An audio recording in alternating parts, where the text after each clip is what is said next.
Welcome at the city Dharna Bhattakamanta. Kai Kangleipak LEIKOL Secretary Wahengam Kumar Sen Secretary.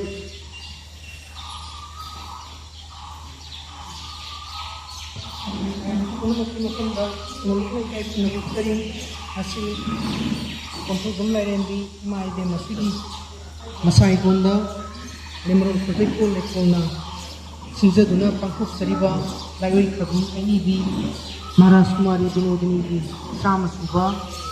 mapok mit thoram si kegi lemron project LEIKOLna sahi masuka pangkuk tabani madugi tha gi na sathajarakpa mari suba tha gi thoram sigi mayai tangbal ga lengkin diriba tudukna kai kinagariba lemron project LEIKOL gi hajemtik president oina kubiribi Tekimangi Subadani Loinana Nasigi Puram Nasigi Mapung Iba Wangangui Ejigodo Riba Nagi All India Radio Family Station Director na Kubiramba Kudong Kai Nazariba Kamo Bilip Mayang Ani Kumapunda Ani Matkai Kai Kunagutari Loinana Mang Balengkin Diriba Manipur Language Advisory Board State Academy New Delhi Convener Diriba Kai Kangleipak kamu kirim kuma Manipur University ki aga professor na hakambaruna kami university ki nagi wadaw hiramba ko wadaw ribam ragumani tungan bukurirol ki look singi tidok kai Kangleipak bahana ni presiden Tabung Perlada yang duna legire sete ka kami di member wana jadi bertemu kanaya ma aga Kounthoujam Santi Bala Loinana Koiki Lemron Project LEIKOL gi Mapung Oiba Member Oibiriba Ojasing Ning Amamang Tang Oina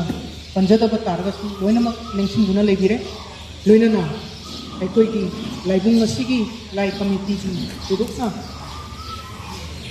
Maru Oiba Tunggang Yabiriba Sidam Dan Masigi Punjab Oibiriba Oibiriba Oibiriba dengan pembera sedang mobil bagi murid jadi semua mobil juga kita kembali ke luxury posisi itu di LEIKOL yang menurut project di mana lagi coba aku kembali ini teman ini nanti aku kembali lembar masih ilokna aku di mana tetap penjara bagi tetap hak bagi Lain dia mau kena menjadi pemain di sini, macam bab sila, macam masai pun sila, kurir lagi, dan saya ini,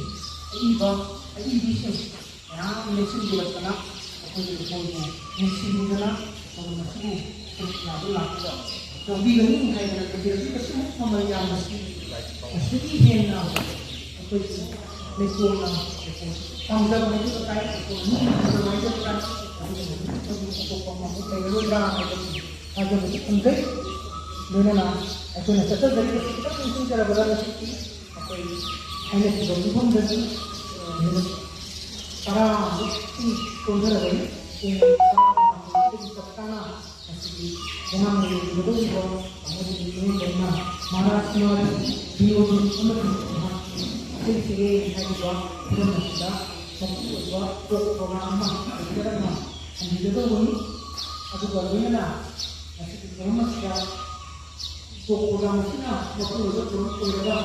kita, tak yang mau menjadi itu enggak, mungkin program itu terkait juga mungkin juga yang kenapa? Nanti kita buat masalah juga sedikit. Aku punya ini yang terkait ꯆꯠꯊꯒꯗꯕꯅꯤ ꯑꯍꯥꯟꯕꯒꯤ ꯑꯩꯈꯣꯏꯒꯤ ꯃꯍꯥꯔꯥꯁꯇ꯭ꯔꯒꯤ ꯑꯃꯗꯤ festival ꯍꯥꯏꯕꯁꯤꯗ ꯃꯁꯤꯒꯤ ꯋꯥꯐꯝ ꯊꯝꯕꯤꯒꯗꯧꯕꯅꯤ ꯃꯃꯥꯡꯗ ꯈꯤꯇꯪ ꯅꯤꯡꯁꯤꯡꯖꯔꯕꯗ March ꯊꯥꯗ ꯑꯩꯈꯣꯏ ꯑꯣꯖꯥ ꯔꯟꯖꯅꯥ ꯀꯣꯡꯕꯝ ꯀꯣꯡꯖꯝ ꯅꯤꯉꯣꯜ ꯀꯣꯡꯖꯝ ꯀꯣꯡꯕꯤ ꯑꯣꯖꯥꯁꯤꯅ ꯁ꯭ꯄꯣꯟꯁꯔ ꯇꯧꯕꯤꯗꯨꯅ ꯃꯍꯥꯔꯥꯁꯇ꯭ꯔꯒꯤ ꯕꯤꯅꯣꯗꯤꯅꯤ ꯃꯦꯂꯦ ꯗꯥꯟꯁ ꯗ꯭ꯔꯃꯥ ꯍꯥꯏꯕꯗꯨ ꯇꯥꯏ ꯃꯁꯤꯒꯤ ꯃꯔꯝꯗ ꯁꯛꯅꯥꯏꯔꯕ ꯑꯗꯨꯒꯨꯝꯕ ꯍꯥꯟꯅꯒꯤ dance academy Jawaharlal Nehru Manipur dance ꯑꯦꯀꯥꯗꯃꯤꯒꯤ ꯗꯤꯔꯦꯛꯇꯔꯅ ꯄꯤꯔꯝꯕ ꯊꯕꯛꯅ ꯁꯛꯈꯪꯅꯔꯕ ꯂꯥꯏꯁꯤꯗꯒꯤ ꯑꯣꯖꯥ ꯎꯄꯦꯟꯗ꯭ꯔꯅ ꯃꯈꯣꯏ ꯑꯣꯏꯕ ꯋꯥꯉꯥꯡꯂꯣꯏꯁꯤꯡꯅ ꯋꯥꯐꯝ ꯊꯝꯕꯤꯗꯨꯅ ꯑꯩꯈꯣꯏ ꯑꯦꯄ꯭ꯔꯤꯜ ꯊꯥꯒꯤ ꯊꯧꯔꯝ ꯆꯠꯊꯖꯈꯤ ꯑꯗꯨꯒ ꯃꯥꯔꯆ ꯊꯥꯒꯤ ꯊꯧꯔꯝꯗꯅ ꯕꯤꯁꯅꯨꯄꯨꯔ ꯂꯟꯗꯟ ꯏꯁꯇꯦꯠꯇ ꯂꯩꯔꯤꯕ ꯑꯩꯈꯣꯏꯒꯤ ꯂꯩꯀꯣꯜꯒꯤ ꯃꯀꯣꯛ ꯑꯣꯏꯕ ꯂꯥꯏꯠ ꯃꯦꯝꯕꯔ ꯑꯣꯏꯅ ꯍꯧꯖꯤꯛ ꯂꯣꯗ ꯍꯥꯡꯃ ꯕꯦꯜꯕꯣꯝ ꯑꯩꯈꯣꯏꯅ ꯄ꯭ꯔꯣꯒ꯭ꯔꯥꯝꯁꯤ ꯁ꯭ꯄꯣꯟꯁꯔ ꯇꯧꯕꯤꯒꯦ ꯍꯥꯏꯔꯒ ꯃꯐꯝꯗꯨꯗꯁꯨ ꯑꯩꯈꯣꯏꯒꯤ ꯃꯍꯥꯔꯥꯁꯇ꯭ꯔꯅ ꯏꯔꯝꯕ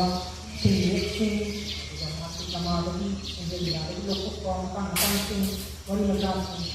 ꯀꯥꯟꯅꯕꯒꯤ ꯅꯨꯡꯉꯥꯏꯔꯕ ꯊꯧꯔꯝ ꯑꯃꯁꯨ ꯆꯠꯊꯖꯈꯤ ꯑꯗꯨꯒ ꯐꯦꯕ꯭ꯔꯨꯋꯥꯔꯤ ꯇꯥꯡ 3 ꯑꯁꯤꯗ ꯄꯦꯇ꯭ꯔꯤꯌꯝ ꯁꯨꯕꯗꯅꯤꯅ ꯁ꯭ꯄꯣꯟꯁꯔ ꯇꯧꯕꯤꯒꯅꯤ ꯃꯁꯤꯗ ꯆꯪꯂꯤꯕ ꯑꯩꯈꯣꯏꯒꯤ ꯊꯧꯔꯝꯁꯤꯒꯤ ꯆꯥꯛꯂꯦꯟꯁꯤ ꯑꯣꯖꯥꯅ ꯉꯝꯕꯤꯒꯅꯤ ꯁꯨꯃꯥꯏꯅ ꯇꯧꯗꯅ ꯑꯩꯈꯣꯏꯒꯤ ꯂꯩꯀꯣꯜ ꯏꯟꯗꯤꯚꯤꯖꯨꯋꯦꯜꯁꯤꯡꯒꯤ ꯃꯔꯛꯇꯒꯤ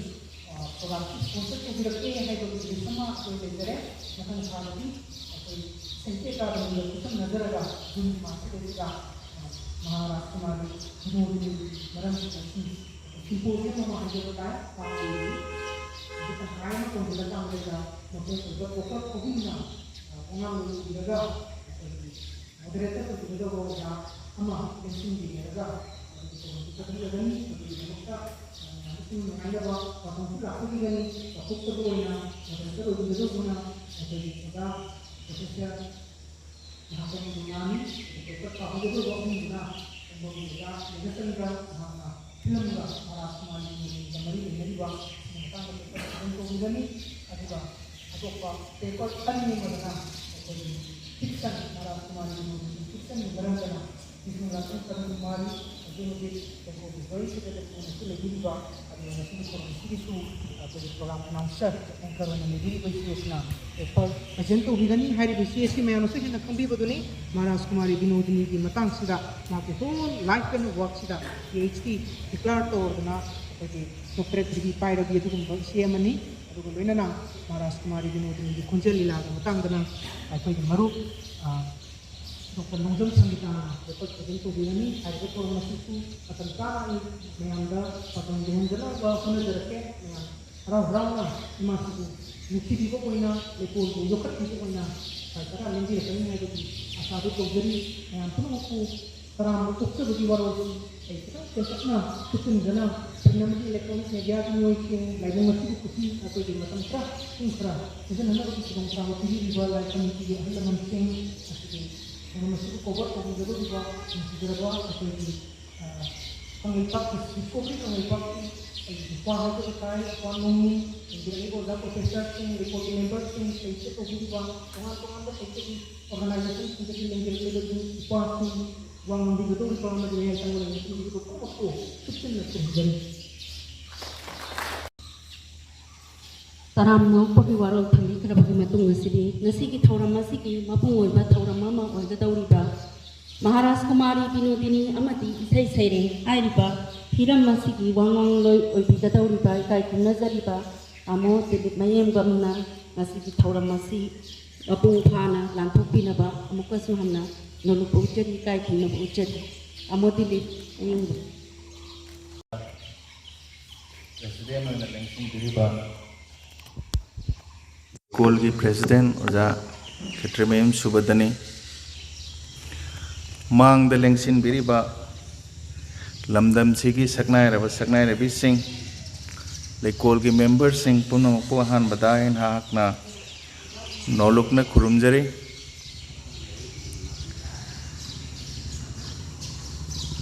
ngasigi mafamsi hek changakpada ingba nungaiba mafawi masigi mafamsida imasigi chama suba mapok kumonga mari leinana थौरम अमा सिनबीबगीदमक्ता अइना लेकोलबु थागतचरी हारिबा थौरमसिदा अइबु सरुक याहनबीबगीदमक्तसु थागतचरी मफमसे 1994 तामो बहादुर गा सेम जोगेश्वरी गा लाक्सरमबनी सागी अहल लमनसिंग से रिकॉर्डिंग खरा तौजगी अदुगा मरुआइना सिगी खोनांग पांबी सिगी मखोंग द लेरिबा नुंग से सिदा लेरिबा नुंग से मेते मेक ने इबनी सिदा इरिबा मेते मेक से करम मतमदा कन्निंग थौ कनागी मतमदा युंगंबनो इरिबा वाही सिंगसिना करी करीनो हाइबदुगी मतंगदा ehakna तामो बहादुर का इतिहास की लमायदगी है ना सीरीज अमा चथजगी मतमदुददी सिगी मानरोप कासी सुमाइना टाइल्स न पन्नत्री से ममांगी हियांग हिरेन लेरी सिसु लेत्री उमंग ओइना याम फजना लेरमे रंगासिदी उमंगा खुसेमगा पुंजलगा चिकपा याम इंगबा नुंगाइबा मसी करी हाइने अखोइगी अरुणाचल प्रदेश दगा लेबा चिंगनुंग द लेबा बुद्धिस्ट की मोनास्ट्री दौना याम फजना लेरमग्रे ngasi chahi 30 mathoi gi matungda lakchabasida aina khangjaba pibirakpagi matungina ima siga ega hanba unagiba adai matungda isai ima sigi isai da lakchage aina ima sigi isai gi matang se yare makhai aina justice tauna ba honaje adama si aiga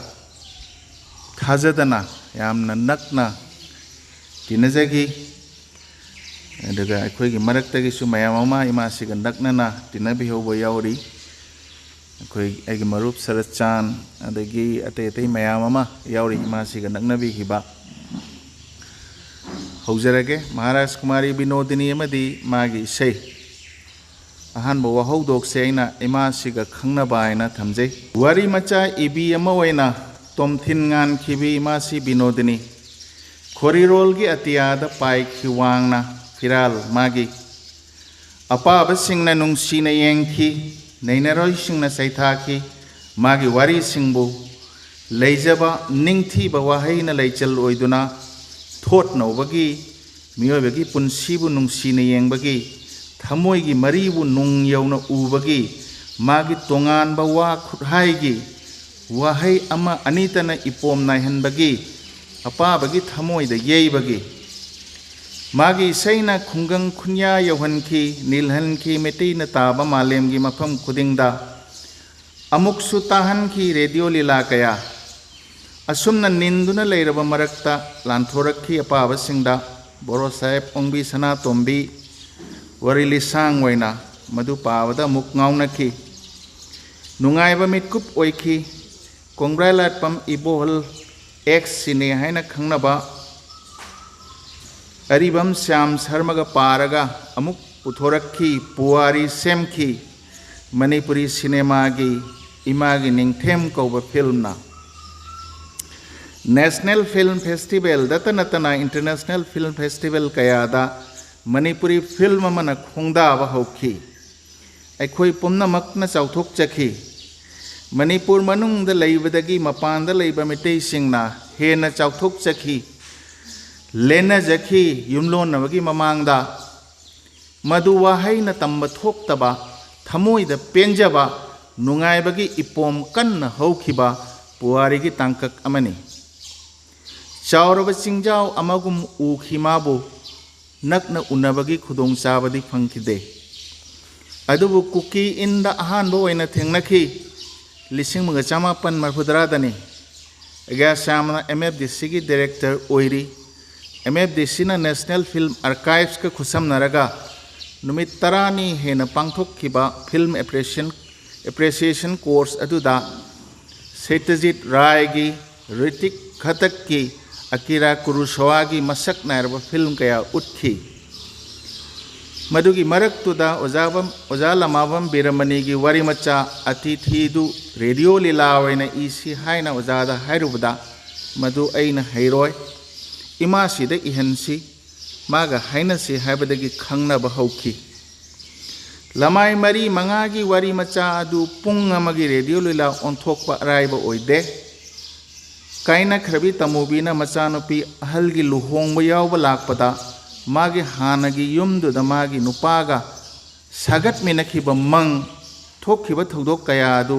अहिंग तुम्बा यादना तोंगान तोंगान बा फमुंगदा लेइनरगा खन्नखिबा वाखलदु ओंथोकना फजना लीलागी dialogue ओंथोक्तुना इबिरखी मदुना इमासिगा ऐगा नक्सिन्ननबगी तांजा पीखी Irga हेक्ता पिरक्ते चाम थकमिनसी हायरगा लीला मपुमदु एंगोंदा पारगा मदुसु ओंथोकना थवाय यावना पारगा तहल्ली लोयरगा कमदोवी यारबरा अपाम पामदा हायु हायबिरई ऐना इमासी सिदी फजरे यारे हाय अदुदी अतिथि हायरिबा ममिंग सि पामदे मिरोलने Akashvani award की थागदौबनिना अखोगी लोंद थोंद्रिबा करिगिनो हैरकनी ऐदी नंग अमुक हलखो हायना थोनिंगी हाय ऐना इमासी मदु यादे ए करिगी यारोइदौरिबनो हायदना मरै येले ऐना इमासी यारोइने वारी मचागी ममिंग असिदा आयरनी अमा यावरिने मदु मांगहनबा यारोय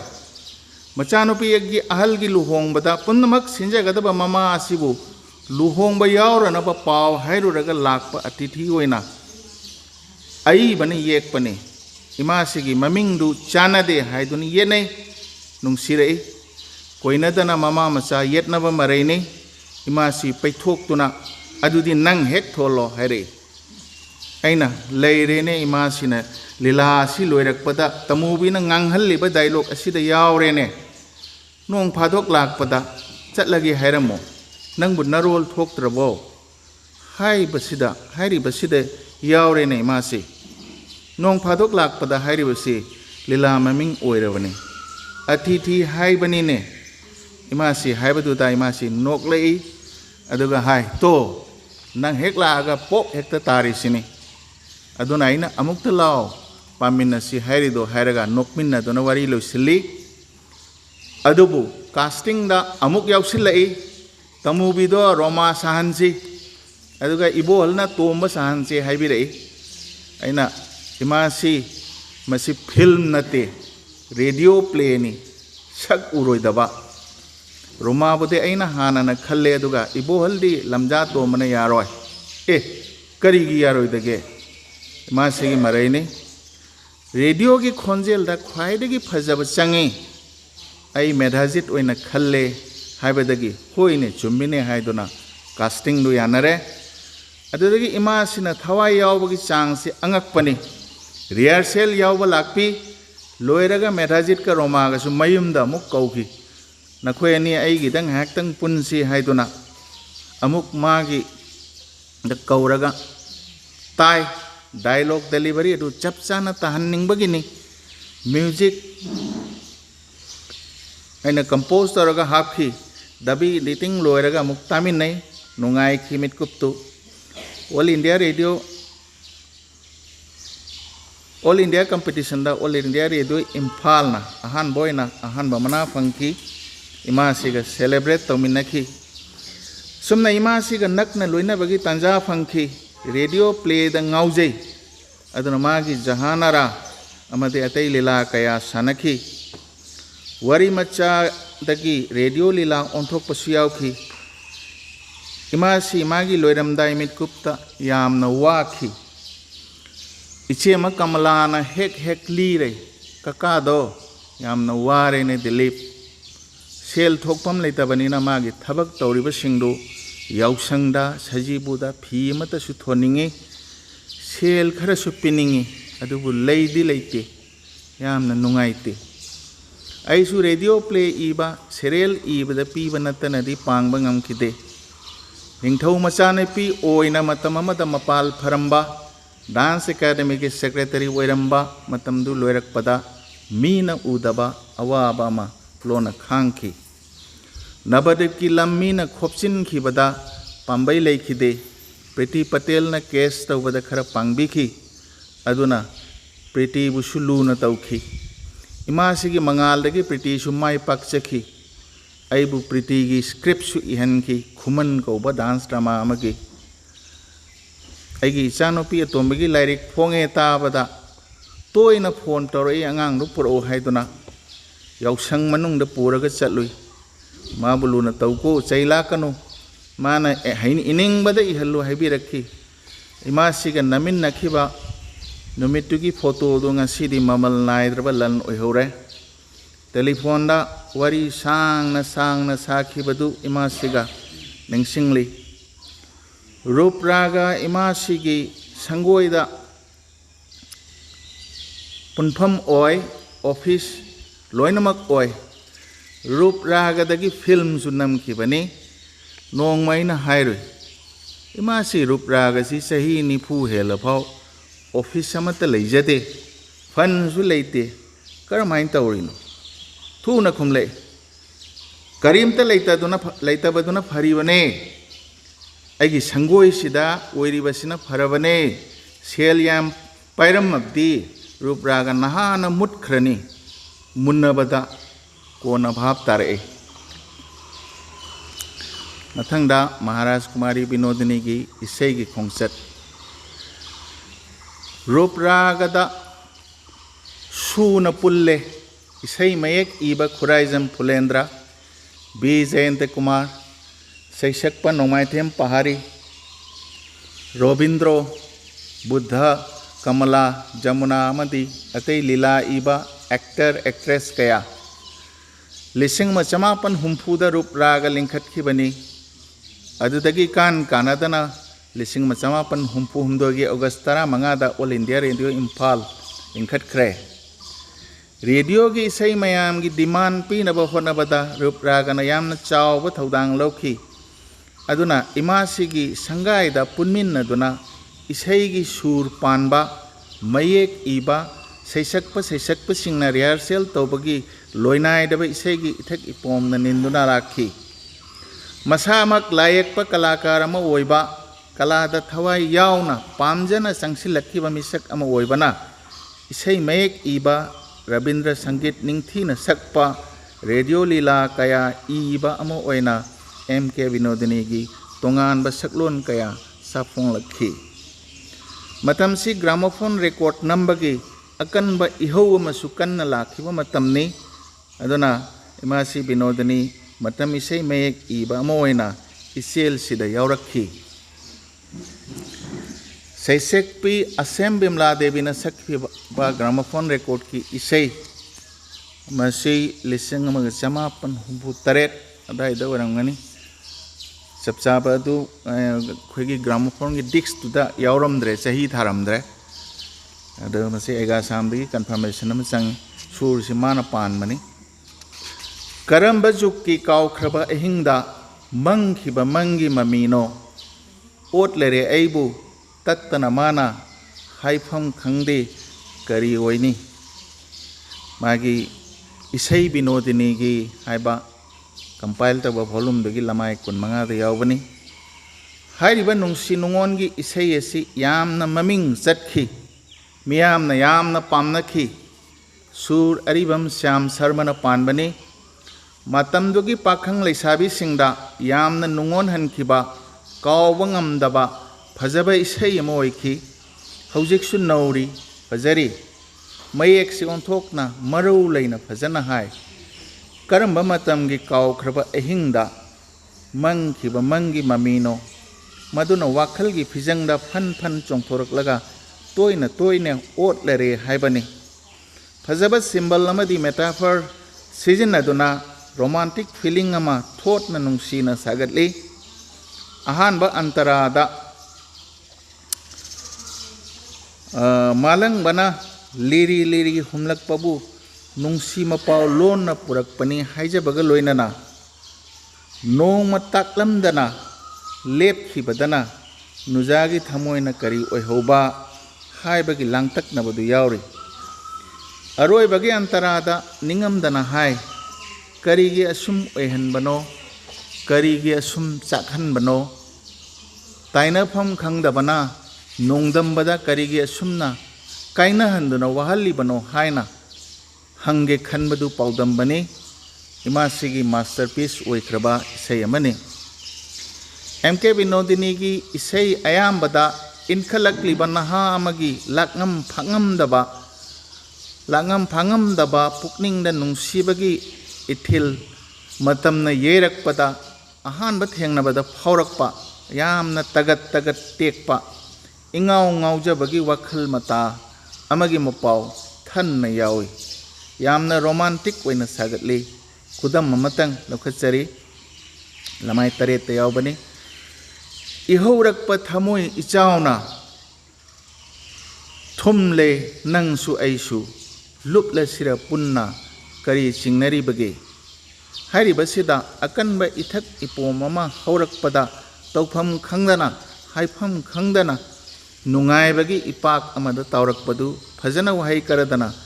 wakhal mata adu phajana phongdoi aroi bagi antarada hairi nahak leiri inakta aihak leiri nanakta kari amuk pamliba kaurasiba kaidoge saisida emasigi isai ayambada ngasagi yamna tangna phangba mitkup tu kari gi mangan ga doribno yamna khallunu nungai thokchi nungai hausi haiba paujelama toini yawi inkhalak panahagi tanglaba mitkup adu lemna manghan gumsi tungda kari thoklaba mina kari hainaba khalluranu punsigi phajabadu yengausi haibani songtham kamlana sakhiba isai amadasu hairi thamoi nongda fura kaya sari fura nongda murti kaya latli nang khangde nangdi khangde lamai taramanga nungai bana thallaba tumdana mangba mang amada nungsibagi sagatchaba nungsiraba fura kaya madugi manungda amuk ningthiraba saktam kayana leitengli bado nungsijaba manadi khangdra male haina oinajabani antara singdasu hairi tumin liriba lakanungi yawa kayadu nungsiba nangnadi khangdra male ekhoini gi isei si khangdra male haibagi mapau matamna mafamna phibamna kainaru rabatung amuk thajadana unarabada phaurakpa thamoi mapauni kai hobire nangna matam chadana tumluraba aigi thamoi karigi lai aigi punsida matam khangdana nungon hale lamai kulumdoi matam di haukhini sahi su yamlakkani adubu nauraba thamoi lakanungdagi nungdadi hanagum tagat tekli khanghaudana thengnarabada matam chadana pukning yening di khamba yadana hulakle haina oinajabagi mapauni phajana thotna hai warauba nungai taba amatta yaudana ahan bantarada hairi kangkhraba leikol yening hulle kari laiwano nangi awa kangkhraba leikol yening hulle kari laiwano nangi awa mambana kuplaba aigi ahing thaja oina nangna ngale onthokna nungsina hai amambana kuplamba ahingda ngalare thaja oina nungsiba nangna sijinariba imagery amadi symbol singsi mathwai palaga phan songthoktuna lefali kanamatda maral sidana aroibada hairi nangta lengdana lepiu nakta maral pumba pujage aina kainabasu thungnabasu punsigi mathel amamamni karamna loisinni haibasu khangde adubu oiriba sina punsi isai oirasinu haina yamna positive oina loisille ahaibam budana sakhiba isai het khibadai nangna nongma samjida sana machugi lehau leren natung inki tumin nangi khoimu ama lona haribasi syam sarmana surpan bani sana machugi lehau chinbi amada masa taktana pakhang amana ngaujabagi warini ikai thiganba pakhang kayada toina thokpa thodokni ahing nungthil chahi chuppa pangkhanda khanjaba ꯄꯉꯥꯎꯗ ꯉꯥꯎꯖꯕ ꯀꯥꯏꯅꯊꯪꯗ ꯃꯩꯆꯥꯛ ꯄꯨꯍꯧꯕꯒꯤ ꯇꯝꯉꯝꯗꯕ ꯃꯄꯥꯎꯅꯤ ꯃꯁꯤꯒ ꯍꯥꯏꯔꯞ ꯃꯥꯟꯅꯕ ꯏꯁꯩꯅꯤ ꯗꯣꯂꯥꯏ ꯊꯛꯇ ꯅꯪꯅ ꯆꯠꯈꯤ ꯀꯣꯔꯧꯍꯟꯕ ꯁꯥꯊꯧꯕ ꯑꯣꯏꯈꯤ ꯑꯩꯅ ꯌꯦꯡꯉꯤ ꯆꯤꯡꯅ ꯅꯪꯅ ꯆꯠꯈꯤ ꯅꯣꯛꯅ ꯅꯣꯛꯅ ꯂꯃꯥꯏ 38 ꯄꯨꯟꯁꯤꯒꯤ ꯍꯤꯡꯕꯒꯤ ꯈꯜ ꯑꯣꯜꯂꯛꯄꯗ खरा हेन नुंगाई याइफबदा ममाई ओनखिबी याउदब नत्ते हुंदोकपिरमलबा लाइमन ओहेरबा हानगी पाखंगना मपांगल थोक्तना सोलहौबदुनी अहानबा अंतरादा हारिबा नंगना चटकी तुंगोइनना कावख्रबा पुंसीगी लंबी मिंगचटकी फिराल नोंगदोन पक्खी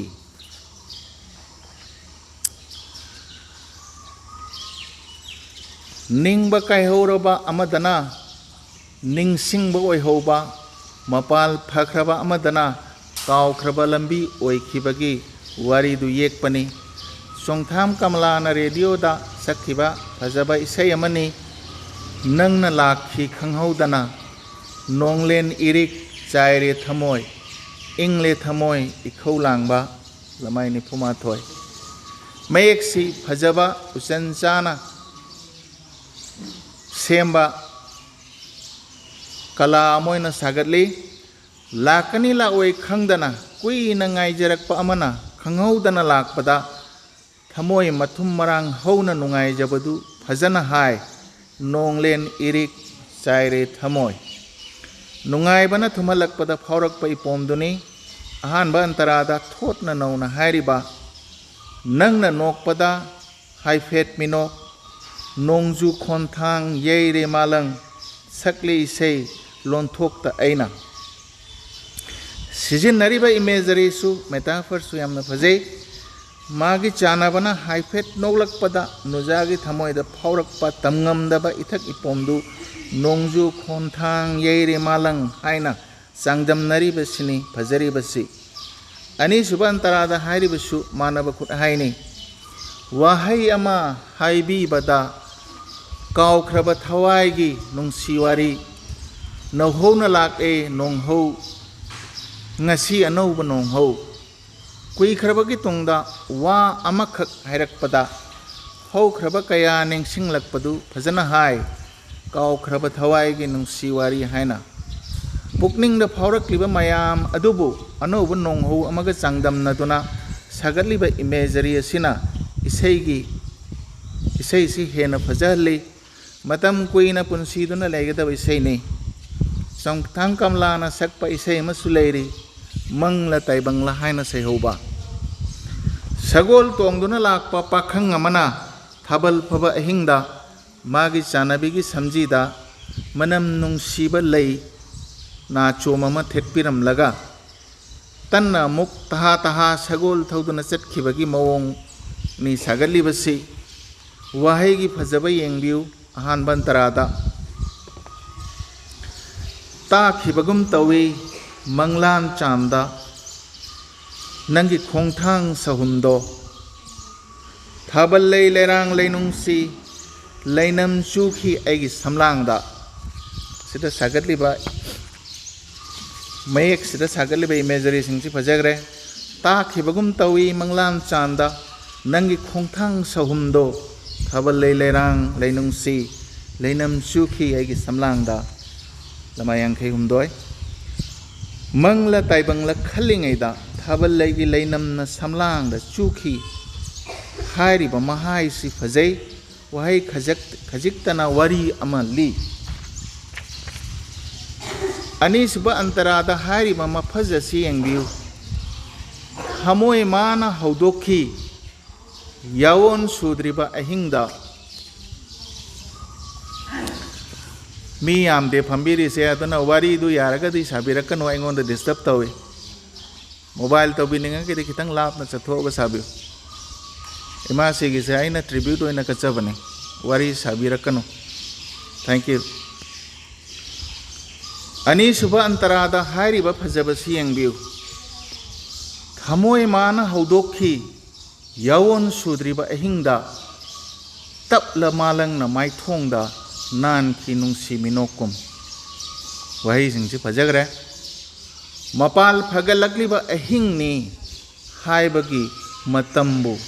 ꯌꯥꯋꯣꯟ ꯁꯨꯗ꯭ꯔꯤꯕ ꯑꯍꯤꯡ ꯍꯥꯏꯅ ꯁꯤꯖꯤꯟꯅꯔꯤꯕ ꯋꯥꯍꯩ ꯂꯩꯆꯜ ꯑꯁꯤ ꯃꯄꯥ ꯂꯩꯇꯅ ꯐꯖꯩ ꯃꯣꯜꯂꯕ ꯈꯨꯠꯅ ꯅꯨꯡꯁꯤꯅ ꯃꯥꯏꯊꯣꯡꯗ ꯍꯥꯏꯐꯦꯠ ꯅꯥꯜꯂꯝꯕꯗꯨ ꯇꯞꯅ ꯍꯨꯝꯂꯛꯄ ꯃꯥꯂꯪꯅ ꯊꯤꯡꯂꯝꯕꯒ ꯆꯥꯡꯗꯝꯅꯔꯤꯕ ꯏꯃꯦꯖꯔꯤ ꯑꯁꯤꯅ ꯆꯨꯝꯅ ꯇꯥꯒꯗꯕꯇ ꯅꯠꯇꯅ ꯋꯥꯈꯜꯗ ꯁꯕ꯭ꯂꯥꯏꯝ ꯑꯣꯏꯅ ꯐꯥꯎꯍꯟꯕ ꯐꯖꯕꯒꯤ ꯃꯍꯥꯎ ꯑꯃ ꯂꯣꯏꯅꯍꯜꯂꯤ ꯇꯁꯦꯡꯅ ꯒ꯭ꯌꯥꯟ ꯇꯥꯔꯛꯄꯗꯅ ꯃꯪꯂꯥꯟ ꯑꯣꯏꯔꯝꯗꯕ ꯆꯠꯈꯤꯕꯅ ꯍꯥꯟꯈꯤꯕꯒꯤ ꯅꯤꯡꯉꯝꯗꯕ ꯋꯥꯔꯤꯅꯤ ꯑꯔꯤꯕꯝ ꯁ꯭ꯌꯥꯝ ꯁꯔꯃꯅ ꯄꯥꯟꯕꯅꯤ ꯁꯨꯔ ꯐꯖꯕ ꯏꯁꯩ ꯑꯃꯅꯤ ꯔꯨꯄꯔꯥꯒꯒꯤ ꯏꯁꯩ ꯃꯌꯦꯛ ꯏꯕ ꯁꯩꯁꯛꯄ ꯁꯩꯁꯛꯄꯤ ꯁꯩꯕꯥꯟꯕ ꯑꯦꯛꯇꯔ ꯑꯦꯛꯇ꯭ꯔꯦꯁ ꯃꯌꯥꯝꯅ ꯆꯪꯁꯤꯜꯂꯛꯄꯅꯤ ꯃꯅꯤꯄꯨꯔꯒꯤ ꯑꯍꯥꯟꯕ ꯐꯤꯜꯝ ꯃꯇꯝꯒꯤ ꯃꯅꯤꯄꯨꯔꯗ ꯑꯒ꯭ꯌꯥꯁ꯭ꯌꯥꯝꯅ ꯃ꯭ꯌꯨꯖꯤꯛ ꯗꯥꯏꯔꯦꯛꯇꯔ ꯑꯣꯏꯕꯅꯤ ꯋꯥꯔꯤ ꯇꯥꯃꯣ ꯑꯔꯥꯝꯕꯝ ꯁꯃꯔꯦꯟꯗ꯭ꯔꯒꯤꯅꯤ ꯑꯦꯛꯇꯔ ꯔꯣꯕꯤꯟꯗ꯭ꯔꯣꯅꯤ ꯑꯦꯛꯇ꯭ꯔꯦꯁ ꯔꯣꯃꯥꯅꯤ ꯏꯁꯩ ꯕꯨද්ධ ꯀꯃꯂꯥ ꯖꯃꯨꯅꯥꯅ ꯁꯛꯄꯅꯤ ꯏꯁꯩ ꯃꯌꯦꯛꯅ ꯈꯨꯔꯥꯏꯖꯝ ꯐꯨꯂꯦꯟꯗ꯭ꯔꯅ ꯑꯌꯥꯝꯕ ꯏꯔꯒ ꯃꯌꯦꯛ ꯑꯃ ꯌꯥꯎꯔꯤ M.K. ꯕꯤꯅꯣꯗꯤꯅꯤꯅ ꯏꯕ ꯆꯣꯡꯊꯥꯝ ꯀꯃꯂꯥꯅ ꯁꯛꯄ ꯂꯥꯞꯅ ꯂꯣꯠꯅ ꯂꯩꯌꯨ ꯅꯛꯅ ꯅꯥꯛꯇ ꯂꯦꯞꯄꯨ ꯅꯪꯁꯦ ꯑꯩꯒꯤꯅꯤ ꯑꯩꯒꯤ ꯂꯃꯥꯏ 53 ꯏꯉꯥꯎ ꯉꯥꯎꯖꯕꯤ ꯑꯃꯅ ꯑꯍꯥꯟꯕ ꯅꯨꯡꯁꯤꯅꯔꯛꯄꯗ ꯐꯥꯎꯕ ꯄꯪꯅꯨꯡꯗ ꯅꯨꯡꯉꯥꯏꯕ ꯄꯪꯍꯧꯗ ꯍꯔꯥꯎꯕ ꯃꯇꯧꯗꯨ ꯌꯦꯛꯇꯨꯅ ꯏꯕꯅꯤ ꯏꯁꯩꯁꯤ ꯌꯥꯝꯅ ꯄꯥꯝꯅꯈꯤ ꯅꯨꯡꯉꯥꯏꯈꯤ ꯍꯧꯖꯤꯛꯁꯨ ꯇꯥꯕꯗ ꯅꯨꯡꯉꯥꯏꯔꯤ ꯃꯇꯝ ꯅꯥꯏꯗ꯭ꯔꯕ ꯏꯁꯩ ꯑꯣꯏꯔꯦ ꯅꯨꯡꯁꯤꯕ ꯍꯥꯏꯕꯁꯤ ꯊꯃꯣꯏꯅꯨꯡꯗꯒꯤ ꯃꯥꯒꯤ ꯀꯔꯤꯃꯠꯇ ꯈꯥꯛꯍꯧꯗꯅ ꯄꯤꯊꯣꯛꯄꯅꯤ ꯀꯠꯊꯣꯛꯄꯅꯤ ꯅꯨꯡꯁꯤꯕ ꯃꯥꯒꯤ ꯃꯐꯝꯗ ꯑꯗꯨꯅꯅꯤ ꯅꯨꯡꯁꯤꯕꯒꯤ ꯋꯥꯔꯤꯅ ꯁꯥꯡꯅ ꯀꯨꯏꯅ ꯍꯤꯡꯂꯤꯕ ꯑꯗꯨꯒꯨꯝꯕ ꯅꯨꯡꯁꯤꯕꯕꯨ ꯁꯩꯊꯥꯖꯗꯨꯅ ꯏꯕ ꯏꯁꯩꯅꯤ ꯂꯦꯞꯈ꯭ꯔꯁꯅꯨ ꯂꯣꯏꯈ꯭ꯔꯁꯅꯨ ꯄꯨꯟꯁꯤ ꯑꯩꯒꯤ ꯏꯆꯦꯜ ꯅꯨꯡꯁꯤ ꯅꯪꯒꯤ ꯏꯁꯩ ꯂꯃꯥꯏ 54 ꯌꯥꯝꯅ ꯅꯤꯡꯉꯝꯗꯕ ꯃꯄꯥꯎ ꯑꯃ ꯌꯥꯎꯗꯕꯗꯤ ꯅꯠꯇꯦ ꯀꯥꯏꯅꯕꯒꯤ ꯅꯨꯡꯁꯥ ꯁꯣꯔꯒ ꯂꯣꯏꯅꯅ ꯑꯗꯨꯕꯨ ꯑꯆꯦꯠꯄ ꯐꯤꯔꯦꯞꯀ ꯂꯣꯏꯅꯅ ꯍꯥꯏꯔꯛꯄꯅꯤ ꯎꯅꯔꯤꯉꯩ ꯇꯥꯡꯂꯕ ꯃꯤꯠꯀꯨꯞꯁꯤꯗ ꯃꯥꯒꯤ ꯄꯨꯟꯁꯤꯒꯤ ꯃꯤꯅꯣꯛ ꯃꯆꯥ ꯃꯆꯥꯁꯤꯡꯗꯣ ꯂꯣꯏꯅ ꯄꯤꯔꯝꯂꯒꯦ ꯂꯧꯍꯧꯔꯣ ꯍꯥꯏꯅ ꯑꯣꯏꯅꯖꯕꯒꯤ ꯀꯥꯏꯅ ꯃꯩꯆꯥꯛꯅ ꯃꯌꯨꯡ ꯃꯐꯦꯟ ꯑꯣꯏꯔꯕ ꯏꯁꯩꯅꯤ ꯑꯍꯥꯟꯕ ꯑꯟꯇꯔꯥꯗ ꯍꯥꯏꯔꯤ ꯄꯤꯔꯕꯅꯤ ꯑꯩꯅ ꯂꯣꯏꯅ ꯂꯧꯔꯣ ꯊꯛꯂꯣ ꯑꯩꯒꯤ ꯄ꯭ꯌꯥꯂꯥ ꯇꯤꯟꯈ꯭ꯔꯁꯅꯨ ꯅꯪꯒꯤ ꯆꯤꯟꯕꯥꯟꯗ ꯂꯣꯏꯈ꯭ꯔꯁꯅꯨ ꯅꯪꯒꯤ ꯊꯃꯣꯏꯗ ꯅꯍꯥꯟ ꯃꯈꯩ ꯃꯥꯒꯤ ꯂꯟ ꯑꯣꯏꯅ ꯊꯝꯖꯔꯛꯄ ꯅꯣꯡꯃꯗꯤ ꯅꯨꯡꯁꯤꯕꯒꯤ ꯃꯐꯝꯗ ꯄꯤꯒꯦ ꯈꯟꯖꯈꯤꯕ ꯃꯊꯃꯣꯏꯒꯤ ꯅꯨꯡꯁꯤ ꯈꯨꯗꯣꯜꯁꯤꯡꯗꯨ ꯀꯅꯥꯃꯠꯇꯗ ꯄꯤꯅꯤꯡꯗꯦ ꯉꯥꯏꯁꯗꯤ ꯀꯥꯏꯅꯔꯝꯗꯥꯏ ꯃꯤꯀꯨꯞꯁꯤꯗ ꯃꯌꯥꯏ ꯀꯥꯔꯕ ꯌꯨꯒꯤ ꯄ꯭ꯌꯥꯂꯥꯒꯨꯝ ꯅꯨꯡꯁꯤ ꯈꯨꯗꯝꯁꯤꯡꯗꯨ ꯂꯣꯏꯅ ꯊꯛꯆꯤꯜꯂꯣ ꯄꯨꯝꯅꯃꯛ ꯅꯨꯡꯁꯤ ꯃꯀꯥꯗ ꯇꯤꯜꯍꯧꯔꯁꯅꯨ ꯍꯥꯏꯔꯤꯕ ꯈꯨꯠꯍꯥꯏ ꯁꯤꯒꯤ ꯐꯖꯕꯅ ꯏꯁꯩꯁꯤꯕꯨ ꯃꯔꯦꯞ ꯋꯥꯡꯍꯜꯂꯤ ꯑꯅꯤꯔꯨꯛ ꯁꯨꯕ ꯑꯟꯇꯔꯥ ꯑꯁꯤꯅ ꯀꯞꯅꯤꯡꯍꯜꯂꯤ ꯑꯄꯥꯕꯗ ꯅꯠꯇ꯭ꯔꯒ ꯑꯇꯥꯕꯗ ꯂꯝ ꯌꯧꯅ ꯍꯥꯏ ꯀꯥꯏꯅꯕꯒꯤ ꯃꯩꯆꯥꯛꯇꯨ ꯈꯥꯡꯕ ꯋꯥꯕꯒꯤ ꯍꯟꯅ ꯌꯦꯡꯕꯅꯤ ꯑꯩꯅ ꯀꯔꯤ ꯂꯦꯝꯍꯧꯔꯤ ꯂꯝꯕꯤꯁꯤꯗ ꯍꯟꯅ ꯌꯦꯡꯕꯅꯤ ꯑꯩꯅ ꯀꯔꯤ ꯂꯦꯝꯍꯧꯔꯤ ꯂꯝꯕꯤꯗ ꯈꯥꯝꯕ ꯌꯥꯈꯤꯗꯦ ꯍꯟꯅ ꯂꯝꯍꯦꯟꯕ ꯑꯩꯒꯤ ꯃꯤꯠꯌꯦꯡ ꯀꯥꯏꯅꯕꯒꯤ ꯃꯤꯠꯀꯨꯞꯇ ꯈꯣꯡꯊꯥꯡ ꯀꯌꯥ ꯊꯥꯡꯂꯛꯂꯕꯁꯨ ꯑꯃꯨꯛ ꯍꯟꯅ ꯌꯦꯡꯗꯕꯗꯤ ꯉꯝꯗꯦ ꯃꯥꯏꯀꯩꯗꯣ ꯉꯁꯤꯗꯤ ꯌꯥꯝꯅ ꯀꯨꯞꯅ ꯌꯦꯡꯂꯤ ꯀꯔꯤ ꯂꯦꯝꯍꯧꯔꯤ ꯂꯝꯕꯤꯗ ꯆꯤꯊꯍꯧꯕ ꯌꯥꯎꯍꯧꯕꯔꯥ ꯄꯤꯔꯝꯒꯗꯕ ꯈꯥꯝꯕ ꯉꯝꯗꯕꯅꯤ ꯅꯨꯡꯁꯤꯕ ꯃꯤꯠꯌꯦꯡ ꯑꯣꯟꯊꯣꯛꯅ ꯊꯣꯠꯅ ꯍꯥꯏ ꯆꯥꯛꯂꯕ ꯅꯨꯡꯒꯤ ꯋꯥꯍꯩꯁꯤꯡ ꯐꯖꯕ ꯒꯖꯜ ꯑꯃꯅꯤ ꯅꯨꯡꯁꯤꯕ ꯁꯨꯔꯗ ꯊꯨꯝꯂꯕ ꯈꯣꯟꯖꯦꯜꯅ ꯒꯖꯜ ꯑꯣꯏꯅ ꯁꯛꯂꯕꯗꯤ ꯃꯄꯥ ꯂꯩꯇꯅ ꯐꯖꯒꯅꯤ M.K. ꯕꯤꯅꯣꯗꯤꯅꯤ ꯃꯍꯧꯁꯥꯕꯨ ꯌꯥꯝꯅ ꯅꯨꯡꯁꯤꯖꯕ ꯑꯏꯕꯤꯅꯤ ꯑꯗꯨꯅ ꯏꯈꯤ ꯀꯩꯕꯨꯜ ꯂꯝꯖꯥꯎꯒꯤ ꯋꯥꯔꯤ ꯁꯉꯥꯏꯒꯤ ꯑꯋꯥꯕꯕꯨ ꯃꯥꯂꯦꯝꯗ ꯈꯪꯍꯟꯈꯤ ꯁ꯭ꯇꯦꯖꯗ ꯎꯠꯈꯤꯕ ꯕꯦꯂꯦ ꯑꯗꯨ ꯐꯤꯜꯝ ꯑꯣꯏꯅ ꯅꯝꯕꯗ ꯒꯣꯜꯗꯟ ꯐꯣꯔꯦꯁ ꯑꯦꯋꯥꯔꯗ 3 ꯐꯪꯈꯤ ꯂꯟꯗꯟ ꯐꯤꯜꯝ ꯐꯦꯁꯇꯤꯚꯦꯜꯗ ꯑꯃꯨꯛꯁꯨ ꯏꯈꯤ ꯊꯣꯏꯕꯤꯗꯣ ꯋꯥꯔꯧꯍꯧꯏ ꯇꯃꯦꯡꯂꯣꯡ ꯆꯠꯂꯨꯕꯗ ꯏꯈꯤ ꯑꯍꯣꯡ ꯌꯨꯝꯅ ꯍꯥꯏꯍꯧꯏ ꯏꯁꯩꯗꯁꯨ ꯌꯥꯎꯔꯝꯃꯤ ꯆꯤꯡꯗ ꯆꯥꯛꯄ ꯂꯥꯃꯩꯒ ꯅꯨꯡꯗ ꯆꯥꯛꯄ ꯂꯥꯃꯩꯒ ꯌꯥꯟꯁꯤꯟꯅꯕꯒꯤ ꯂꯣꯏꯔꯕꯅꯤ ꯊꯥꯖꯔꯨꯏ ꯈꯜꯂꯕꯅꯤ ꯂꯣꯏꯔꯕꯅꯤ ꯊꯥꯖꯔꯨꯏ ꯈꯝꯂꯕꯅꯤ ꯏꯁꯩ ꯂꯤꯔꯔꯣꯏ ꯋꯥꯔꯤ ꯃꯍꯧꯁꯥꯒꯤ ꯑꯩꯅ ꯋꯥꯁꯛꯆꯔꯨꯏ ꯃꯥꯏ 64 ꯃꯇꯝ ꯑꯃꯒꯤ ꯅꯤꯡꯁꯤꯡ ꯈꯨꯗꯝ ꯑꯣꯏꯍꯧꯔꯕ ꯃꯐꯝꯁꯤꯡꯕꯨ ꯎꯔꯨꯔꯒ ꯅꯤꯡꯁꯤꯡꯂꯛꯄꯅꯤ ꯑꯃꯨꯛ ꯍꯟꯅ ꯑꯗꯨꯉꯩꯒꯤ ꯋꯥꯔꯤ ꯈꯜꯂꯨꯏ ꯃꯇꯝ ꯑꯃꯒꯤ ꯄꯨꯟꯁꯤ ꯏꯁꯩꯗꯨ ꯂꯣꯏꯈ꯭ꯔꯦ ꯃꯇꯝꯗꯨꯒꯤ ꯃꯍꯧꯁꯥꯒꯤ ꯐꯖꯕꯗꯨ ꯂꯣꯏꯈ꯭ꯔꯦ ꯍꯧꯖꯤꯛꯇꯤ ꯀꯤꯟꯊꯔꯛꯄ ꯀꯥꯏꯊꯔꯛꯄ ꯁꯛꯇꯝ ꯅꯠꯇꯅ ꯎꯔꯔꯣꯏ ꯑꯗꯨꯅ ꯋꯥꯁꯛꯂꯨꯏ ꯂꯤꯔꯔꯣꯏ ꯋꯥꯔꯤ ꯃꯍꯧꯁꯥꯒꯤ ꯑꯗꯨꯕꯨ ꯋꯥꯁꯛꯇꯨ ꯀꯝꯗꯧꯈ꯭ꯔꯕ ꯍꯥꯏꯔꯤ ꯑꯍꯥꯟꯕ ꯑꯟꯇꯔꯥꯗ ꯎꯈꯤ ꯅꯣꯡꯃ ꯌꯥꯆꯪꯕꯗ ꯆꯤꯡꯃꯥꯏꯗ ꯆꯥꯛꯂꯤ ꯂꯥꯃꯩ ꯃꯩꯁꯥ ꯂꯥꯡꯉꯤ ꯑꯩꯁꯨ ꯍꯧꯔꯛꯏ ꯊꯃꯣꯏ ꯂꯥꯃꯩꯁꯨ ꯆꯤꯡꯗ ꯆꯥꯛꯄ ꯂꯥꯃꯩꯒ ꯅꯨꯡꯗ ꯆꯥꯛꯄ ꯂꯥꯃꯩꯒ ꯆꯥꯡꯗꯝꯅꯔꯛꯄ ꯀꯨꯏꯔꯦ ꯀꯃꯜꯅ ꯃꯥꯙꯕꯤꯗ ꯏꯔꯝꯕ ꯏꯁꯩ ꯑꯃꯈꯛ ꯁꯤꯅꯥꯏꯗꯅ ꯂꯩꯍꯧꯔꯤ ꯕꯤꯅꯣꯗꯤꯅꯤꯒꯤ ꯂꯥꯃꯩꯗꯅ ꯆꯤꯡꯃꯥꯏꯅ ꯋꯥꯕꯒꯤ ꯎꯄꯥꯜ ꯋꯥꯄꯥꯜꯁꯤꯡꯅ ꯋꯥꯕꯒꯤ ꯃꯄꯥꯎ ꯑꯃꯁꯨ ꯌꯥꯎꯔꯤ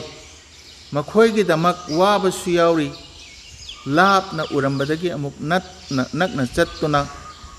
ꯌꯦꯡꯂꯨꯕꯗ ꯐꯥꯎꯔꯛꯄꯗꯨꯅꯤ ꯍꯥꯏꯔꯤꯕ ꯆꯠꯂꯨ ꯌꯦꯡꯕ ꯏꯁꯤꯡ ꯆꯥꯏꯕꯤ ꯅꯨꯡꯒꯥꯏꯔꯛꯇ ꯁꯥꯟꯅꯩ ꯑꯩꯅ ꯈꯪꯍꯧꯗꯦ ꯑꯩꯗꯤ ꯈꯪꯍꯧꯗꯦ ꯁꯤꯟꯊꯩ ꯄꯤꯒꯤ ꯏꯁꯤꯡ ꯆꯥꯏꯕꯤ ꯌꯥꯟꯁꯤꯟꯅꯔꯕ ꯅꯨꯡꯒꯤ ꯃꯄꯥꯎꯅꯤ ꯑꯗꯨꯉꯩꯒꯤ ꯏꯁꯤꯡ ꯆꯥꯏꯕꯤ ꯃꯅꯥꯛꯇ ꯐꯝꯈꯤꯕꯗꯨ ꯉꯁꯤ ꯑꯃꯨꯛ ꯅꯤꯡꯁꯤꯡꯂꯛꯄꯅꯤ ꯈꯪꯍꯧꯗꯅ ꯆꯤꯟꯊꯔꯛꯄ ꯄꯤꯔꯥꯡꯅ ꯏꯁꯤꯡ ꯆꯥꯏꯕꯤ ꯑꯃ ꯑꯣꯟꯈꯤꯕꯅꯤ ꯅꯨꯡꯒꯤ ꯄꯤꯔꯣꯏꯅꯕꯒ ꯃꯍꯧꯁꯥꯒꯤ ꯇꯦꯡꯊꯥꯒ ꯌꯥꯟꯁꯤꯟꯅꯕꯗꯒꯤ ꯊꯣꯔꯛꯄ ꯃꯍꯧꯁꯥꯒꯤ ꯂꯣꯏꯗꯕ ꯋꯥꯔꯤꯅꯤ ꯎꯔꯤꯕ ꯃꯍꯧꯁꯥ ꯑꯁꯤꯒꯤ ꯇꯦꯡꯊꯥꯕꯗ ꯑꯗꯨꯉꯩꯒꯤ ꯋꯥꯔꯤꯁꯤꯡꯁꯨ ꯆꯦꯟꯁꯤꯜꯂꯛꯄꯅꯤ ꯃꯤꯠꯃꯥꯡꯗ ꯑꯍꯩꯕꯝ ꯁ꯭ꯌꯥꯝꯅ ꯁꯛꯄꯗ ꯌꯥꯝꯅ ꯄꯛꯆꯈꯤꯕ ꯌꯥꯝꯅ ꯐꯖꯈꯤꯕ ꯏꯁꯩꯅꯤ ꯁꯪꯕꯥꯅꯕꯤ ꯑꯩꯒꯤ ꯁꯪꯕꯥꯅꯕꯤ ꯁ꯭ꯌꯥꯝꯒꯤ ꯖ꯭ꯋꯥꯏ ꯖ꯭ꯋꯥꯏ ꯂꯥꯎꯕ ꯃꯁꯝ ꯃꯃꯤꯠꯅ ꯅꯣꯛꯄꯗ ꯃꯥꯡꯗ ꯐꯝꯂꯤꯕꯤ ꯂꯩꯁꯥꯕꯤꯁꯤꯡꯅ ꯉꯥꯎꯅꯔꯤꯕ ꯃꯇꯝꯗꯨꯗ MKꯒꯤ ꯃꯌꯦꯛꯁꯤꯅ ꯍꯟꯅ ꯍꯟꯅ ꯈꯜꯍꯟꯈꯤ ꯃꯥꯒꯤꯁꯤꯕꯨ ꯑꯩꯉꯣꯟꯗꯔ ꯁꯪꯕꯥꯅꯕꯤ ꯑꯩꯒꯤ ꯁꯪꯕꯥꯅꯕꯤ ꯈꯨꯝꯃꯨ ꯋꯥ ꯉꯥꯡꯉꯨ ꯑꯩꯉꯣꯟꯗ ꯌꯦꯡꯉꯨ ꯃꯥꯏ ꯍꯥꯏꯒꯠꯂꯣꯁꯦ ꯑꯩꯉꯣꯟꯗ ꯌꯦꯡꯉꯨ ꯆꯥꯅꯕ ꯃꯥꯒꯤ ꯃꯅꯥꯛꯇ ꯐꯝꯂꯤꯉꯩ ꯅꯨꯡꯉꯣꯟꯈꯤꯕꯅ ꯋꯥ ꯉꯥꯡꯕ ꯉꯝꯖꯗꯕ ꯃꯃꯥꯏ ꯂꯨꯞꯊꯗꯨꯅ ꯂꯩꯕ ꯃꯇꯧꯗꯨ ꯌꯦꯛꯄꯅꯤ ꯂꯩꯁꯥꯕꯤ ꯑꯃꯅ ꯅꯣꯛꯃꯤ ꯋꯥ ꯉꯥꯡꯗꯅ ꯐꯝꯕꯗ ꯊꯦꯝꯕ ꯏꯁꯩꯅꯤ ꯋꯥ ꯉꯥꯡꯉꯨ ꯌꯦꯡꯉꯛꯑꯣ ꯍꯥꯏꯅ ꯃꯁꯤ ꯕꯤꯅꯣꯗꯤꯅꯤꯅ ꯍꯥꯏꯔꯒꯇ ꯄꯛꯆꯩ ꯊꯣꯠꯅ ꯅꯧꯅ ꯍꯥꯏꯕ ꯍꯩꯈ꯭ꯔꯦ ꯑꯃꯨꯛꯁꯨ ꯍꯥꯏꯔꯤ ꯍꯧꯒꯠꯂꯣ ꯆꯠꯂꯁꯤ ꯁꯨꯝ ꯉꯥꯍꯧ ꯀꯣꯏꯔꯨꯁꯤ ꯅꯝꯕꯨꯜ ꯇꯣꯔꯕꯥꯟꯗ ꯆꯠꯂꯨꯁꯤ ꯅꯨꯡꯉꯥꯏꯕ ꯃꯪꯂꯥꯟꯗ ꯁꯥꯒꯠꯄ ꯆꯠꯃꯤꯟꯅꯔꯨꯁꯤ ꯀꯣꯏꯃꯤꯟꯅꯔꯨꯁꯤ ꯉꯥꯏꯍꯥꯛ ꯅꯨꯡꯉꯥꯏꯅ ꯉꯥꯎꯃꯤꯟꯅꯔꯨꯁꯤ ꯍꯥꯏꯕ ꯊꯤꯝꯗ ꯁꯥꯒꯠꯄ ꯐꯖꯕ ꯏꯁꯩ ꯑꯃꯅꯤ ꯋꯥꯔꯤ ꯂꯤꯕ ꯍꯩꯕ MK ꯕꯤꯅꯣꯗꯤꯅꯤꯅ ꯋꯥꯔꯤ ꯏꯁꯩ ꯈꯔꯁꯨ ꯏꯔꯝꯃꯤ ꯊꯕꯥꯇꯣꯟ ꯁꯥꯃꯨ ꯃꯆꯥ ꯑꯃ ꯂꯥꯎ ꯋꯥꯔꯤ ꯂꯤꯒꯦ ꯂꯥꯎ ꯍꯥꯏꯕ ꯋꯥꯔꯤ ꯏꯁꯩ ꯑꯍꯨꯝꯁꯤ ꯑꯔꯤꯕꯝ ꯁ꯭ꯌꯥꯝ ꯁꯔꯃꯅ ꯁꯛꯈꯤ ꯃꯗꯨꯒꯤ ꯃꯅꯨꯡꯗ ꯁꯥꯃꯨ ꯃꯆꯥ ꯑꯃ ꯑꯁꯤ ꯒ꯭ꯔꯥꯃꯣꯐꯣꯟ ꯔꯦꯀꯣꯔꯗ ꯅꯝꯗꯨꯅ ꯐꯣꯡꯈꯤ ꯃꯤꯌꯥꯝꯅ ꯌꯥꯝꯅ ꯄꯥꯝꯅꯕ ꯏꯁꯩ ꯑꯣꯏꯈꯤ ꯑꯉꯥꯡꯒꯤ ꯋꯥꯔꯤ ꯑꯣꯏꯅ ꯁꯥꯒꯠꯂꯕꯁꯨ ꯑꯍꯜꯁꯤꯡꯅ ꯄꯥꯝꯅ ꯇꯥꯅꯈꯤ ꯌꯥꯝꯗ꯭ꯔꯕꯁꯨ ꯂꯩꯕꯥꯛ ꯅꯤꯡꯕ ꯑꯃꯗꯤ ꯂꯥꯏꯁꯣꯜ ꯏꯁꯩ ꯈꯔꯁꯨ ꯏꯔꯝꯃꯤ ꯂꯩꯕꯥꯛ ꯅꯤꯡꯕ ꯏꯁꯩ 19 ꯂꯥꯏꯁꯣꯜ ꯏꯁꯩ 4 ꯄꯨꯂꯞꯅ ꯏꯁꯩ 53 ꯏꯔꯝꯃꯤ ꯔꯕꯤꯟꯗ꯭ꯔ ꯁꯪꯒꯤꯠ 19 ꯑꯃꯒ ꯍꯟꯗꯣꯛꯄꯤꯔꯝꯃꯤ ꯂꯥꯏꯔꯕꯤꯗꯤ ꯍꯥꯏꯅꯩ ꯏꯃꯥ ꯅꯪꯕꯨ ꯃꯤꯅ ꯍꯥꯏꯔꯤꯕꯁꯤ ꯔꯨꯞ ꯔꯥꯒꯒꯤ ꯑꯣꯏꯅ ꯇꯔꯨꯅꯤ ꯕꯥꯂꯥꯅ ꯔꯦꯗꯤꯑꯣꯗ ꯁꯛꯈꯤ अरिबम श्याम शर्मना सुर पानबनी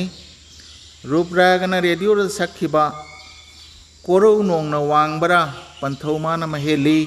मालेम लैना लुम्बरा पलेमाना मरुम्मी पलेम पंथौ पोकलिबी पोकनाफम लमदम न महेली हाइरिबा इसै असिसु फजबा इसै अमा ओइखि ख्वाइदगी फजखिबा लैबाक निंगबा इसैदी मागी मियामना पामनाखिबा इसै कनादा सिननी फिरालसे कनादा हापकनी पोटलुमसे खलकले हौख्रबा मपोकि मियोइना थिरकले पलेमगी संगाइदा कोइना हाइरिबा सिनी सनाय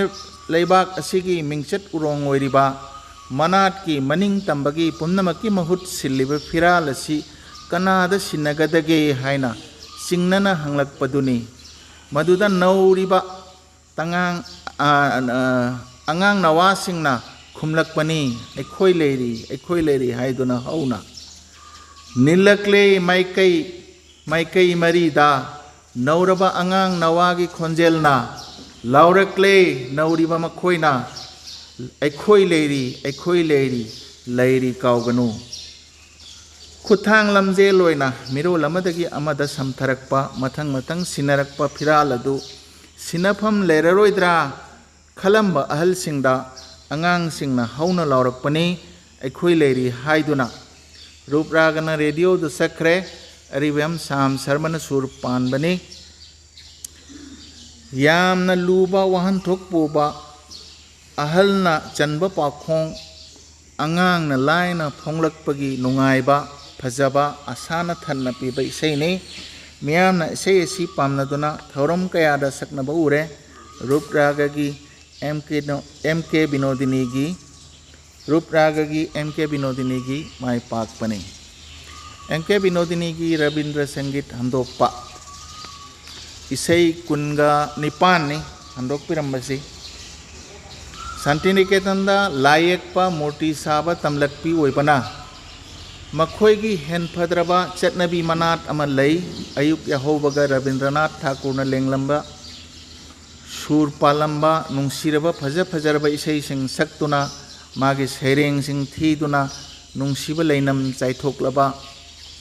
धूपकी मैखुना हारबा नुंसिबा इसैना सुरना निल्लबा मंदिर अमा ओलहनबगी शांतिनिकेतनबु अदुना सिनफा पुई मखोय लोइना रविंद्र संगीत की इसैसिंग रविंद्रनाथ की सैरेंसिंग अयुक नुमिदांग वाइरमदत नतना तोंगानबा थौरम कया अमा सही चुप सिंदुना इसैगी नुंसिबा सुरना मेंगना निल्लबा अतिया अमा सागतली मदिदा मणिपुर की ममोम बिनोदिनी सु यावरखी अदुना कुइना चिनफा पुरकलबा इसैसिंग अदु लेपतुना लैरबा सुरगा चानबा फजबा वहाई खल्लगा मेतेलोंदा बांग्लागी थोटपा मेंगबा नुंसिबा सुर अदु मांगहंदना ओंथोकपगी चांगयेंग अमा रूपरागना पाइखतखी रेडियो की डिमांड सु लेखी रविंद्रनाथ की थौरम सिंगनसु इंसिनखी एमके बिनोदिनी ना रविंद्र संगीत कुन्निपान हंदोक पिरमे अरिबम श्याम शर्मा ना ऑल इंडिया रेडियो इम्फाल दा सखिबा रविंद्र संगीत अमा लखचरी कभल्ली नंग अबू नुंसी चैना खोलना अरोनब नुंसी मैचाक तुजुंग इरांग हौरी नहा की अभिसारदा चटके चटंगमदा लाना सक्सनु खोंथांग खुदिंग थमोयगी चैना खोलना थमोयदा खोंगली बासी मिटलुदा तरंग लाइजा नुंसी मैचाक सिना कंगावना हल्ली अइबू पुनमक नंगना मुल्ली अदुबु करीसु लेमहौदरे थमोयना यादे चसी करी नुंगिनो अइबू अमकक लौखचबनी सै कुन्निपानदुदगी चपचाबा सुरमा लेपतुना लैरबा इसै अमगी लोनबु अतोप लोन अमदा हनबा हाइबसी अराइबा थबक नते हिरमसिदा कथोकलबा कवि नतना ओइथोकबा वाय एमके बिनोदिनी की फजबा है सिंबदी वारी मचा वारी लीबदने रविंद्र संगीत की मयेक से हनबदा लोल तफातबा fajana chung phiral chana lepa ngamdaba mayek khara yaw ba thengnei maibam haricharan na handokpa mayek na lol taba phajaba natpu taba thengnei aroi bada matami segi taibangda phajaba mayek iba khara lei sarat arambam tomthin ngan khibamani khuraijam fulendra b jayanta kumar khumanthem prakash konsaba ibochau thangjam kora phajaba sei kaya khudol tamkhiba ngaktani makhoigi marakta maharaj kumari binodini su mafam ama kalli mafongdokta tongana mafam kanba ngame wakhal mata khenei nungsibadi thamoigi maning tamba mapung phana lawgadabani atei kanagi su khaningai oide haiba philosophy ama yauri lon thought nobata natana phajaba imagery madi metaphor sizinaduna onthokna phajana leichel semba ngambi asaibini haibata haiman mathokloi phajaba khonjelna nungsiba suda sakpa yaba isei kaya leiribasi sakhaningi mage sida lyric sida radio da saktriba mayamna saknatriba isei yam phajaba mayam ama yauri masi lokhallaga sakhan janingi adagi asagi lila kanna tawringai adagi isei saktanga kanna tawringai duda imasina isei se amamam anini khak iraga isei kun manga di thagat pangamdaba adana mane ibi isei se sakningai leitadana tamo prakash ki mamingda amani ma agajanta ki mamingda amani ma sakhan ki bayawi adubu haiba khomjin ba lyric sidadi agajanta dagi su adi tamo prakash dagi su ayaba lawraga amuk hanna ima segi mamingda lyric sida ponge adana phajaba yauriba isei singdu hojiki seisakpi singna sakhan janingi maduna magi mafamda tawimal khangba utpa oigani mayam pumnamakpu thawai yauna tabibagidamakta thagatsari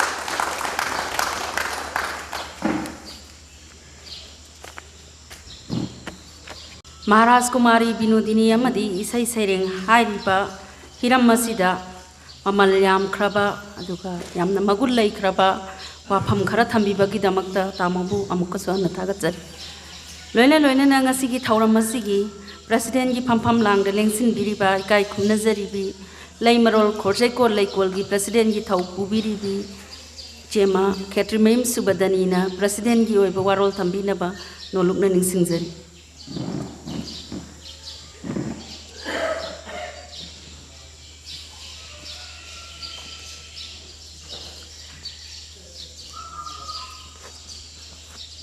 Kitang yun thaji. Kitang yun.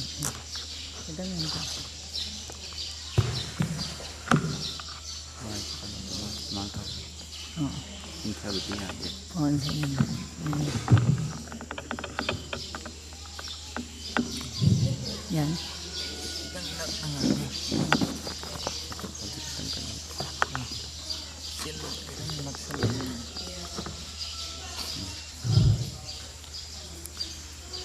Imasi binodini gi akoi chama suba sahi gi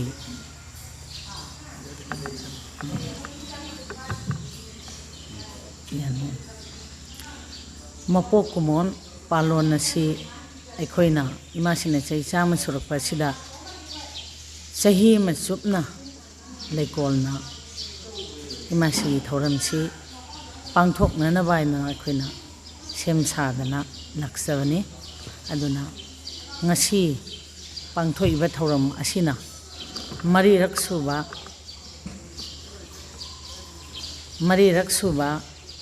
thagi pangthokpa thoramni hairiba thoram asigi kegi mayai tangbanda lengsinbiriba ikai khunajariba oja dilip mayangbam ikai khunna uchari aduga ngasigi asigumba thauram asida lengbirakliba ikai khumnajarabasing mingwaina amamamta oina panjadragasu hairiba thauram asibu mapung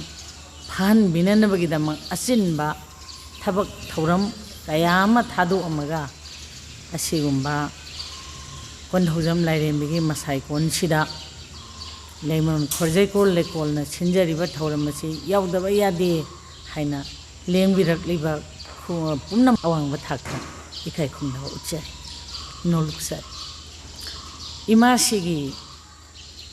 Wari Sidi Aita da Kuthari Masidi Saita Katanate Film da Jagoida Isaida Aduga Wari Masada Novel da Onthokna Yamkre Haji Ozadilimna Imashigi Isaigi Matangda Onthokna Marik Sumba Paudam Tambikre Yamna Nainaraga Putok Pirpa Adugumba Imashine Iramba Isaigi Matangda Putokpani Yamna Pajay Askimati Akoida Imashigi Mayek Amamamsi Ngauze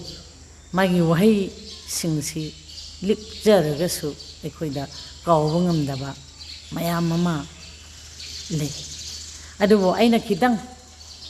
Nasi Asigumba Function Nasida Aina Nangjaga Doriba Asidi Imasiga Aiga Loina Jarakpa Tengna Jarakpa Aduga Magi Larita Pajaki Bakising Adudagi Kajitang Aina Ningsing Ay Panjage Marandi Equigi Mangda Saksu Tungadana Leire Pungsu Baro Taslak Leduna Ay Tentakna Ngangjagi Imasidi LEIKOL da Aina Secretary Amoina Founder Secretary Amoina Imasina Founder President Amoina Loina Jarakpani Aduna Maduda Akoinitagi Waiba Wari Sanaba Mayama Swadum Lejay Mapanda Satlubagi Wari Masa Parubagi Akoigi Taudo Masa Mayama Masulejay Aduga Amana Imasisi Mayamna Hainabaduni Imashigi photo Amakak Akoinasu Matamatangi Matungina Laisu Katana Koram Java Choba Makak Lay Agi Sangoida Agi Sangoi si LEIKOL office Obenina Imashigi photo si Aina Ngaraga Tamba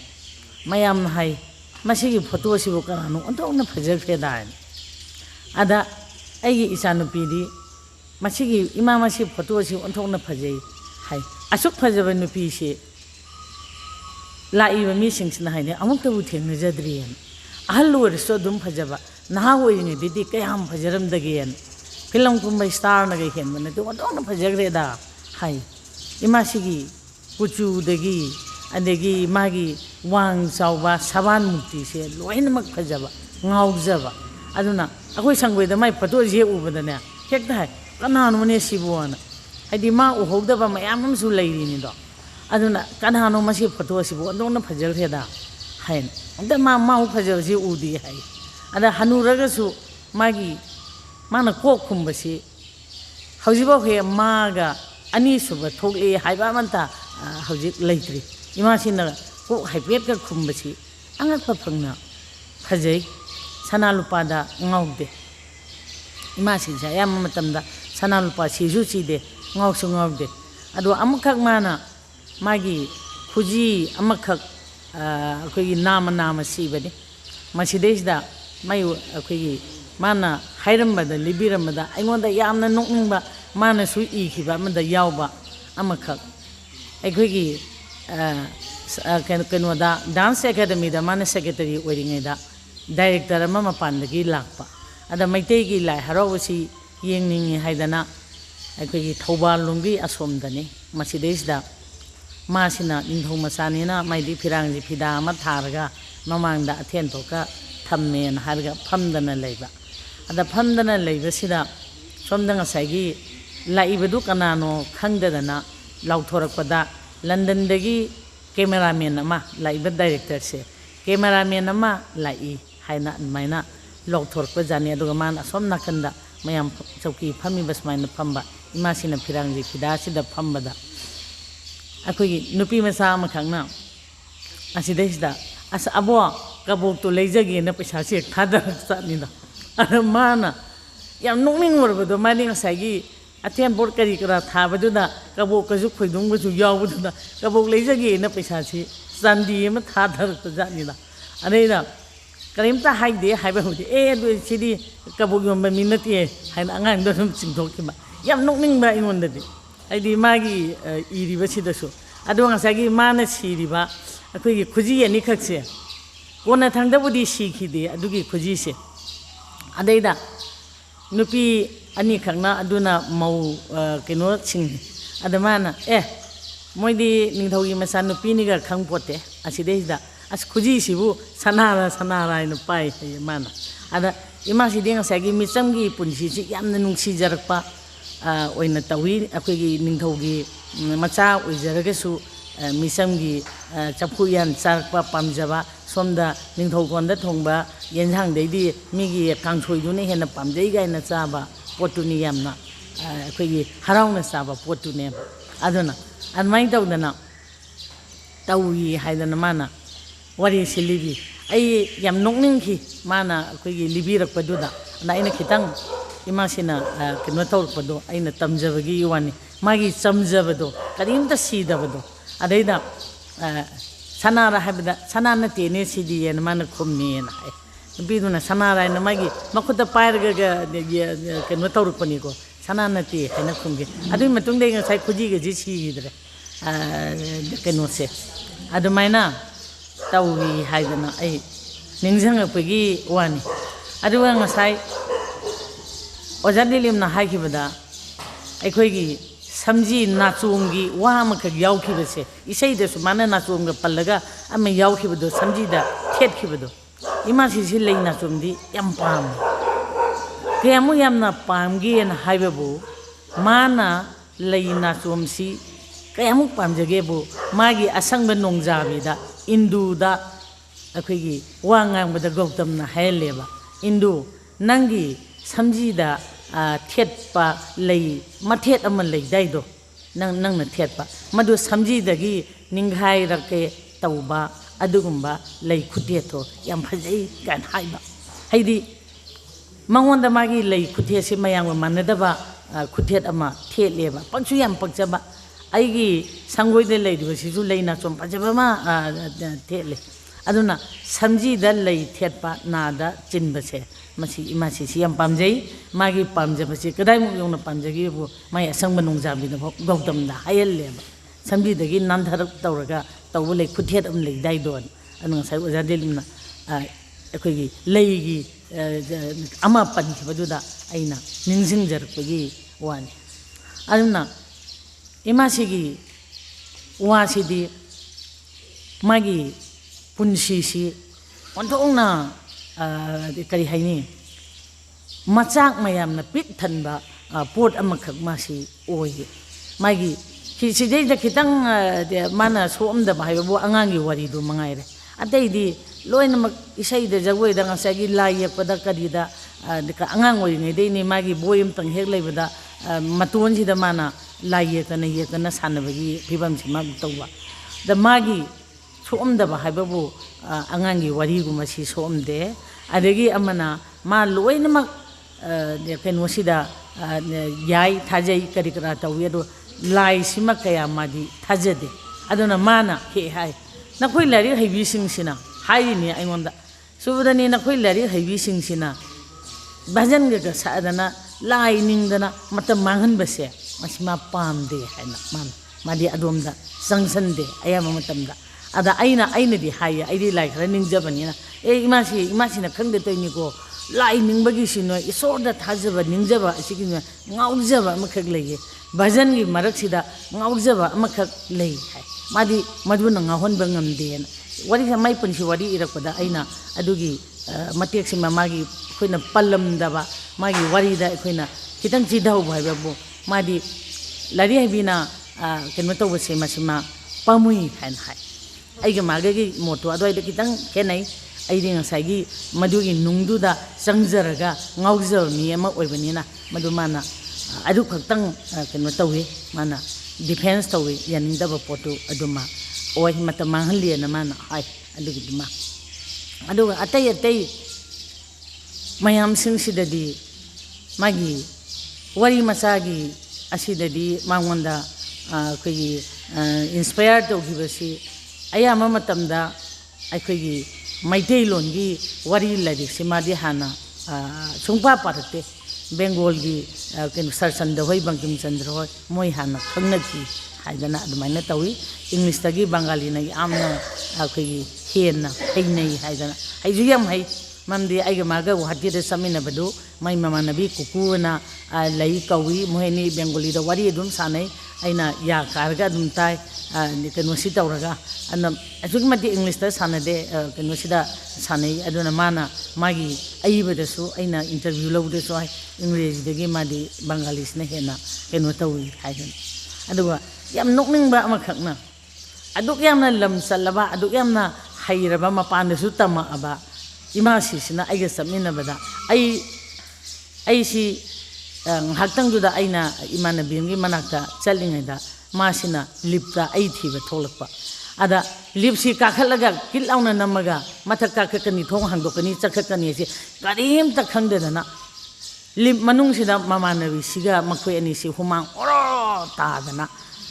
ꯂꯩꯔꯝꯃꯦꯕ ꯂꯤꯞ ꯃꯅꯨꯡꯁꯤꯗ ꯑꯗꯒꯤ ꯑꯩꯅ ꯃꯔꯣꯜ ꯑꯃ ꯃꯥ ꯀꯗꯥꯏ ꯆꯠꯈ꯭ꯔꯒꯦ ꯀꯥꯁꯤꯗ ꯃꯣꯏ ꯑꯅꯤ ꯂꯩꯇ꯭ꯔꯦꯅ ꯑꯗꯩ ꯃꯥꯅ ꯃꯔꯣꯜ ꯑꯃ ꯑꯩ ꯀꯗꯥꯏ ꯆꯠꯈ꯭ꯔꯕꯅꯣ ꯍꯥꯏꯅ ꯇꯧꯔꯒ ꯃꯥꯗꯤ ꯗꯛ ꯂꯥꯎꯅ ꯍꯥꯡꯗꯣꯛꯑꯝꯕꯗꯨꯗ ꯃꯣꯏꯅꯤ ꯁꯠ ꯂꯥꯎꯅ ꯆꯪꯃꯤꯟꯅꯔꯨꯕꯅꯤ ꯂꯤꯞꯇꯨ ꯐꯦꯟꯒ ꯑꯝꯇ ꯄꯥꯟꯗꯦꯕ ꯑꯗꯩꯗꯤ ꯃꯣꯏ ꯑꯅꯤꯁꯤ ꯄꯥꯈꯠꯇꯅ ꯁꯤꯕ ꯇꯥꯔꯦ ꯍꯥꯏꯗꯅ ꯇꯧꯔꯒ ꯆꯞ ꯂꯦꯞꯇꯅ ꯂꯩꯔꯝꯃꯦ ꯑꯩꯅ ꯃꯈꯥ ꯀꯨꯝꯊꯔꯒꯦ ꯃꯁꯤꯗꯤ ꯃꯊꯛꯇ ꯂꯩꯇꯦꯅ ꯁꯨꯏꯗꯨ ꯀꯤꯠ ꯂꯥꯎꯅ ꯅꯝꯃꯒ ꯇꯧꯔꯛꯇꯅ ꯃꯣꯏ ꯑꯅꯤꯁꯤ ꯄꯜ ꯂꯥꯎꯅ ꯆꯣꯡꯊꯣꯔꯛꯑꯦꯕ ꯑꯁ ꯁꯤꯔꯝꯅꯤꯗ ꯍꯥꯏꯗꯅ ꯑꯁ ꯈꯨꯐꯤꯡ ꯑꯃꯅꯤ ꯍꯦꯛꯇ ꯀꯩꯅꯣ ꯇꯧꯗꯅ ꯆꯣꯡꯊꯣꯔꯛꯄ ꯐꯤꯕꯝꯗꯣ ꯑꯗꯩ ꯑꯩꯅ ꯀꯃꯥꯏꯅ ꯇꯧꯔꯤꯕ ꯏꯃꯥꯁꯤ ꯑꯁ ꯎꯃꯥꯡꯅ ꯑꯣꯔꯣꯔꯣ ꯇꯥꯔꯕꯅꯤ ꯃꯣꯏ ꯑꯅꯤꯁꯦ ꯍꯥꯏꯗꯤ ꯂꯤꯞ ꯃꯅꯨꯡꯗꯨꯗ ꯀꯌꯥꯝ ꯀꯨꯏꯅ ꯂꯩꯔꯒꯦꯕꯨ ꯑꯗꯩꯗꯤ ꯑꯁ ꯁꯤꯔꯝꯅꯤꯗ ꯅꯪ ꯊꯤꯕꯗ ꯀꯗꯥꯏꯗꯒꯤ ꯀꯩꯅꯣ ꯇꯧꯔꯦꯅꯦ ꯂꯤꯞ ꯃꯅꯨꯡꯁꯤꯗ ꯆꯣꯡꯁꯜꯂꯨꯕꯅꯤꯅꯦ ꯍꯥꯏꯅ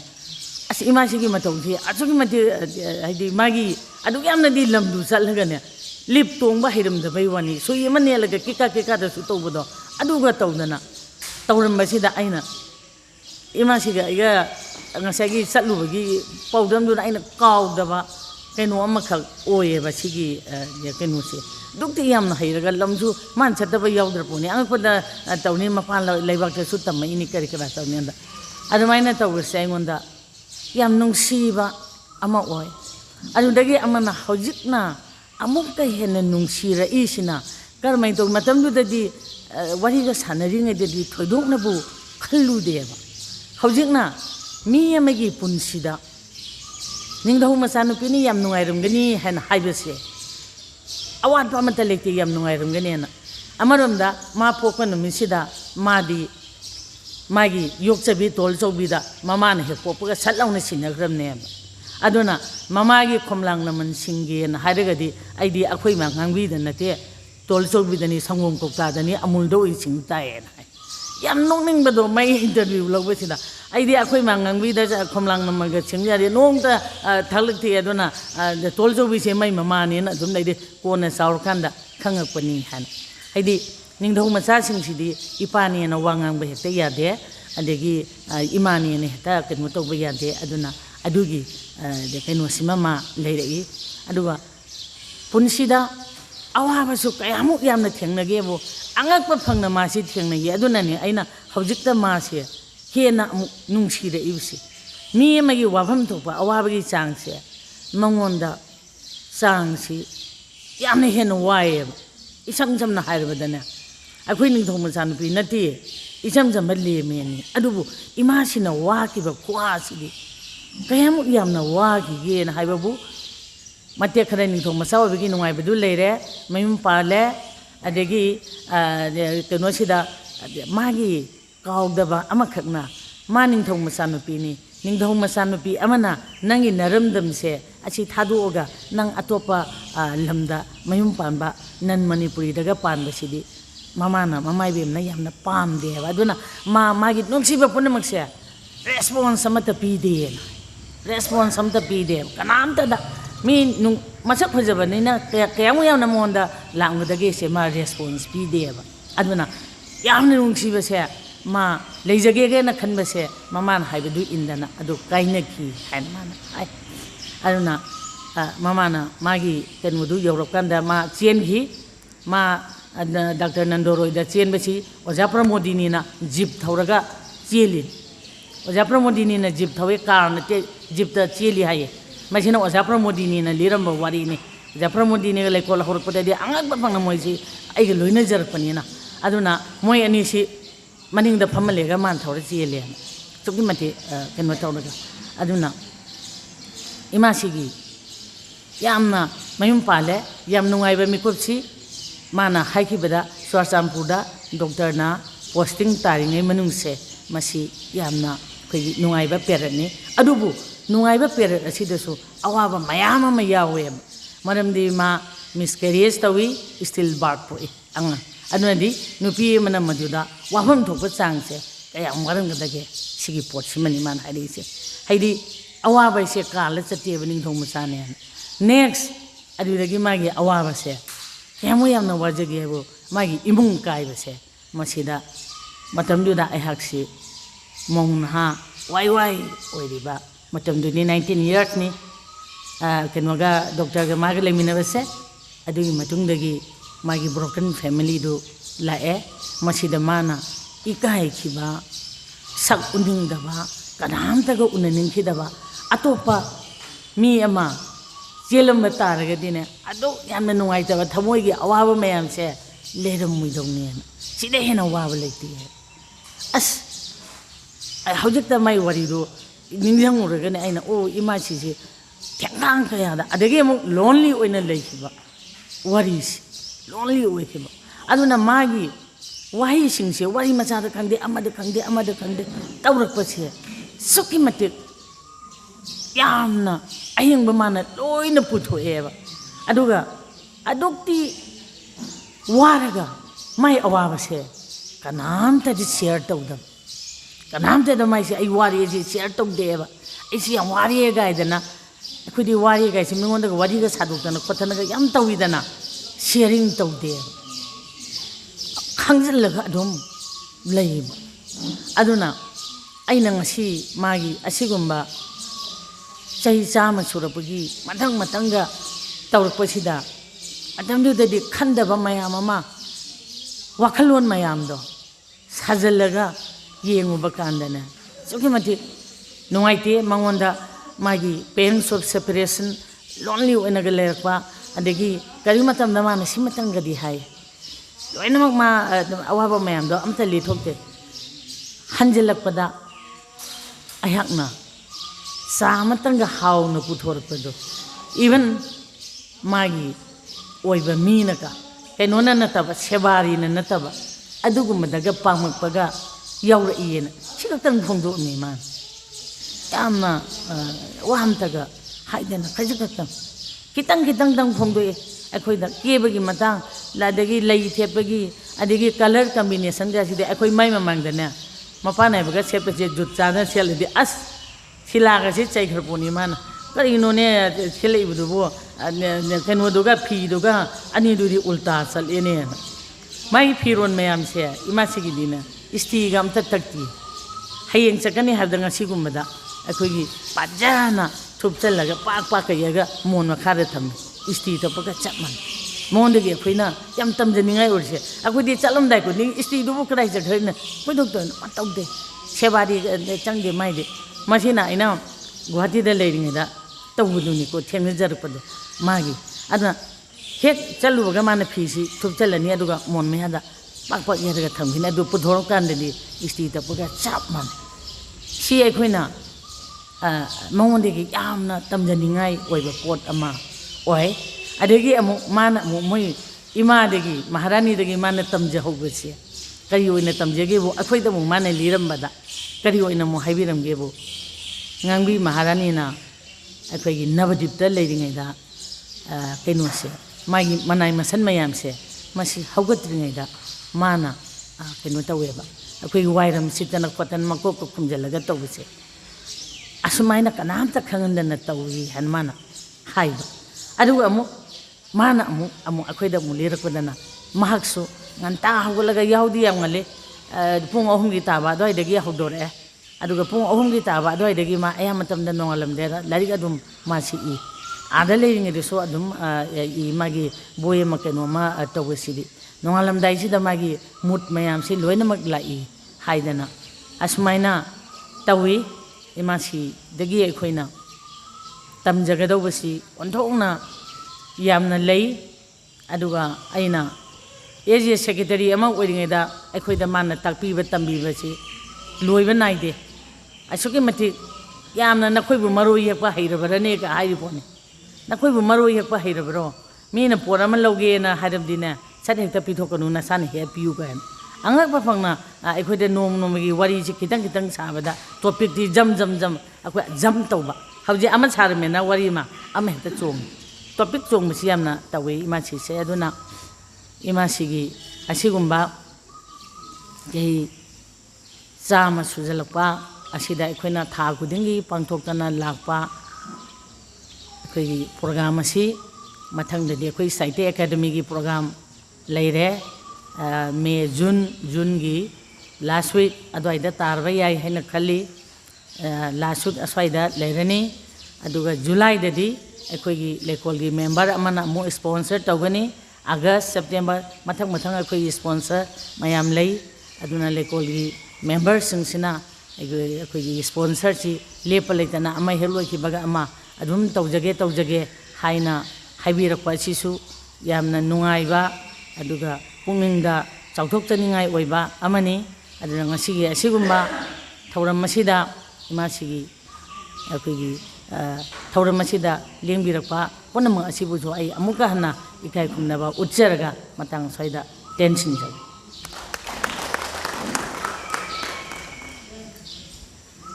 थागतचरी थेंगनबिरकपा एक्सपीरियंस मयाम अमा शेयर तौदुना मयाम तहनबिबगिदमक लोइना लोइना ngasi चथजरिबा महाराज कुमारी बिनोदिनी देवी की चही चामा सुबा मपु कुमोन थौरम पालन की मरी सुबा थौरम मसिगी अहान बतांकक असि फर्स्ट सेशन से मतंग स्वाइदा लोइसिनजनबा अयाबदु लौजद्रिङै की ममांगदा बोर्ड ऑफ थैंक्स पिबिरनबगिदमकता इकाई खुमनजरिबी चेमा गुरु अरिबम घनप्रिया जॉइंट सेक्रेटरी लैकोलबु कुकनोना इकाई खुमनबु उच्चबगा लोइनना बोर्ड ऑफ थैंक्स पिबिनबा कौसिनजरी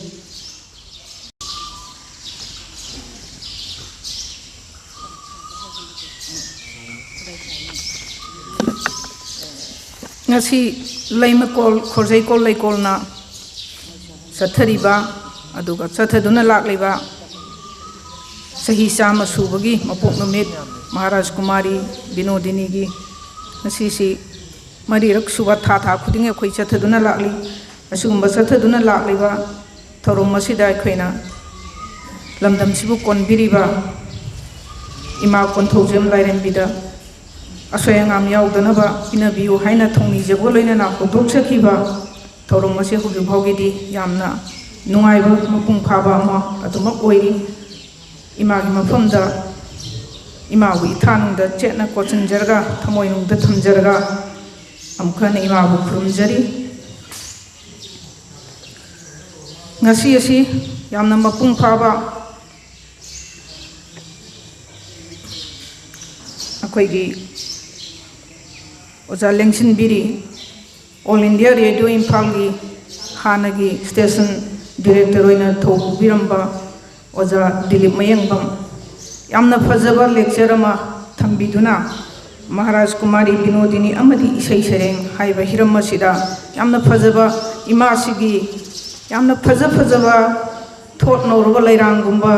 मनी मुक्ता गुमना लंगलबा दुम्बा फजरबा इसै सिंग अदु ngasi पुलप खोमजनदुना पुबिरकलगा अममम लखतपिरगा ओजाना मसक ताकपिदुना अखोइदा मदु महो बिबि बिहन बिदु फंगन बिदुना यामना फजबा लेक्चर अमा ओजाना खुदोल तंबिखिबा अदुगी दमकता ओजाबु सिंजलांगजरिबा लैमकोल खोजैकोल की माइकैदगी थगत फोंदोकचरी तौमन खंगो उच्चरी लोइना ngasiगी theorem मसिदा यामना मपुंग फाबा ओहेनबिरिबा लेंबिरकलिबा अखोइगी थैदोंना Manipuri language advisory board साहित्य अकादमी न्यू दिल्ली की कन्वेनर ओइना थौबुबिरिबा मतम चुप्पदा चिफ गेस्ट ओइना लेंसिन बिरबसु इसै से ओहारसु दुमक सकपिबा ओजासी इचम चमजबा यामना साहित्यबु नुंसिबा सैरेंग थिउ हरसु थिबिबा ओजा लेंबिरक्तुना ngasige sigumba function asida hena mapung phawa mangan naiba function nama ohenba adigi oja aiga palhada lengsin beri oja runa lengsin biri tamo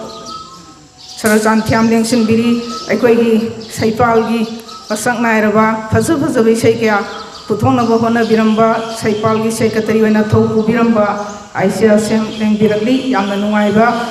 ama phauze aikoida aduga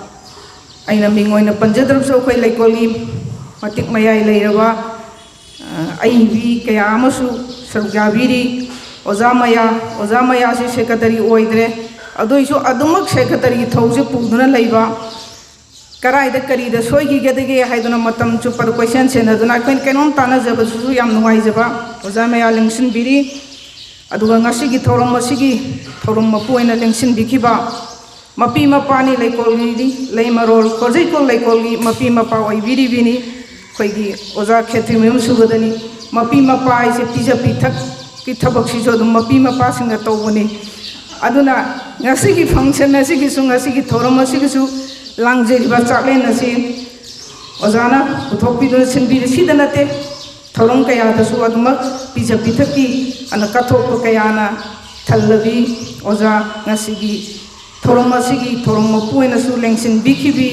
leimekol korjai kol laikol gisu thorom mapu president oina thoku biribi ojabu sinjarang jari bagi maike dagi hana thagat phongdok chari aduga tawhimal khanggo chari loina nang asigi aikoigi pangthokliba hanagi thorom singdasu ngasigi thorom dasu Kangleipak YouTube channel gi nongal yengkom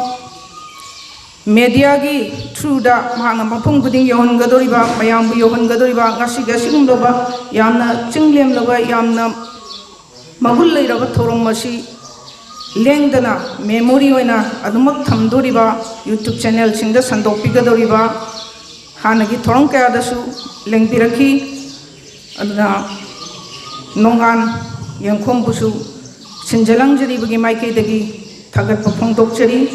tawhiman khangbu chari loinana masi madi haidaba sunga yadra koi ngasi yam nuai nai koi function chi tongminari koi saruk yaminari masi koi gi maru kesi gita ai wanta la ga sitni man sitna wai taidana adagi ngarang dagi ana president da kamai tawsi ke dawsi wa si logna khotna yam thawai yaw no kona bikiba do kai koi gi thorom asibusu media da tongan ba paper singda publicity hai tare madu gumge thorang logiriba kesi gita thagachari lukloini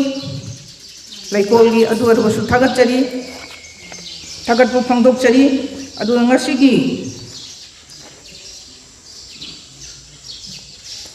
thagatpu phangdokchari adu ngasi gi sahitya academy award di hanasu haijagre akhoi gi tamo sarajan thiam lengbirabli tamo se akhoi leikon gi thabak kaya dasu akhoi isema bimawati leibagi ra khangge akhoi gi thabak hek tawgi asoi angam se khoi tanabam ni hangnabam ni hainabam ni asi su lengbirabli ojabu somkana thagachari aroi beda khoi seireng seidinaba ma leigani sigi inaugural function si loiro matungda masigi watem binaba koi moderator oina phambi gadoriba laikol ki vice president soi biriba songtham ongbi subadani oja subadani busu lengbirakli lengsin biri horen sereng phajabusu pabirakani oja busu thagat phongdok chari lengbirak tuna ngasigi mifam asida uibagi dama aigi isani sabu thagat jaba haigadra khangge khoi laikon gi doiba khoi oja tarun kumari je haubudai program kandaka tawna mana tawjari si akhoi masi chithajaning de aduna oja tarun kumari bu su thagachari aduga welcome address bibiramba w kumari chanu yamna magi welcome address ni harga yam informative oibani magi se matungda kari tawgade mamangda kari tawgre akoina khanghogdaba uhogdaba kaya ga su pandana yam phajaba welcome address se thorong khudi makche ma adumak sugumba yamna marik chumba mapung pa welcome address bi aduna ꯑꯩꯈꯣꯏ ꯀꯨꯃꯥꯔꯤ ꯆꯅꯨꯕꯨꯁꯨ ꯊꯥꯒꯠꯆꯔꯤ ꯊꯥꯒꯠꯄ ꯐꯣꯡꯗꯣꯛꯆꯔꯤ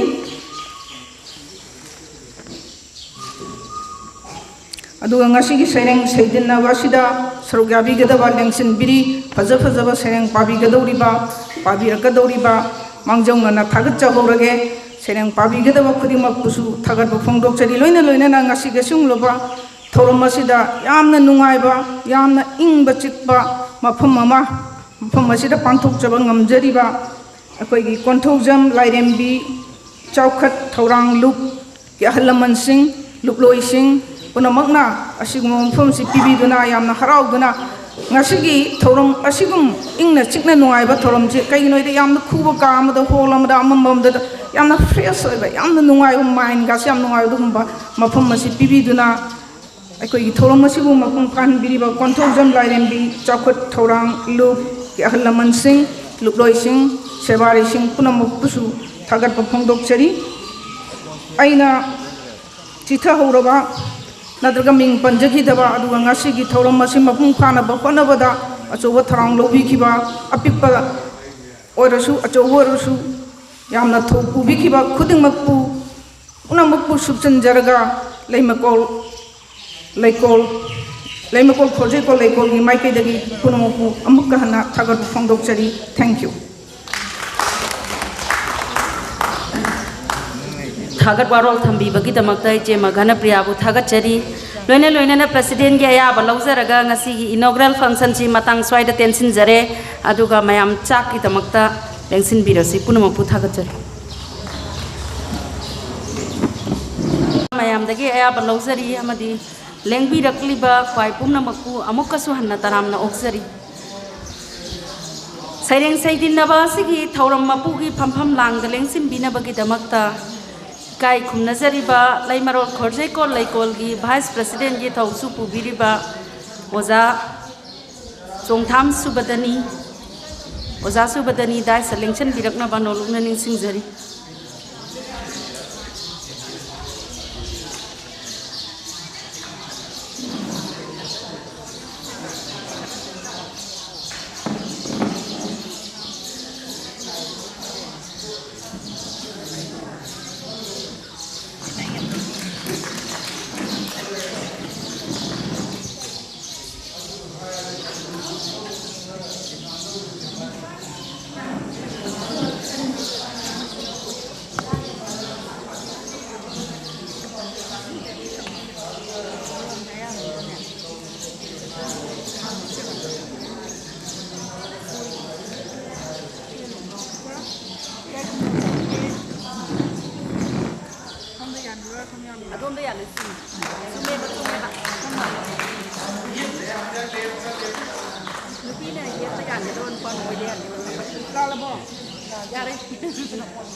सैदिन मपु ओइबिरिबा काय खुमनजरीबा ओजा चोंगथाम सुबदनीना सैरेंग अमतंग थिबिदुना सैरेंग थिबा सि हौदोकपिनबा नोलुगना निंसिंगजरी ओजाना हाना पिरा हौदोकना ताइना ओजाना हाना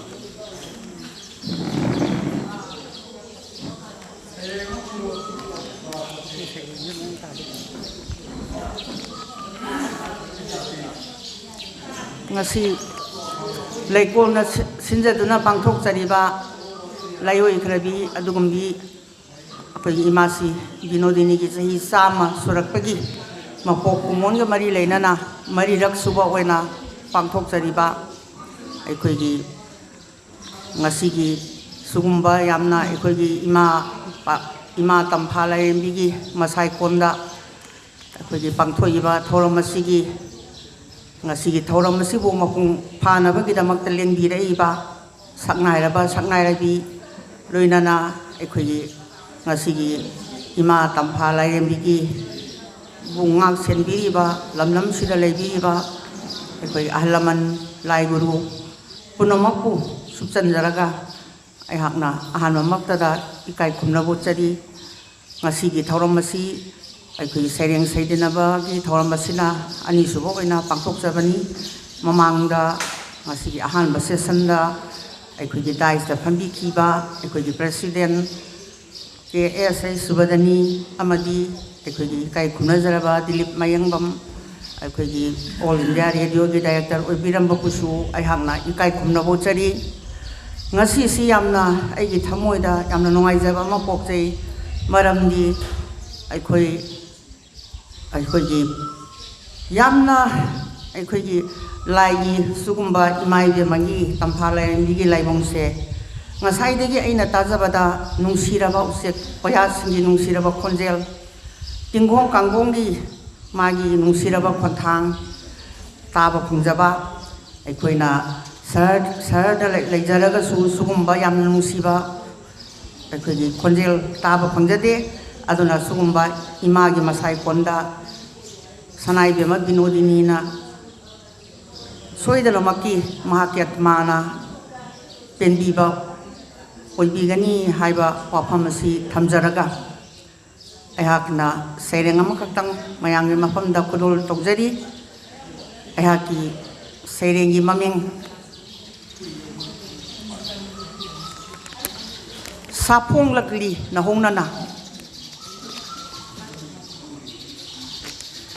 ꯑꯃꯨꯕ ꯍꯨꯒꯤ ꯂꯩꯆꯤꯜꯅ ꯆꯥꯛꯊꯦꯛꯈ꯭ꯔꯕ ꯍꯤꯒꯣꯛ ꯃꯆꯨ ꯑꯣꯟꯈ꯭ꯔꯕ ꯈꯧꯔꯤ ꯑꯃꯨꯕ ꯍꯨꯒꯤ ꯃꯅꯤꯜꯅ ꯆꯥꯛꯊꯦꯛꯈ꯭ꯔꯕ ꯍꯤꯒꯣꯛ ꯃꯆꯨ ꯑꯣꯟꯈ꯭ꯔꯕ ꯈꯧꯔꯤ ꯈꯥꯡꯈꯤ ꯅꯪꯅ ꯑꯋꯥ ꯃꯩꯆꯥꯛ ꯑꯣꯟꯊꯣꯏꯅ ꯀꯟꯖꯅꯕ ꯃꯥꯂꯦꯝꯒꯤ ꯊꯋꯥꯏ ꯄꯥꯟꯕ ꯖꯤꯕꯁꯤꯡꯕꯨ ꯊꯨꯞꯆꯤꯟꯈ꯭ꯔꯕ ꯐꯤꯗꯨꯛꯀꯨꯝ ꯅꯪꯒꯤ ꯇꯥꯟꯗꯣꯞ ꯖꯒꯣꯏꯒꯤ ꯋꯥꯔꯤꯁꯨ ꯁꯥꯐꯣꯡꯂꯛꯂꯤ ꯅꯧꯍꯧꯅꯅ ꯑꯅꯧꯕ ꯖꯨꯛꯀꯤ ꯂꯩꯃꯥꯏꯁꯤꯗ ꯍꯦ ꯅꯤꯂꯀꯟꯊ ꯅꯪꯒꯤ ꯋꯥꯈꯜꯒꯤ ꯃꯤꯠꯌꯦꯡꯒꯤ ꯑꯣꯟꯅ ꯇꯩꯅꯕꯗ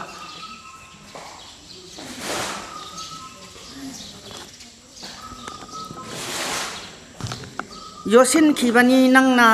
ꯅꯥꯈ꯭ꯌꯥꯠ ꯂꯥꯎꯅ ꯀꯥꯊꯣꯛꯇꯨꯅ ꯁꯃꯨꯗ꯭ꯔ ꯏꯔꯣꯜꯅꯨꯡꯗꯒꯤ ꯊꯣꯛꯂꯛꯏꯕ ꯇꯝꯊꯤꯔꯕ ꯍꯨꯒꯤ ꯑꯃꯨꯕ ꯂꯩꯆꯤꯜꯒꯤ ꯃꯅꯤꯜꯁꯤꯡꯅ ꯑꯣꯟꯖꯔꯕ ꯏꯔꯤꯛꯁꯤꯡ ꯇꯥꯈꯤꯗꯅꯕ ꯍꯣꯠꯅꯖꯈꯤ ꯅꯪꯅ ꯏꯔꯤꯛ ꯑꯃꯠꯇꯁꯨ ꯄ꯭ꯔꯤꯊꯤ ꯃꯥꯇꯥꯒꯤ ꯃꯇꯝꯕꯥꯛꯇ ꯀꯟꯕꯤꯈꯤ ꯎꯠꯀꯤ ꯃꯄꯩ ꯑꯣꯟꯈ꯭ꯔꯒꯗ꯭ꯔꯕ ꯃꯥꯂꯦꯝ ꯂꯩꯃꯕꯨ ꯍꯦ ꯁꯤꯕ ꯁꯝꯕꯨ ꯅꯪꯒꯤ ꯀꯠꯊꯣꯛꯄꯒꯤ ꯅꯨꯡꯁꯤ ꯂꯥꯏꯖꯅ ꯁꯦꯝꯕꯤꯈꯤ ꯃꯁꯤꯡ ꯊꯤꯉꯝꯗ꯭ꯔꯕ ꯇꯨꯔꯦꯜꯁꯤꯡ ꯌꯦꯠꯁꯤꯟꯅꯍꯟꯈꯤ ꯑꯃꯒ ꯅꯨꯡꯁꯤ ꯂꯤꯄꯨꯟ ꯅꯨꯖꯥꯒꯤ ꯁꯝꯒꯤ ꯕꯦꯅꯤꯒꯨꯝ ꯄꯤꯕꯤꯔꯝꯕꯅꯤ ꯀꯠꯊꯣꯛꯄꯒꯤ ꯃꯨꯠꯅꯥꯏꯗ꯭ꯔꯕ ꯑꯔꯪꯕ ꯈꯨꯗꯝ ꯆꯩꯈꯥꯏꯕꯤꯔꯝꯕꯅꯤ ꯃꯥꯂꯦꯝꯒꯤ ꯃꯐꯝ ꯈꯨꯗꯤꯡ ꯊꯤꯖꯒꯦ ꯅꯪꯒꯤ ꯅꯨꯡꯁꯤ ꯏꯔꯤꯛꯁꯤꯡ ꯄꯤꯕꯤꯌꯨ ꯊꯧꯅꯥ ꯂꯤꯡꯖꯦꯜ ꯀꯟꯖꯅꯕ ꯑꯉꯥꯡꯕ ꯃꯆꯨ ꯁꯪꯖꯤꯟꯈ꯭ꯔꯕ ꯑꯁꯪꯕ ꯅꯥꯄꯤꯁꯤꯡꯒꯤ ꯑꯋꯥꯕ ꯄꯨꯝꯅꯃꯛꯄꯨ ꯑꯃꯅ ꯈꯣꯏꯔꯝꯖꯔꯤ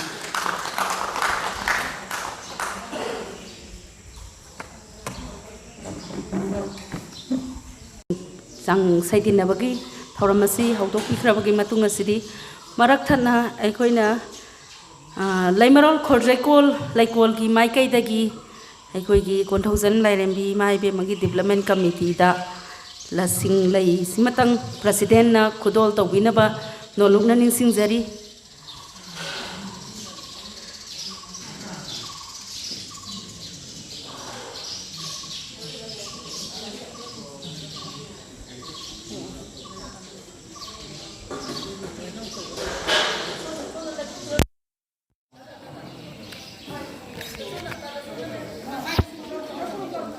ꯁꯣꯝꯗ ꯑꯣꯟꯕꯤꯔꯣ ꯁꯣꯝꯗ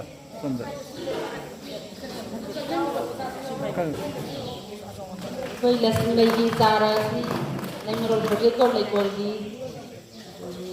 ꯑꯣꯖꯥ ꯁꯣꯔꯣꯕꯂꯥꯅ ꯈꯨꯗꯣꯜ ꯇꯝꯕꯤꯕꯅꯤ ꯂꯟꯁꯤꯟꯕꯤꯔꯛꯇꯨꯅ ꯑꯩꯈꯣꯏꯅ ꯈꯨꯗꯣꯜ ꯇꯝꯖꯔꯤꯕ ꯂꯩ ꯑꯁꯤ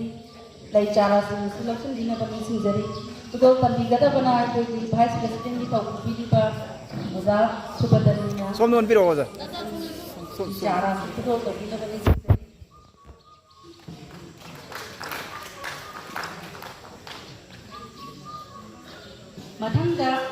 ꯑꯩꯈꯣꯏꯒꯤ ꯂꯁꯤꯡ ꯆꯥꯔꯁꯤꯡ ꯌꯣꯛꯈꯠ ꯅꯤꯡꯕꯒꯤ ꯄꯥꯟꯗꯝꯗ ꯆꯥꯔ ꯁꯦꯝꯕꯤꯗꯨꯅ ꯄꯨꯕꯤꯔꯛꯏꯕ ꯏꯀꯥꯏ ꯈꯨꯝꯅꯖꯔꯤꯕ ꯑꯣꯖꯥ ꯁꯣꯔꯣꯕꯂꯥꯅ ꯃꯦꯝꯕꯔ ꯀꯃꯤꯇꯤꯒꯤ ꯃꯦꯝꯕꯔ ꯑꯃꯗ ꯈꯨꯗꯣꯜ ꯇꯧꯕꯤꯅꯕꯁꯨ ꯅꯤꯡꯁꯤꯡꯖꯔꯤ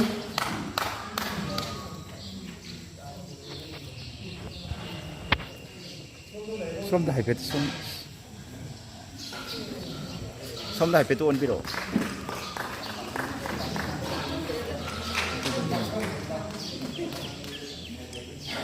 ꯌꯥꯏ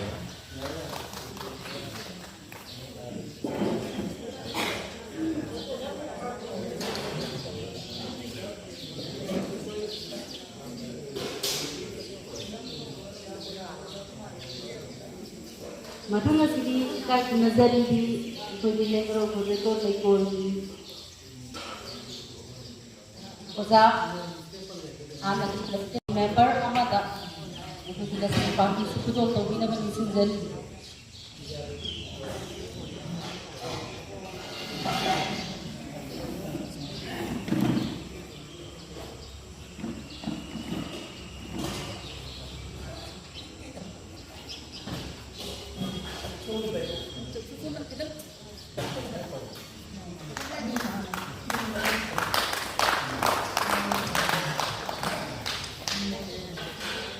ꯏꯀꯥꯏ ꯈꯨꯝꯅꯖꯔꯤꯕꯤ ꯑꯩꯈꯣꯏꯒꯤ ꯑꯣꯖꯥ ꯃꯌꯥꯅ ꯂꯩ ꯆꯥꯔꯥ ꯑꯃꯇꯪ ꯀꯃꯤꯇꯤꯒꯤ ꯃꯦꯝꯕꯔꯒꯤ ꯃꯥꯏꯀꯩꯗ ꯈꯨꯗꯣꯜ ꯇꯝꯕꯤꯅꯕ ꯅꯣꯡꯃ ꯅꯤꯡꯁꯤꯡꯖꯔꯤ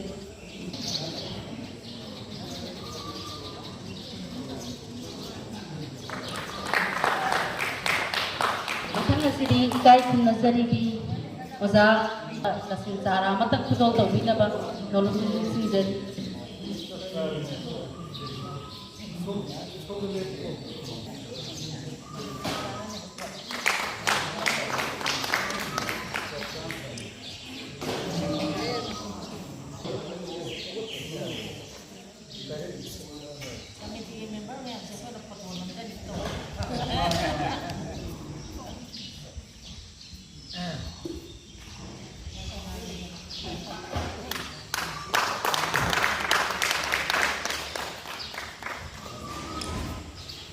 ꯑꯣꯖꯥ ꯐꯦꯇꯤꯃꯩ ꯁꯨꯕꯗꯅꯤ ꯁꯩꯔꯦꯡ ꯑꯃꯇꯪ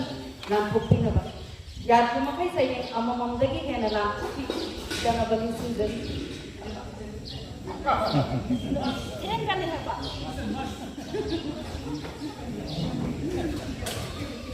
ꯏꯀꯥꯏ ꯈꯨꯝꯅꯖꯔꯤꯕ ꯁꯩꯊꯦꯡ ꯃꯄꯨ ꯑꯃꯗꯤ ꯂꯦꯡꯕꯤꯔꯛꯂꯤꯕ ꯄꯨꯝꯅꯃꯛ ꯏꯃꯥꯁꯤꯅ ꯍꯥꯏꯕ ꯋꯥꯍꯩ ꯑꯃꯇꯪ ꯍꯥꯏꯔꯒ ꯑꯩ ꯁꯩꯔꯦꯡꯁꯤ ꯄꯥꯊꯣꯛꯆꯔꯤ ꯏꯃꯥꯁꯤꯅ ꯍꯥꯏꯔꯤ ꯃꯅꯤꯄꯨꯔꯤ ꯁꯤꯚꯤꯂꯥꯏꯖꯦꯁꯟꯗ ꯀꯣꯅꯨꯡꯒꯤ ꯋꯥꯔꯤ ꯌꯥꯎꯗꯕ ꯌꯥꯔꯣꯏ ꯃꯤꯑꯣꯏꯕꯒꯤ ꯄꯨꯟꯁꯤꯗ ꯍꯧꯈꯤꯕ ꯃꯇꯝ ꯂꯩꯇꯕ ꯍꯧꯅꯗꯦ ꯂꯩꯇꯦ ꯍꯥꯏꯔꯒꯗꯤ ꯃꯤ ꯑꯗꯣ ꯑꯦꯕꯅꯣꯔꯃꯦꯜ ꯑꯣꯏꯔꯕꯅꯤ ꯑꯗꯨꯒ ꯃꯤ ꯑꯃꯒꯤ ꯍꯧꯈꯤꯕ ꯇꯧꯈꯤꯕꯁꯤꯡ ꯑꯗꯨꯕꯨ ꯀꯌꯥ ꯌꯥꯝꯅ ꯁꯦꯡꯅ ꯍꯥꯏꯗꯣꯛꯂꯕꯒꯦ ꯄꯨꯟꯁꯤ ꯑꯃꯒꯤ ꯍꯦꯛ ꯍꯧꯕꯗꯒꯤ ꯃꯀꯣꯛꯇꯒꯤꯅ ꯂꯣꯏꯕ ꯐꯥꯎꯕꯒꯤ ꯂꯤꯕ ꯉꯝꯕ ꯋꯥꯔꯤ ꯀꯅꯥꯒꯤꯁꯨ ꯂꯩꯇꯦ ꯏꯃꯥꯁꯤꯅ ꯍꯥꯏꯕꯤꯔꯝꯕ ꯋꯥꯍꯩꯅꯤ ꯁꯤꯃꯇꯪ ꯄꯥꯊꯣꯛꯆꯔꯝꯃꯒ ꯑꯩ ꯁꯩꯔꯦꯡ ꯑꯃꯇꯪ ꯄꯥꯊꯣꯛꯆꯒꯦ ꯉꯥꯏꯖꯔꯛꯂꯤ ꯅꯪꯇꯕꯨ ꯖꯥꯇꯤ ꯐꯨꯄꯤ ꯄꯔꯦꯡꯁꯦ ꯇꯥꯔꯦ ꯂꯩꯃꯥꯏꯗ ꯑꯃꯃꯝ ꯇꯧꯏ ꯂꯦꯡꯈꯤꯕꯅꯤ ꯃꯥꯒꯤꯗꯃꯛ ꯑꯗꯨꯕꯨ ꯂꯥꯛꯇ꯭ꯔꯤ ꯁꯤꯒꯗꯕ ꯄꯔꯦꯡꯁꯦ ꯑꯗꯨꯅ ꯁꯤꯠꯂꯨ ꯃꯥꯂꯪꯗ ꯎꯪꯈꯣ ꯃꯅꯪꯁꯦ ꯃꯥꯒꯤ ꯅꯥꯛꯇ ꯍꯧꯗꯣꯛꯇꯨꯅ ꯄꯨꯔꯛꯎ ꯀꯔꯤꯒꯨꯝꯕ ꯃꯪꯂꯝꯂ ꯍꯦꯅꯣ ꯇꯨꯊꯔꯛꯎ ꯀꯟꯅ ꯏꯉꯥ ꯅꯣꯡꯖꯨꯒꯨꯝ ꯂꯩꯇꯨꯝ ꯑꯣꯟꯈ꯭ꯔꯕ ꯃꯥꯒꯤ ꯊꯃꯣꯏꯁꯦ ꯃꯍꯤ ꯑꯣꯟꯗꯨꯅ ꯄꯦꯊꯣꯔꯛꯂꯤꯕ ꯐꯥꯎꯕ ꯆꯨꯈꯣ ꯀꯨꯝꯒꯤ ꯅꯣꯡ ꯆꯦꯟꯊꯔꯛꯎ ꯇꯨꯔꯦꯜ ꯑꯣꯏꯅ ꯏꯅꯥꯛ ꯇꯝꯅ ꯇꯦꯛꯅ ꯍꯣꯡꯏ ꯍꯨꯝꯗꯨꯅ ꯄꯨꯈꯣ ꯃꯥꯂꯪꯗ ꯅꯪꯅ ꯉꯥꯏꯕꯗ ꯎꯔꯣꯜ ꯍꯨꯗꯣꯛꯇꯨꯅ ꯂꯨꯄ꯭ꯔꯥꯛ ꯑꯣꯜꯂꯕ ꯊꯃꯣꯏꯁꯦ ꯃꯌꯥꯝꯕ ꯅꯤꯡꯒꯜ ꯂꯛꯁꯃꯟ ꯀꯠꯊꯣꯛꯈꯤ ꯄꯨꯟꯁꯤ ꯃꯌꯥꯝꯕ ꯁ꯭ꯔꯤ ꯔꯥꯃꯆꯟꯗ꯭ꯔꯒꯤꯗꯃꯛ ꯀꯣꯅꯨꯡꯗ ꯃꯄꯥꯡ ꯁꯦꯠꯅꯔꯕ ꯆꯦꯛꯂꯥꯅ ꯁꯥꯒꯜ ꯅꯥꯝꯃ ꯇꯦꯛꯇꯨꯅ ꯇꯨꯐꯥꯡ ꯀꯞꯄ ꯉꯝꯗ꯭ꯔꯕ ꯁꯨꯃꯤꯇ꯭ꯔꯥ ꯂꯩꯍꯧꯔꯤ ꯍꯥꯏꯕꯁꯦ ꯅꯨꯡ ꯑꯣꯜꯂꯕ ꯊꯃꯣꯏꯗꯨꯅ ꯀꯔꯤꯒꯨꯝꯕ ꯃꯇꯝꯗꯕꯨ ꯅꯤꯡꯁꯤꯡꯂꯝꯒꯗ꯭ꯔꯥ ꯑꯗꯨꯅ ꯍꯦ ꯊꯥꯕꯜ ꯅꯍꯥꯛꯅ ꯑꯩꯕꯨ ꯑꯣꯝꯆꯥꯛꯅꯍꯜꯂꯦ ꯅꯨꯡꯁꯤꯕ ꯃꯥꯏꯊꯣꯡ ꯎꯔꯛꯀꯗꯕ ꯊꯃꯣꯏꯁꯤꯅ ꯆꯟꯅꯗ꯭ꯔꯕ ꯄꯨꯔꯥꯎ ꯃꯄꯥꯜꯒꯤ ꯂꯩꯔꯥꯡ ꯑꯣꯏ ꯂꯩꯃꯥꯡ ꯌꯧꯕ ꯉꯝꯗ꯭ꯔꯕ ꯅꯥꯇꯣꯟ ꯆꯥꯕꯤꯒꯨꯝ ꯂꯩꯆꯤꯟꯅꯗ꯭ꯔꯕ ꯇꯔꯛꯂꯕ ꯂꯩꯔꯥꯡ ꯑꯣꯏꯅ ꯀꯌꯥꯝ ꯀꯨꯏꯅ ꯂꯩꯍꯤꯅ ꯅꯤꯛ ꯅꯤꯛ ꯂꯥꯎꯅ ꯋꯥꯔꯛꯀꯤ ꯇꯌꯥꯜꯅ ꯇꯅꯐꯝ ꯈꯪꯗꯅ ꯐꯖꯕ ꯃꯥꯏꯊꯣꯡꯕꯨ ꯃꯤꯀꯨꯞ ꯈꯔꯒꯤ ꯎꯠꯂꯝꯂꯒ ꯃꯥꯡꯈꯤꯕꯗ ꯑꯩꯉꯣꯟꯗꯗꯤ ꯅꯍꯥꯛꯁꯦ ꯍꯧꯈꯤꯕꯒꯤ ꯁꯛꯇꯝ ꯑꯩꯉꯣꯟꯗꯗꯤ ꯅꯍꯥꯛꯁꯦ ꯍꯧꯈꯤꯕꯒꯤ ꯁꯛꯇꯝꯅꯤ ꯍꯧꯖꯤꯛ ꯐꯥꯎꯕ ꯑꯩꯍꯥꯛꯅ ꯂꯦꯡꯐꯗꯅ ꯂꯩꯔꯤꯕ ꯅꯪꯒꯤ ꯑꯩꯒꯤ ꯋꯥꯔꯤꯕꯨ ꯁꯥꯡꯈ ꯍꯦꯟꯅ ꯁꯝꯂꯕꯗ ꯄꯨꯝꯅꯃꯛꯄꯨ ꯈꯨꯔꯨꯝꯖꯔꯤ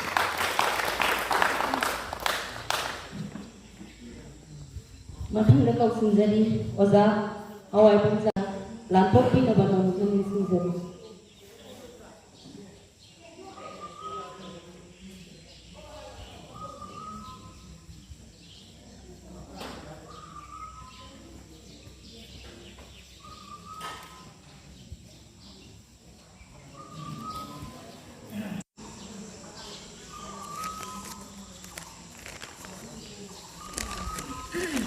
ꯑꯍꯥꯟꯕꯃꯛꯇꯗ ꯀꯣꯟꯊꯧꯖꯝ ꯂꯥꯏꯔꯦꯝꯕꯤ ꯏꯃꯥꯕꯨ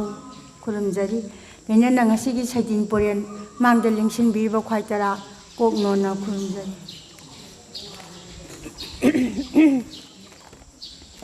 ꯉꯁꯤꯗꯤ ꯑꯩꯒꯤ ꯁꯩꯔꯦꯡꯁꯦ ꯏꯃꯥꯁꯤꯗ ꯁꯨꯝꯃꯛ ꯀꯠꯊꯣꯛꯆꯔꯤ ꯁꯩꯔꯦꯡꯒꯤ ꯃꯃꯤꯡꯁꯨ ꯏꯃꯥꯁꯤ ꯐꯖꯕ ꯄꯨꯝꯅꯃꯛ ꯊꯅꯝꯂꯒ ꯅꯪꯗꯤ ꯆꯠꯈ꯭ꯔꯦꯗꯣ ꯑꯃꯝꯕ ꯂꯝꯕꯤꯗ ꯀꯪꯂꯩ ꯁꯅꯥ ꯂꯩꯕꯥꯛꯀꯤ ꯃꯖꯥꯏꯕꯦꯝꯃ ꯕꯤꯅꯣꯗꯤꯅꯤ ꯀꯧꯕ ꯉꯥꯡꯕ ꯇꯥꯗꯕ ꯀꯅꯥ ꯎꯗ꯭ꯔꯕ ꯅꯤꯡꯁꯤꯡꯕ ꯊꯣꯛꯇ꯭ꯔꯕ ꯅꯨꯃꯤꯠ ꯊꯥꯅ ꯌꯧꯉꯝꯗ꯭ꯔꯕ ꯃꯐꯝꯗ ꯀꯅꯥꯒ ꯃꯔꯨꯞ ꯑꯣꯏꯒꯗꯕ ꯊꯋꯥꯟꯃꯤꯆꯥꯛꯁꯤꯡꯒ ꯂꯣꯏꯅꯒꯗ꯭ꯔꯥ ꯃꯍꯧꯁꯥ ꯑꯉꯥꯡ ꯑꯣꯏꯔꯤꯉꯩ ꯂꯣꯏꯅꯈꯤꯕ ꯀꯣꯅꯨꯡ ꯃꯅꯨꯡꯒꯤ ꯌꯣꯛꯆꯕꯤ ꯂꯩꯔꯝꯒꯗ꯭ꯔꯥ ꯆꯠꯂꯣꯀꯣ ꯏꯃꯥꯁꯤ ꯄꯥꯕꯨꯡ ꯁꯅꯦꯡꯊꯥꯅ ꯉꯥꯏꯔꯝꯒꯅꯤ ꯀꯧꯔꯛꯀꯔꯤ ꯍꯅꯥꯎꯅ ꯆꯥꯇꯣꯝꯕꯤ ꯂꯥꯛꯑꯣ ꯂꯥꯛꯑꯣ ꯆꯣꯡꯊꯥꯝ ꯆꯅꯨ ꯇꯝꯄꯥꯛꯅ ꯁꯝꯂꯥꯡ ꯐꯥꯕꯨꯟ ꯄꯨꯟꯗꯨꯅ ꯉꯥꯏꯔꯝꯒꯅꯤ ꯃꯣꯃꯣ ꯅꯣꯛꯅ ꯍꯥꯏꯔꯛꯀꯅꯤ ꯏꯃꯥꯒꯤ ꯋꯥꯡꯒꯣꯟ ꯇꯣꯝꯕꯤ ꯂꯥꯛꯑꯣ ꯄꯣꯊꯥꯔꯣ ꯆꯤꯛꯅ ꯃꯐꯝꯁꯤꯗ ꯄꯨꯝꯅꯃꯛꯄꯨ ꯑꯃꯨꯛ ꯍꯟꯅ ꯈꯨꯔꯨꯝꯖꯔꯤ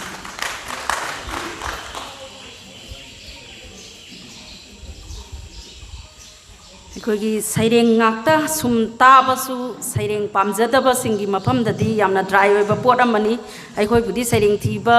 ꯇꯥꯕ ꯌꯥꯝ ꯄꯥꯝꯖꯕꯅꯤ ꯀꯩꯁꯨ ꯀꯥꯏꯗꯦ ꯃꯔꯛ ꯃꯔꯛꯇ ꯏꯁꯩ ꯏꯟꯇꯔꯇꯦꯟꯃꯦꯟꯒꯤꯗꯃꯛꯇ ꯃꯊꯪꯗ ꯁꯩꯔꯦꯡ ꯊꯤꯕꯤꯅꯕꯒꯤꯗꯃꯛꯇ ꯀꯧꯁꯤꯟꯖꯔꯤ ꯏꯀꯥꯏ ꯈꯨꯝꯅꯖꯔꯤꯕꯤ ꯑꯣꯖꯥ ꯑꯦꯟ ꯔꯟꯖꯅꯥ ꯑꯣꯖꯥ ꯔꯟꯖꯅꯥꯅ ꯁꯩꯔꯦꯡ ꯑꯃꯇꯪ ꯄꯥꯊꯣꯛꯄꯤꯔꯒ ꯃꯊꯪ ꯑꯁꯤꯗꯤ ꯏꯁꯩ ꯑꯃꯇꯪ ꯂꯧꯈꯠꯆꯒꯦ ꯃꯌꯥꯝ ꯄꯨꯝꯅꯃꯛ ꯉꯥꯏꯃꯤꯟꯅꯁꯤ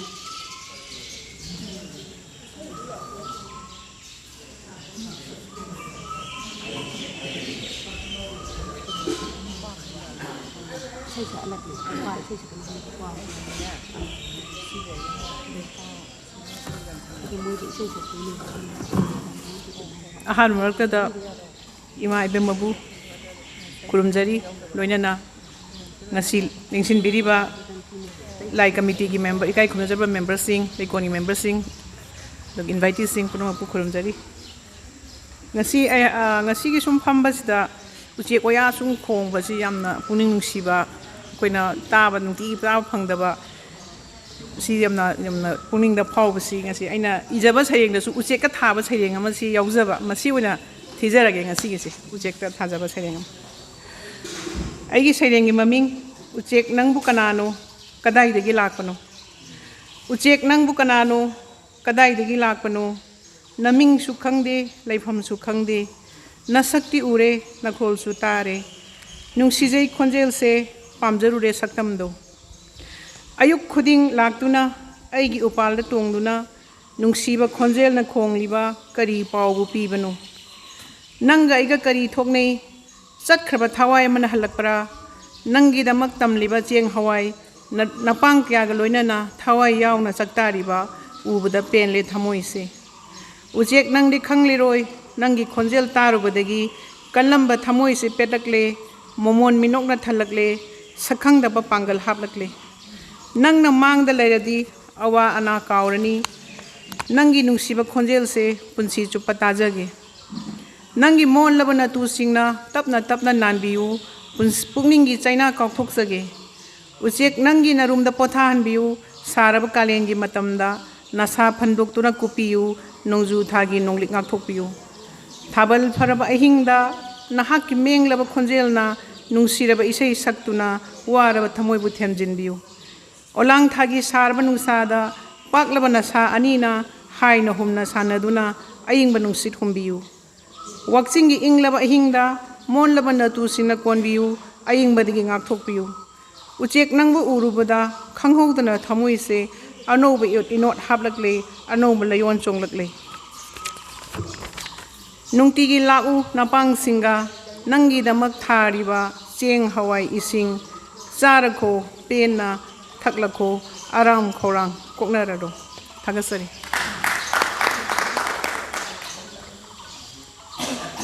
मथंग असि ngasiगी थौरम असिगी मपुंग ओइबा इमासिगी मरमदा वारोल थंबिकिबा Matang लांथोकपिनबा नोलुमना निंसिंजरी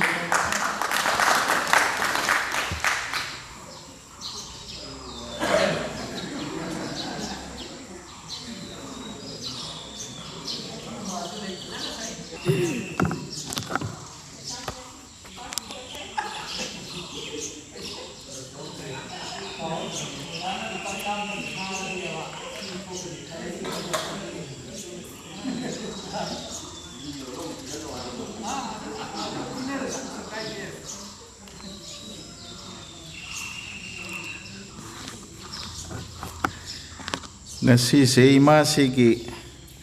mapok kumone na mana iramba isay ga samna sakpa simahana saksage matung chance pangagana bimalagi karamba jukki si kona mathang na saksay oja kongbom mega chandra ga aiga zakiran ga waramgani sai sakadori je खुद थांगत पना cocoa पना करी इंते यार रोय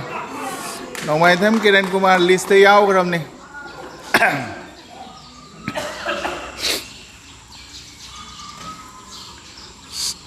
साइगी ओजा सुबतनी ना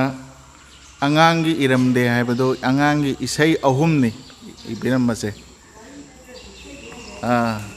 वारी इसई है सामू मचामा लेना लेना जगोई साई सही सक्सर के नोटी ना तो बनी से खराब हाथ करे सामू मचा अम लेना लेना जगोई साई नोम नोम नोम नोम जगोई साई ममा मपा लेते मबेन बोक न योग ए सामू मचा कनाव जी याद है सामू मचा अम लेना लेना जगोई साई नोम नोम नोम नोम जगोई साई मबेन बोक न नोक चई पेन पेन एंग जई जगोई सारो हाय जई लफोई चारो इंग जई ngai hak ngak na lepi lep na tummi mit kap thok i ngai hak abu kadai dano koi na thiri samu macha ama leina leina jagoi sai nom nom nom nom jagoi sai मबेन बोक न खल्ली कुमैया म तौगे इसुई म पोक नुमित कुमै अमदुम तौगे इपुसौ हनु बायरक्ले पुंगलोन दिन तांग दिन तांग दिन तांग दिन तांग दिन तांग ताल थारे उथुम न तुम Duhar cholom taurak le oza duhar usaina samu macha adu leina jagoi sai nom nom nom nom jagoi sai nong magi koronumita samu macha mangkhare Maben bok na kap chay koi thiri mabu Maben bok na hang jay hata da saum isu uho bara ha utum tan thaba isu uho bara ude tamakhai khangde tamakhai ha samu macha teng tharak le mayam halakho samu macha ama leina jagoi sai nom jagoi sai mama mapa leite maben bok na yok jai samu macha ama leina jagoi sai nom jagoi sai. Thank you.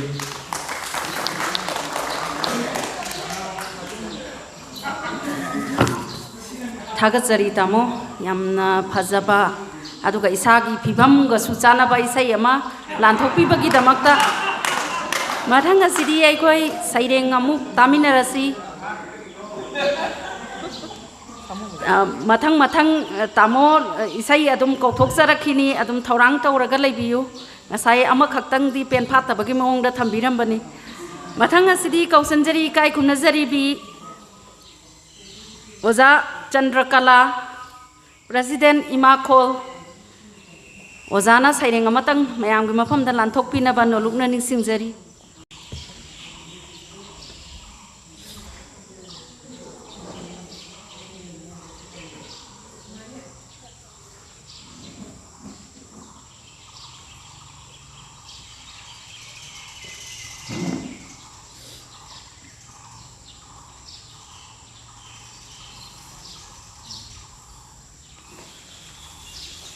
Ngasigi saidin mapu amadi una mapu ikai khomna bosari ai ngasidi imasigi mafamda imasine ibiramba saireng amatang pathokjaraga imasida kachaba oina pathokjari pambong kotina thaugali imasine ibiramba saireng isai saireng ima Pambong kotina thaugali nangbu mideng kotina hakali nangbu langam sarai honglo ngasi maira sukhatlo lamphamgi kauhan ganu bharat ki itihas achumba maira gi mangan ningsing halo bharat ki sanman wanglaba lairen sanayombi minam duna tanba khangu thakki mingchat nacha gi dharmani haikhide nangna Tukat saraba namthaki lalong nasagi lambini tambide nangna Asumbagi joy saitagi joy sakhi nangna nauksum isai oi ras ranigum ngalongasi thakta ngali dharmagi sekpin pumnamapu ikai khana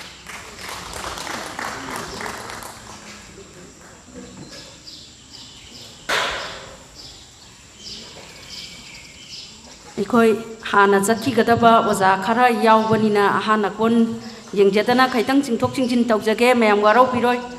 achangma member oibiribi khoigi oza sanahan bina isai amatang lanthokpina ba saireng oiraga su ozana apamba ama tawbina ba nolungna ningsingjari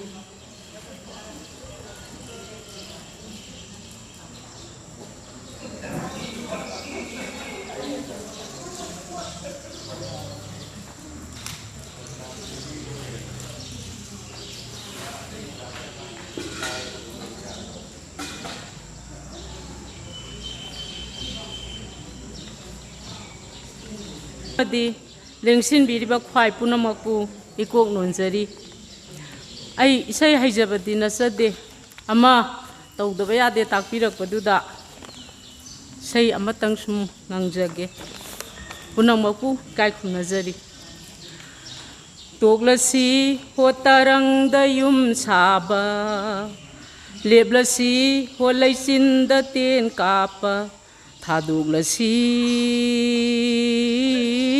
ꯑꯋꯥꯏꯕ ꯅꯤꯡꯁꯥ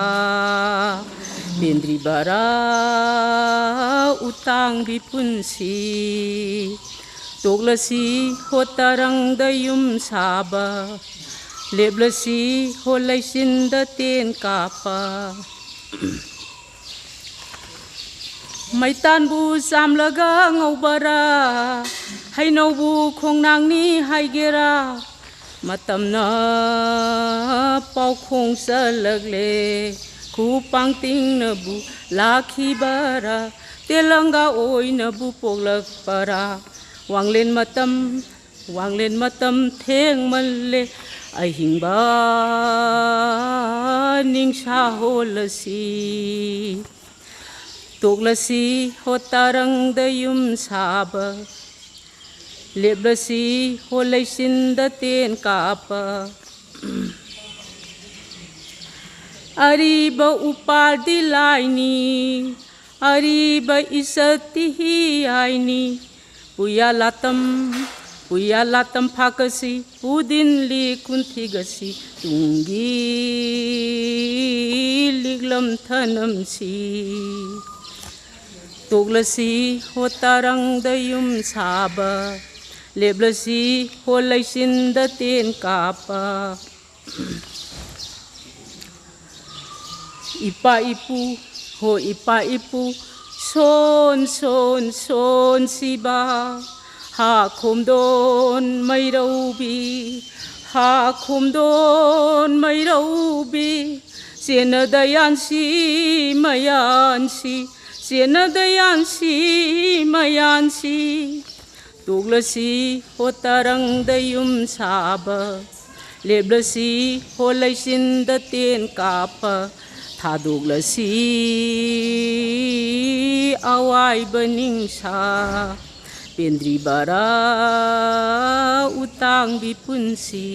ꯄꯨꯝꯅꯃꯛꯄꯨ ꯈꯨꯔꯨꯝꯖꯔꯤ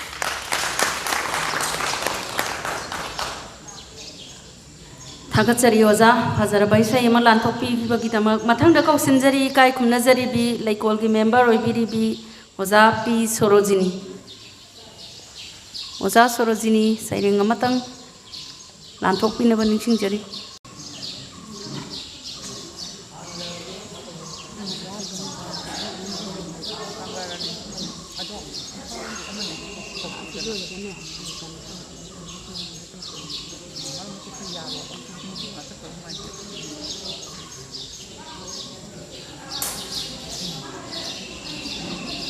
ꯄꯨꯝꯅꯃꯛꯄꯨ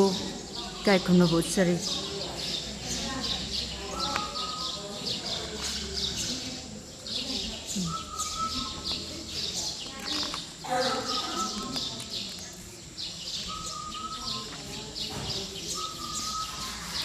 ꯑꯩꯒꯤ ꯁꯩꯔꯦꯡꯁꯦ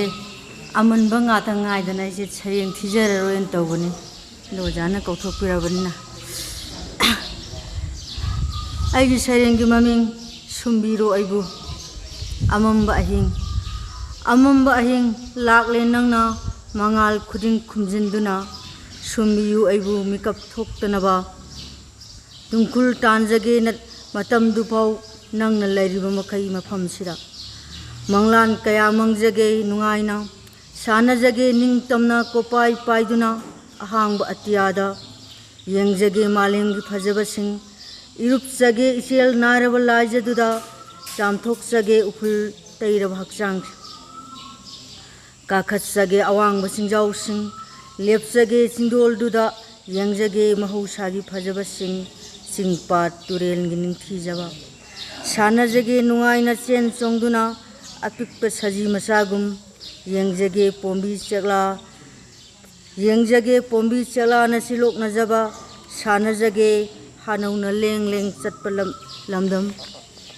ꯌꯦꯡꯖꯒꯦ ꯖꯨꯝ ꯖꯨꯝ ꯂꯥꯎꯕ ꯁꯅꯥꯐꯧꯒꯤ ꯂꯧꯕꯨꯛꯁꯤꯡ ꯑꯃꯝꯕ ꯑꯍꯤꯡ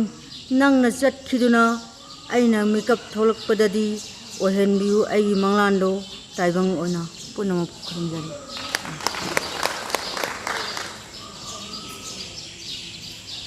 ꯃꯊꯪ ꯑꯁꯤꯗꯤ ꯏꯀꯥꯏ ꯈꯨꯝꯅꯖꯔꯤꯕ ꯑꯩꯒ ꯄ꯭ꯔꯜꯍꯥꯗꯅ ꯁꯩꯔꯦꯡ ꯑꯃꯇꯪ ꯃꯌꯥꯝꯒꯤ ꯃꯐꯝꯗ ꯂꯥꯟꯊꯣꯛꯄꯤꯅꯕ ꯅꯣꯂꯨꯛꯅ ꯅꯤꯡꯁꯤꯡꯖꯔꯤ ꯐꯣꯡꯖꯒꯦꯅ ꯊꯝꯕ ꯑꯗꯨ ꯐꯣꯡꯕꯗꯤ ꯉꯝꯗꯕ ꯀꯨꯏꯔꯦ ꯏꯔꯒ ꯊꯝꯕ ꯑꯗꯨꯝ ꯐꯣꯡꯕ ꯉꯝꯈꯤꯗꯕ ꯃꯪꯒꯤ ꯋꯥꯔꯤ ꯑꯃ ꯃꯔꯤ ꯃꯈꯣꯡ ꯁꯝꯅꯗ꯭ꯔꯕ ꯁꯩꯔꯦꯡꯒꯤ ꯃꯃꯤꯡ ꯃꯪꯒꯤ ꯋꯥꯔꯤ ꯑꯃ ꯃꯔꯤ ꯃꯈꯣꯡ ꯁꯝꯅꯗ꯭ꯔꯕ ꯇꯨꯝꯊꯈ꯭ꯔꯕ ꯃꯇꯨꯡ ꯃꯩ ꯃꯨꯠꯈ꯭ꯔ ꯃꯥꯜꯂꯦ ꯇꯨꯝꯊꯈ꯭ꯔꯕ ꯃꯇꯨꯡ ꯃꯩ ꯃꯨꯠꯈ꯭ꯔ ꯃꯥꯜꯂꯦ ꯑꯃꯝꯕꯅ ꯊꯦꯡꯂꯛꯈꯤ ꯇꯨꯝꯂꯤꯉꯩ ꯃꯥꯕꯨ ꯃꯥꯔꯛꯈꯤ ꯃꯥꯒꯤ ꯃꯣꯜꯂꯕ ꯃꯈꯨꯠꯇꯨꯅ ꯀꯥꯎꯕꯨ ꯀꯥꯎꯔꯨꯔꯦ ꯑꯁꯨꯒꯨꯝꯕ ꯃꯅꯨꯡꯉꯥꯏ ꯃꯪ ꯑꯃꯅ ꯄꯨꯈꯤ ꯂꯥꯞꯅ ꯏꯊ꯭ꯋꯥꯏꯁꯦ ꯅꯤꯡꯁꯤꯡꯗ꯭ꯔꯦ ꯃꯝꯃꯤ ꯍꯥꯏꯕ ꯑꯅꯧꯕ ꯃꯉꯥꯜ ꯑꯃꯗꯅꯤ ꯊꯥꯒꯤꯗꯤ ꯅꯠꯇꯦ ꯇꯥꯏꯕꯪꯒꯤ ꯃꯉꯥꯜꯗꯤ ꯑꯃꯠꯇ ꯎꯕ ꯐꯪꯗꯦ ꯉꯥꯜꯁꯨ ꯉꯥꯟꯗꯦ ꯃꯝꯁꯨ ꯃꯝꯗꯦ ꯊꯋꯥꯏꯇꯅꯤ ꯏꯅꯥꯛꯇ ꯂꯩꯔꯤꯕ ꯅꯣꯡꯒꯨꯝꯂꯛꯂꯕ ꯑꯃꯒꯨꯝ ꯑꯃꯨꯕ ꯀꯨꯔꯥꯛꯀꯨꯝ ꯄꯥꯏꯔꯤ ꯅꯤꯡꯁꯤꯡꯕ ꯊꯣꯛꯇ꯭ꯔꯕ ꯁꯛꯇꯝꯒꯤ ꯃꯃꯤ ꯑꯃ ꯑꯣꯏꯅ ꯑꯃꯨꯕ ꯀꯨꯔꯥꯛꯀꯨꯝ ꯄꯥꯏꯔꯤ ꯅꯤꯡꯁꯤꯡꯕ ꯊꯣꯛꯇ꯭ꯔꯕ ꯁꯛꯇꯝꯒꯤ ꯃꯃꯤ ꯑꯃ ꯏꯄꯨꯛꯅꯤꯡꯅ ꯂꯥꯝꯁꯤꯟꯗꯨꯅ ꯌꯦꯡꯉꯦ ꯏꯊ꯭ꯋꯥꯏꯗꯨꯔꯅꯦ ꯃꯩꯆꯥꯛ ꯈꯥꯡꯂꯤꯉꯩ ꯍꯛꯆꯥꯡꯗ ꯏꯃꯤꯠꯇ ꯊꯦꯡꯂꯛꯈꯤ ꯃꯥꯜꯂꯦ ꯊꯔꯣ ꯊꯝꯕꯥꯜꯒꯤ ꯂꯩꯅꯝ ꯊꯃꯣꯏꯅꯨꯡꯗ ꯍꯨꯠꯇꯨꯅ ꯆꯪꯂꯛꯈꯤ ꯏꯃꯥꯡꯗ ꯂꯩꯁꯥꯠ ꯇꯝꯂꯤ ꯐꯨꯒꯥꯏꯅ ꯆꯥꯟꯅꯕꯤꯒꯤ ꯁꯛꯇꯝꯗ ꯀꯌꯥꯗ ꯅꯨꯡꯁꯤꯈ꯭ꯔꯕ ꯂꯩꯅꯝ ꯁꯣꯔ ꯁꯥꯡꯅ ꯆꯤꯡꯁꯤꯜꯂꯤ ꯇꯤꯟꯁꯤꯟꯈ꯭ꯔꯣ ꯏꯊꯃꯣꯏ ꯏꯆꯦꯟꯗ ꯂꯩꯅꯝ ꯄꯨꯝꯕ ꯈꯣꯝꯖꯤꯜꯂꯒ ꯑꯃꯨꯛꯁꯨ ꯑꯍꯤꯡꯅ ꯆꯤꯡꯈꯠꯂꯒ ꯀꯨꯞꯁꯤꯟꯕꯤꯔꯝꯈꯤ ꯃꯥꯒꯤ ꯑꯃꯝꯕ ꯑꯊꯥꯕ ꯀꯥꯟꯊꯒꯨꯝ ꯃꯪꯒ꯭ꯔꯦꯝ ꯍꯥꯒ꯭ꯔꯦꯝꯅꯔꯤꯉꯩ ꯀꯥꯏꯅ ꯃꯩꯆꯥꯛ ꯄꯨꯕ ꯑꯏꯪꯕ ꯃꯥꯂꯪ ꯆꯪꯗꯅꯕ ꯑꯃꯝꯕ ꯃꯔꯛꯇ ꯆꯥꯟꯅꯕꯤꯒꯤ ꯊꯃꯣꯏ ꯃꯤꯍꯨꯠ ꯊꯣꯡꯗꯩ ꯑꯃꯝꯕ ꯃꯔꯛꯇ ꯆꯥꯟꯅꯕꯤꯒꯤ ꯊꯃꯣꯏ ꯃꯤꯍꯨꯠ ꯊꯣꯡꯗꯩ ꯌꯦꯡꯂꯝꯃꯤ ꯃꯥꯒꯤ ꯄꯦꯇꯟꯅꯕꯤ ꯃꯥꯏꯊꯣꯡꯗꯣ ꯏꯅꯤꯡ ꯅꯤꯡꯈꯥꯏꯕꯒꯨꯝ ꯎꯔꯛꯏ ꯂꯩꯔꯥꯡꯒꯤ ꯂꯩꯃꯥꯏꯊꯛꯇ ꯏꯅꯤꯡ ꯅꯤꯡꯈꯥꯏꯕꯒꯨꯝ ꯎꯔꯛꯏ ꯏꯔꯥꯡꯒꯤ ꯏꯃꯥꯏꯊꯛꯇ ꯊꯝꯕꯥꯜ 19 ꯂꯩꯃꯟ ꯆꯠꯂꯛꯄꯒꯨꯝ ꯃꯨꯁꯨꯛ ꯃꯨꯕ ꯂꯩꯔꯥꯡꯁꯤꯡ ꯁꯥꯠꯂꯤ ꯃꯀꯦ ꯁꯦꯝꯂꯗꯨꯅ ꯑꯍꯥꯡꯕꯒꯤ ꯃꯁꯥꯗ ꯇꯤꯡꯈꯪ ꯃꯔꯛꯇ ꯍꯥꯏꯅ ꯍꯨꯝꯅ ꯑꯩꯉꯣꯟꯗꯗꯤ ꯐꯥꯎꯔꯛꯏ ꯀꯔꯤꯅꯣ ꯃꯣꯏꯅ ꯇꯧꯖ ꯁꯥꯔꯤꯕꯁꯦ ꯂꯛꯅꯔꯤꯕꯔꯥ ꯈꯣꯏꯔꯥꯡ ꯈꯣꯏꯁꯥꯎ ꯅꯍꯜꯂꯤꯕꯔꯥ ꯁꯛꯈꯪꯗ꯭ꯔꯤꯕ ꯂꯩꯅꯝ ꯀꯌꯥ ꯅꯝꯂꯛꯏ ꯁꯛꯈꯪꯅꯗ꯭ꯔꯤꯕ ꯂꯩꯅꯝ ꯀꯌా ꯅꯝꯂꯛꯏ ꯅꯨꯖꯥꯒꯤ ꯆꯤꯡꯍꯤ ꯃꯅꯝꯒꯨꯝ ꯑꯣꯜꯂꯛꯏ ꯊꯝꯕꯥꯜ ꯂꯩꯅꯝ ꯏꯉꯛꯂꯝꯃꯤ ꯍꯥꯏꯗꯣꯛꯂꯝꯃꯤ ꯏꯈꯨꯠꯅ ꯑꯃꯝꯕ ꯅꯠꯇꯦ ꯅꯈꯣꯏꯗꯤ ꯇꯤꯡꯈꯪ ꯄꯥꯟꯕꯤ ꯅꯥꯇꯣꯟ ꯆꯥꯕꯤꯃꯛꯇꯅꯦ ꯂꯩꯍꯤꯁꯤꯡꯗꯣ ꯅꯣꯡꯉꯥꯜꯂꯝꯗꯥꯏꯒꯤ ꯂꯤꯛꯂꯥ ꯑꯣꯜꯂꯛꯈ꯭ꯔ ꯃꯥꯜꯂꯦ ꯂꯩꯍꯤꯁꯤꯡꯗꯣ ꯅꯣꯡꯉꯥꯜꯂꯝꯗꯥꯏꯒꯤ ꯂꯤꯛꯂꯥ ꯑꯣꯟꯈ꯭ꯔ ꯃꯥꯜꯂꯦ ꯃꯈꯣꯏꯅ ꯃꯈꯦ ꯂꯥꯡꯂꯝꯕ ꯏꯪꯊꯈ꯭ꯔꯦ ꯏꯁꯥꯅ ꯏꯁꯥꯕꯨꯗꯤ ꯎꯕ ꯐꯪꯗꯦ ꯃꯥꯗꯨꯅ ꯌꯦꯡꯂꯝꯃꯤ ꯀꯔꯤꯝꯇ ꯊꯦꯡꯅꯗꯦ ꯑꯩ ꯃꯥꯡꯈꯤꯕꯒꯨꯝ ꯇꯧꯏ ꯏꯈꯪ ꯈꯪꯍꯧꯗ ꯑꯃꯝꯕꯒꯤ ꯏꯄꯥꯛ ꯏꯔꯩꯅ ꯄꯨꯊꯈ꯭ꯔꯃꯥꯅꯦ ꯃꯐꯝ ꯈꯪꯗ ꯀꯅꯥꯒꯨꯝꯕꯤ ꯑꯃ ꯑꯁꯣꯝ ꯊꯪꯕ ꯍꯤꯗꯦꯟ ꯇꯥꯐꯝꯗ ꯀꯅꯥꯒꯨꯝꯕ ꯑꯃ ꯄꯨꯟꯁꯤ ꯍꯤꯗ ꯍꯤꯒꯥꯔꯛꯄ ꯉꯥꯏꯔꯤꯕꯒꯨꯝ ꯀꯅꯥꯒꯨꯝꯕꯤ ꯑꯃ ꯑꯁꯣꯝ ꯊꯪꯕ ꯍꯤꯗꯦꯜ ꯇꯥꯐꯝꯗ ꯀꯅꯥꯒꯨꯝꯕ ꯑꯃ ꯄꯨꯟꯁꯤ ꯍꯤꯗ ꯍꯤꯒꯥꯔꯛꯄ ꯉꯥꯏꯔꯤ ꯃꯥꯅꯦ ꯃꯍꯥꯛꯁꯤꯕꯨ ꯆꯥꯟꯅꯕꯤꯗꯨ ꯅꯠꯇꯕ꯭ꯔꯅꯦ ꯇꯥꯏꯕꯪꯁꯤꯗ ꯁꯛꯃꯥꯟꯅꯕꯤ ꯍꯥꯏꯕ ꯑꯃꯗꯤ ꯃꯔꯩꯀꯣ ꯀꯧꯔꯨꯕꯗꯤ ꯉꯝꯗ꯭ꯔꯦ ꯃꯥꯅꯁꯨ ꯀꯧꯔꯛꯇꯦ ꯃꯤꯆꯤꯅ ꯐꯥꯎ ꯌꯦꯡꯂꯛꯇꯦ इखों थोंना पुंसी इरेल इखों थोंना पुंसी इरेन असोम वांगमा हिदेन ताफम अमदा काखले लेंगोय लैहोपदा इखों से पुथरमे हौजिक्ति मागा वांगमा ओइनरे अइना थांगत्तुना इना थांगत्तुना हाइबने इना थांगत्तुना माना कौरक्प ngairame इमितसिना चागदबगुम येंगलमे कौरक्प ngairiबी अमरा हाइदुना कौरक्पदी मरैत्रे नुंसीजखिबा अमा असुम हिंगलक्ली नुंसीजखिबा अमा असुम हिंगलक्ली थमोई फैदोमदा अनोब येनिंग चोंगलई मतम अमदा नुंसीजखिबा निंगसिंगलुरगा मसा कक्लगा युंगसिनखिबा अदर गुलाब अमगु निंगजबना मखोंग सोंबिखे इसिंग चाइबिखे करिगुंबदा खलकपा यावरखे हनु थंगसिदा ओइरक्लबसु नहा मानबो लैसा तमलक्लबा ngamjage heklaga napata chinjaba mikap khangthok tholakpadadi asibagum taaduna lerame phamung mathaki punsi hidel gi torbal leimaida sor holi haiba phau kaurame senabirame manjunaraba awun kangkhanna punamobu khurumjale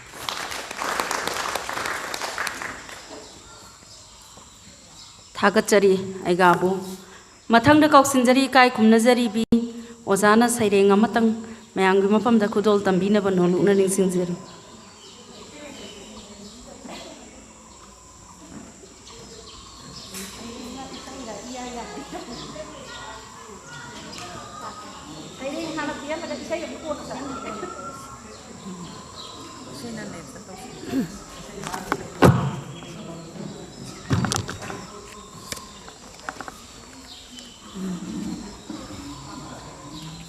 Masigi laikona pangthokjariba ima Kounthoujam Lairembi gi masai gonda pangthokjariba thoromga mari lainana saireng saidinabagi thorom masigi saidin puren oina lengsinbiribi kai khunajarabi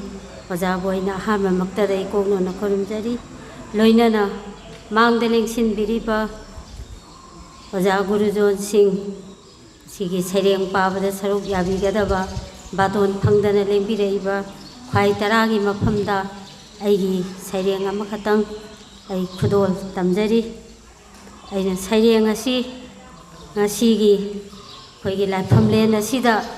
यौजरपदा आइना Imangi याम नुसिजरबा वारी सिंगुल अमखक सुम अहल सिंगना लिबिबदा ताजरुबदगी मधुबु आइना mummy लाक्चरगा सभागी मांगदा आइना ngasiगी सैरेंग अमा ओइना लानथोकचरी सैरेंगी ममिंग लाइरेंबी इमा Kounthoujam Lairembi इमा तंफागीदी मसाइगोल हाउरो कोंथौ लमलेन लमनुंगसी इंगना चिकना गांथोइरिबी इमा लालबचा मंगाकपियु योलबचा मकनबियु ताइबंग मियोय पोक्तगी कोरो नोंथौ सरारेंगी तालोय सिंगदचन मपन Kounthouremba पलेम हिमुरैमा पोकपी तुंगोय नरम mara luhong khongdongna mathanglen maman macha koro awang ba masaigol punsi yumlep zaratam nungsi nungsi kainaki nungsi tamhoki mapam lamdam lam nungsi Kounthoujam lamlen laibak chawbi loidam kuira tungda pari khori phaba phangjara nongdam bagi nongdam khon asum tho'u tamkibana palem panthau anina loidam kuina unakhidraba mamom masai be matam phabu ujaning banai khaulang tawba mirol khangba huina nongman yahip tamlawada mapam lamdam lam nungsi maikhu sinna phaurakpa laingam khide mamomdi mabungo koro awang bada sanagi kairak thabinaba tanna taknarei tamphana mabungo koro awang ba napam lamda nadu kana kamde kana tekte hairabada taibang mapok oibidi mapam khongdaruge sanagi kairak thabiyo hanna mahaija mabungo na takpire taibang chinjak charakanu lairam lenda tin pharoi yawa phigai sengbire mabungogi maya thang tanna halakani haijaram mapam lambu khongdaki awabani pangna panba taibango latna thongbu thingkhare awa khuisok langjare pari nawa kainare laioi duna irat nakhre taibang na kokpu nona punem jari punamakpu khurumjari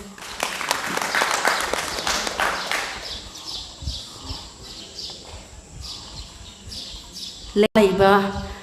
member amadi mioi sing ngakta oibana kudak ki oiba saireng sing mayamda lanthok tuna tahan bibagi damakta oza bu amukasu hanna ikai khumna bu chari thagat jari mathangda kausinjari oza koizam santi bala ozana saireng amatang mayamgi mapamda lanthok pinaba ningsingjari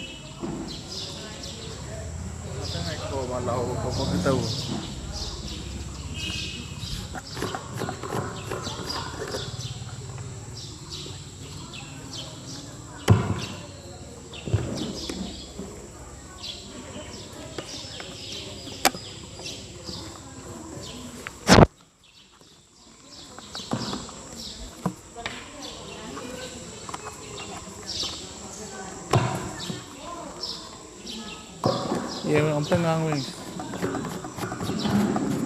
Kerap fabri yang ngomong ngangu.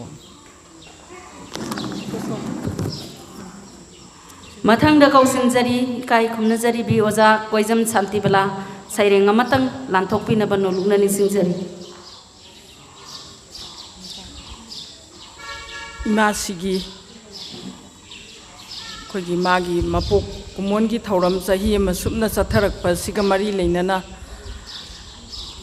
Kounthoujam ima tampha lairembigi masai gonda asi mari rak suba oina satharakliba thauram masida ahanba maktada imagi mafamda ikoknona khurumjari punemjari aduga saidin mapu oina lengsinbiribi kai khumnajarabi songtham Subadani khurumjari aduga mangda lengsinbiriba oja guru marup mapang ahlaman punamakpu koknona khurumjari ai Tarun Kumarina haiba dumaina aisu khoigi khudakki kabi eidu oijare sida mafam sida ijabani adubu yamna matang chana khoigi ojae kasinina pathokhiba siga hek mari leinana aisu imagi maramda sairengsi ijabani auna sairengsi ojaga ibani gi si amatani dana lobirabasu kaide haibasini saireng thaugan taujage Sairengi maming aidi aini kari khoino isanau aduk hakpana paukhol kari khoino isanau aduk hakpana paukhol pire nungsi babudi thamoi tingthok ꯊꯤꯡꯕꯤꯔꯦ ꯊꯣꯡꯕꯨꯗꯤ ꯏꯒꯤ ꯂꯤꯛꯂꯝ ꯍꯥꯏꯕꯤꯌꯨ ꯍꯥꯏꯕꯤꯌꯨ ꯂꯥꯏꯅꯤꯡꯊꯧ ꯅꯣꯡꯗꯣꯜ ꯑꯃꯗꯤ ꯃꯥꯂꯦꯝ ꯂꯥꯞꯅꯩ ꯂꯥꯞꯅꯩ ꯑꯗꯨꯒ ꯀꯔꯤꯒꯤ ꯁꯝꯕꯤꯔꯤ ꯁꯛꯎꯗꯅ ꯅꯨꯡꯁꯤ ꯃꯔꯤꯅ ꯑꯗꯨꯒ ꯀꯔꯤꯒꯤ ꯁꯝꯕꯤꯔꯤ ꯁꯛꯎꯗꯅ ꯅꯨꯡꯁꯤ ꯃꯔꯤꯅ ꯀꯔꯤꯒꯤ ꯑꯃꯨꯛ ꯊꯥꯗꯠꯂꯤ ꯈꯦꯟꯅꯕꯒꯤ ꯄꯥꯗꯝ ꯊꯝꯂꯗꯨꯅ ꯀꯔꯤꯒꯤ ꯑꯃꯨꯛ ꯊꯥꯗꯠꯂꯤ ꯈꯦꯟꯅꯕꯒꯤ ꯄꯥꯗꯝ ꯇꯝꯂꯗꯨꯅ ꯐꯅꯦꯛ ꯈꯣꯏꯗꯣꯝ ꯁꯦꯠꯂꯤꯉꯩ ꯐꯅꯦꯛ ꯈꯣꯏꯗꯣꯝ ꯁꯦꯠꯂꯤꯉꯩ ꯑꯄꯥꯝ ꯅꯨꯡꯁꯤ ꯃꯤꯇꯝꯗ꯭ꯔꯤꯉꯩ ꯅꯤꯡꯇꯝ ꯂꯤꯆꯠꯀꯤ ꯉꯥꯎꯔ ꯆꯝꯂ ꯁꯍꯨꯝꯅ ꯍꯨꯝꯖꯜꯂꯤꯉꯩꯒꯤ ꯐꯅꯦꯛ ꯈꯣꯏꯗꯣꯝ ꯁꯦꯠꯂꯤꯉꯩ ꯑꯄꯥꯝ ꯅꯨꯡꯁꯤ ꯃꯤꯇꯝꯗ꯭ꯔꯤꯉꯩ ꯅꯤꯡꯇꯝ ꯂꯤꯆꯠꯀꯤ ꯉꯥꯎꯔ ꯆꯝꯂ ꯁꯍꯨꯝꯅ ꯍꯨꯝꯂꯤꯉꯩꯒꯤ ꯆꯦꯟꯅ ꯆꯣꯡꯅ ꯁꯥꯟꯅꯐꯝ ꯏꯒꯤ ꯏꯔꯤꯛꯀꯤ ꯍꯧꯔꯛꯐꯝ ꯆꯦꯟꯅ ꯆꯣꯡꯅ ꯁꯥꯟꯅꯐꯝ ꯏꯒꯤ ꯏꯔꯤꯛꯀꯤ ꯍꯧꯔꯛꯐꯝ ꯊꯋꯥꯏ ꯃꯔꯨꯒꯤ ꯂꯩꯁꯥꯠꯐꯝ ꯅꯠꯇꯕꯔꯥ ꯏꯄꯥꯝ ꯂꯝꯗꯝ ꯂꯝꯅꯨꯡꯁꯤ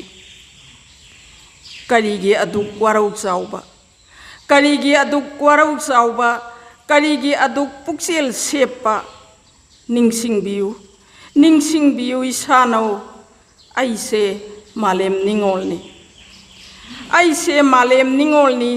ꯌꯦꯂꯥꯡ ꯀꯦꯡꯉꯣꯏ ꯊꯤꯖꯕꯤꯅꯤ ꯇꯣꯜꯂꯕꯤꯗꯤ ꯑꯣꯏꯔꯤꯕ ꯈꯨꯡꯒꯪꯁꯤꯒꯤ ꯃꯆꯥꯅꯤ ꯀꯔꯤꯒꯤ ꯇꯤꯂꯥꯡ ꯍꯥꯏꯁꯤꯠꯅꯕ ꯀꯥꯂꯩ ꯌꯥꯎꯝ ꯑꯊꯨꯝꯕꯗ ꯀꯔꯤꯒꯤ ꯇꯤꯂꯥꯡ ꯍꯥꯏꯁꯤꯠꯅꯕ ꯀꯥꯂꯩ ꯌꯥꯎꯝ ꯑꯊꯨꯝꯕꯗ ꯀꯔꯤꯒꯤ ꯍꯪꯒꯣꯏ ꯃꯤꯠꯌꯦꯡꯅꯕ ꯁꯥꯒꯤ ꯁꯥꯗꯨꯝ ꯆꯥꯝꯂꯧ ꯌꯦꯟꯁꯥꯡꯗ ꯅꯪꯒꯤ ꯊꯃꯣꯏ ꯑꯁꯣꯟꯕ ꯂꯧꯁꯤꯡ ꯊꯦꯜꯂ ꯃꯤꯠꯌꯦꯡꯅ ꯅꯪꯒꯤ ꯊꯃꯣꯏ ꯑꯁꯣꯟꯕ ꯂꯧꯁꯤꯡ ꯊꯦꯜꯂ ꯃꯤꯠꯌꯦꯡꯅ ꯏꯀꯥꯏ ꯐꯤꯔꯨꯛ ꯈꯨꯝꯍꯟꯈꯤ ꯏꯄꯥ ꯏꯇꯣꯟ ꯅꯨꯡꯁꯤꯕ ꯊꯋꯥꯏ ꯑꯣꯏꯕꯤ ꯄꯂꯦꯝꯒꯤ ꯊꯨꯝꯂ ꯃꯤꯠꯌꯦꯡ ꯃꯃꯥꯡꯗ ꯆꯤꯡꯈꯠꯈ꯭ꯔꯣ ꯂꯥꯏꯅꯤꯡꯊꯧ ꯁꯅꯥꯒꯤ ꯀꯩꯔꯥꯛ ꯅꯍꯥꯛꯀꯤ ꯐꯣꯏꯗꯠꯂꯒꯦ ꯈꯨꯠꯃꯛꯅ ꯅꯪꯒꯤ ꯃꯤꯠꯌꯦꯡ ꯊꯠꯅꯕ ꯈꯜꯂꯤꯕ ꯊꯥꯈꯜ ꯐꯤꯔꯣꯜ 8 ꯆꯤꯡꯅꯗ꯭ꯔꯦ ꯉꯁꯤꯗꯤ ꯀꯔꯤꯁꯨ ꯇꯤꯟꯖꯕꯗ ꯏꯄꯥꯝ ꯂꯝꯒꯤ ꯁꯥꯒꯩꯗ ꯂꯩꯖꯕꯗ ꯏꯪꯂ ꯃꯥꯂꯦꯝ ꯇꯝꯄꯥꯛꯇ ꯉꯁꯤꯗꯤ ꯍꯥꯏꯖꯔꯦ ꯅꯐꯝꯗ ꯑꯩꯅꯤ ꯀꯣꯟꯊꯧ ꯁꯥꯒꯩꯒꯤ ꯁꯦꯡꯂ ꯅꯤꯡꯉꯣꯜ ꯅꯣꯡꯗꯣꯜꯒꯤ ꯑꯁꯦꯝꯕ ꯊꯧꯔꯤꯅ ꯑꯃꯨꯛ ꯍꯟꯅ ꯄꯨꯟꯗ꯭ꯔꯕ ꯏꯅꯤꯡ ꯇꯝꯅ ꯂꯩꯁꯥ ꯇꯝꯂꯤꯕ ꯃꯥꯂꯦꯝ ꯂꯩꯃꯥꯏ ꯊꯛꯁꯤꯗ ꯑꯗꯨꯕꯨꯅꯦ ꯂꯥꯏꯅꯤꯡꯊꯧ ꯅꯪꯒꯤ ꯏꯅ ꯍꯥꯊꯔꯛ ꯅꯥꯎꯌꯣꯝꯅꯨꯡꯗ ꯅꯥꯎꯄꯨꯔꯛ ꯅꯥꯎꯀꯣꯟꯖꯈꯤꯕ ꯄꯥꯔꯤ ꯄꯤꯁꯛ ꯈꯣꯔꯤ ꯐꯥꯕ ꯂꯤꯔꯛꯁꯅꯨ ꯃꯥꯔ ꯈꯣꯡꯒꯨꯜ ꯄꯂꯦꯝ ꯑꯣꯏꯕꯤ ꯑꯩꯍꯥꯛꯄꯨ ꯅꯥꯎꯀꯣꯟꯒꯅꯤ ꯁꯣꯏꯗꯅ ꯆꯪꯗꯝ ꯄꯥꯗꯝ ꯊꯝꯗꯅ ꯃꯥꯂꯦꯝ ꯂꯩꯃꯥꯏ ꯑꯁꯤꯗ ꯀꯥꯔꯛꯂꯔꯣꯏ ꯑꯃꯨꯛ ꯍꯟꯅ ꯅꯪꯒꯤ ꯅꯣꯡꯗꯣꯜ ꯃꯥꯂꯪꯗ ꯀꯥꯔꯛꯂꯔꯣꯏ ꯑꯃꯨꯛ ꯍꯟꯅ ꯅꯪꯒꯤ ꯅꯣꯡꯗꯣꯜ ꯃꯥꯂꯪꯗ ꯄꯥꯗꯝ ꯂꯥꯛꯂ ꯃꯤꯠꯌꯦꯡꯅ ꯑꯊꯣꯏ ꯑꯍꯦꯟꯒꯤ ꯊꯥꯛꯇ ꯋꯥꯡꯂ ꯇꯥꯡꯕꯟ ꯊꯥꯗꯨꯅ ꯅꯍꯥꯛꯅ ꯉꯥꯟꯊꯣꯏꯔꯤꯕ ꯃꯐꯝꯗꯨꯗ ꯍꯤꯡꯖꯔꯒꯦ ꯑꯗꯨꯃꯛ ꯑꯩꯒꯤ ꯁꯛꯇꯝ ꯉꯥꯛꯇꯨꯅ ꯍꯧꯔꯣꯛ ꯀꯣꯟꯊꯧ ꯑꯣꯏꯗꯨꯅ ꯈꯪꯍꯜꯂꯦ ꯅꯪꯅ ꯉꯁꯤꯗꯤ ꯍꯧꯔꯛꯐꯝꯕꯨ ꯍꯦꯟꯕ ꯂꯩꯇꯕ ꯋꯥꯈꯜ ꯄꯣꯛꯅꯐꯝ ꯁꯥꯠꯅꯐꯝꯕꯨ ꯅꯨꯡꯁꯤꯕ ꯏꯒꯤ ꯂꯤꯛꯂꯝ ꯑꯆꯦꯠꯄ ꯅꯨꯖꯥ ꯐꯤꯗꯝ ꯑꯆꯦꯠꯄ ꯑꯗꯨꯅ ꯄꯨꯛꯅꯤꯡ ꯃꯥꯕꯨ ꯄꯥꯎꯊꯦꯝꯖ ꯁꯅꯥꯒꯤ ꯀꯩꯔꯥꯛ ꯂꯠꯅꯖꯔꯦ ꯋꯥꯔꯧ ꯄꯨꯛꯂꯧꯅꯔꯔꯣꯏꯁꯤ ꯅꯤꯡꯁꯤꯡ ꯃꯃꯤꯁꯨ ꯃꯩꯃꯨꯠꯂꯣ ꯂꯤꯛꯂꯨ ꯄꯤꯔꯥꯡ ꯄꯤꯅꯧꯕꯤ ꯂꯦꯡꯂꯔꯣꯏ ꯑꯃꯨꯛ ꯍꯟꯅ ꯄꯔꯦꯡꯁꯥ ꯂꯩꯄꯥꯜꯂꯒꯦ ꯉꯁꯤꯗꯒꯤ ꯑꯩ ꯑꯣꯏꯅ ꯃꯥꯂꯦꯝꯗ ꯄꯨꯝꯅꯃꯛꯄꯨ ꯈꯨꯔꯨꯝꯖꯔꯤ ꯑꯣꯟꯊꯣꯛꯅ ꯐꯖꯈ꯭ꯔꯕ ꯁꯩꯔꯦꯡ ꯑꯃ ꯑꯣꯖꯥꯅ ꯃꯌꯥꯝꯒꯤ ꯃꯐꯝꯗ ꯂꯥꯟꯊꯣꯛꯇꯨꯅ ꯇꯥꯍꯟꯕꯤꯕꯒꯤꯗꯃꯛ ꯑꯣꯖꯥꯕꯨꯁꯨ ꯑꯃꯨꯛꯀ ꯍꯟꯅ ꯊꯥꯒꯠꯆꯔꯤ ꯃꯊꯪ ꯑꯁꯤꯗꯤ ꯀꯧꯁꯤꯟꯖꯔꯤ ꯏꯀꯥꯏ ꯈꯨꯝꯅꯖꯔꯤꯕ ꯇꯥꯃꯣ ꯁꯔꯠꯆꯥꯟ ꯊꯤꯌꯥꯝ ꯇꯥꯃꯣꯅ ꯁꯩꯔꯦꯡ ꯑꯃꯇꯪ ꯂꯥꯟꯊꯣꯛꯄꯤꯅꯕ ꯅꯣꯂꯨꯛꯅ ꯅꯤꯡꯁꯤꯡꯖꯔꯤ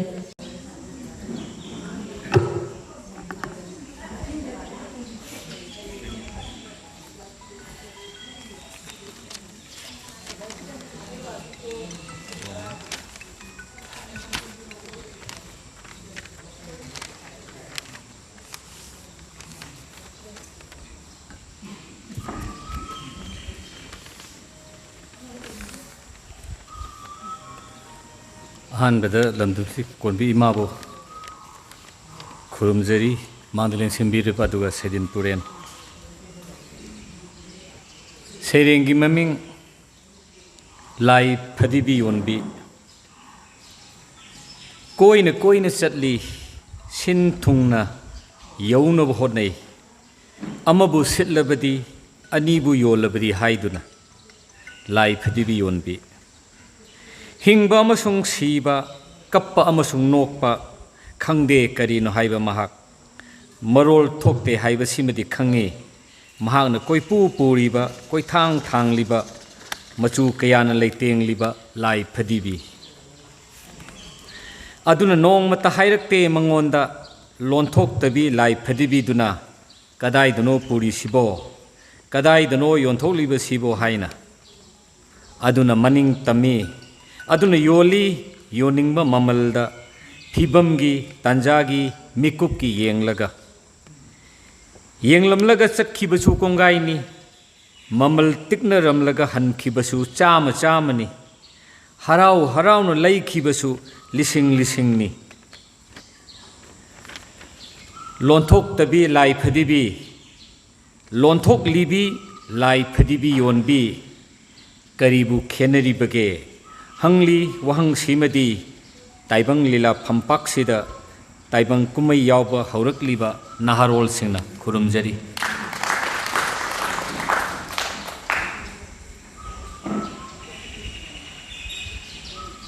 ꯃꯊꯪꯗ ꯀꯧꯁꯤꯟꯖꯔꯤ ꯏꯀꯥꯏ ꯈꯨꯝꯅꯖꯔꯤ ꯑꯠꯄꯝ ꯕꯤꯅꯣꯗꯤꯅꯤ ꯑꯣꯖꯥꯅ ꯐꯖꯔꯕ ꯁꯩꯔꯦꯡ ꯑꯃꯇꯪ ꯂꯥꯟꯊꯣꯛꯄꯤꯒꯅꯤ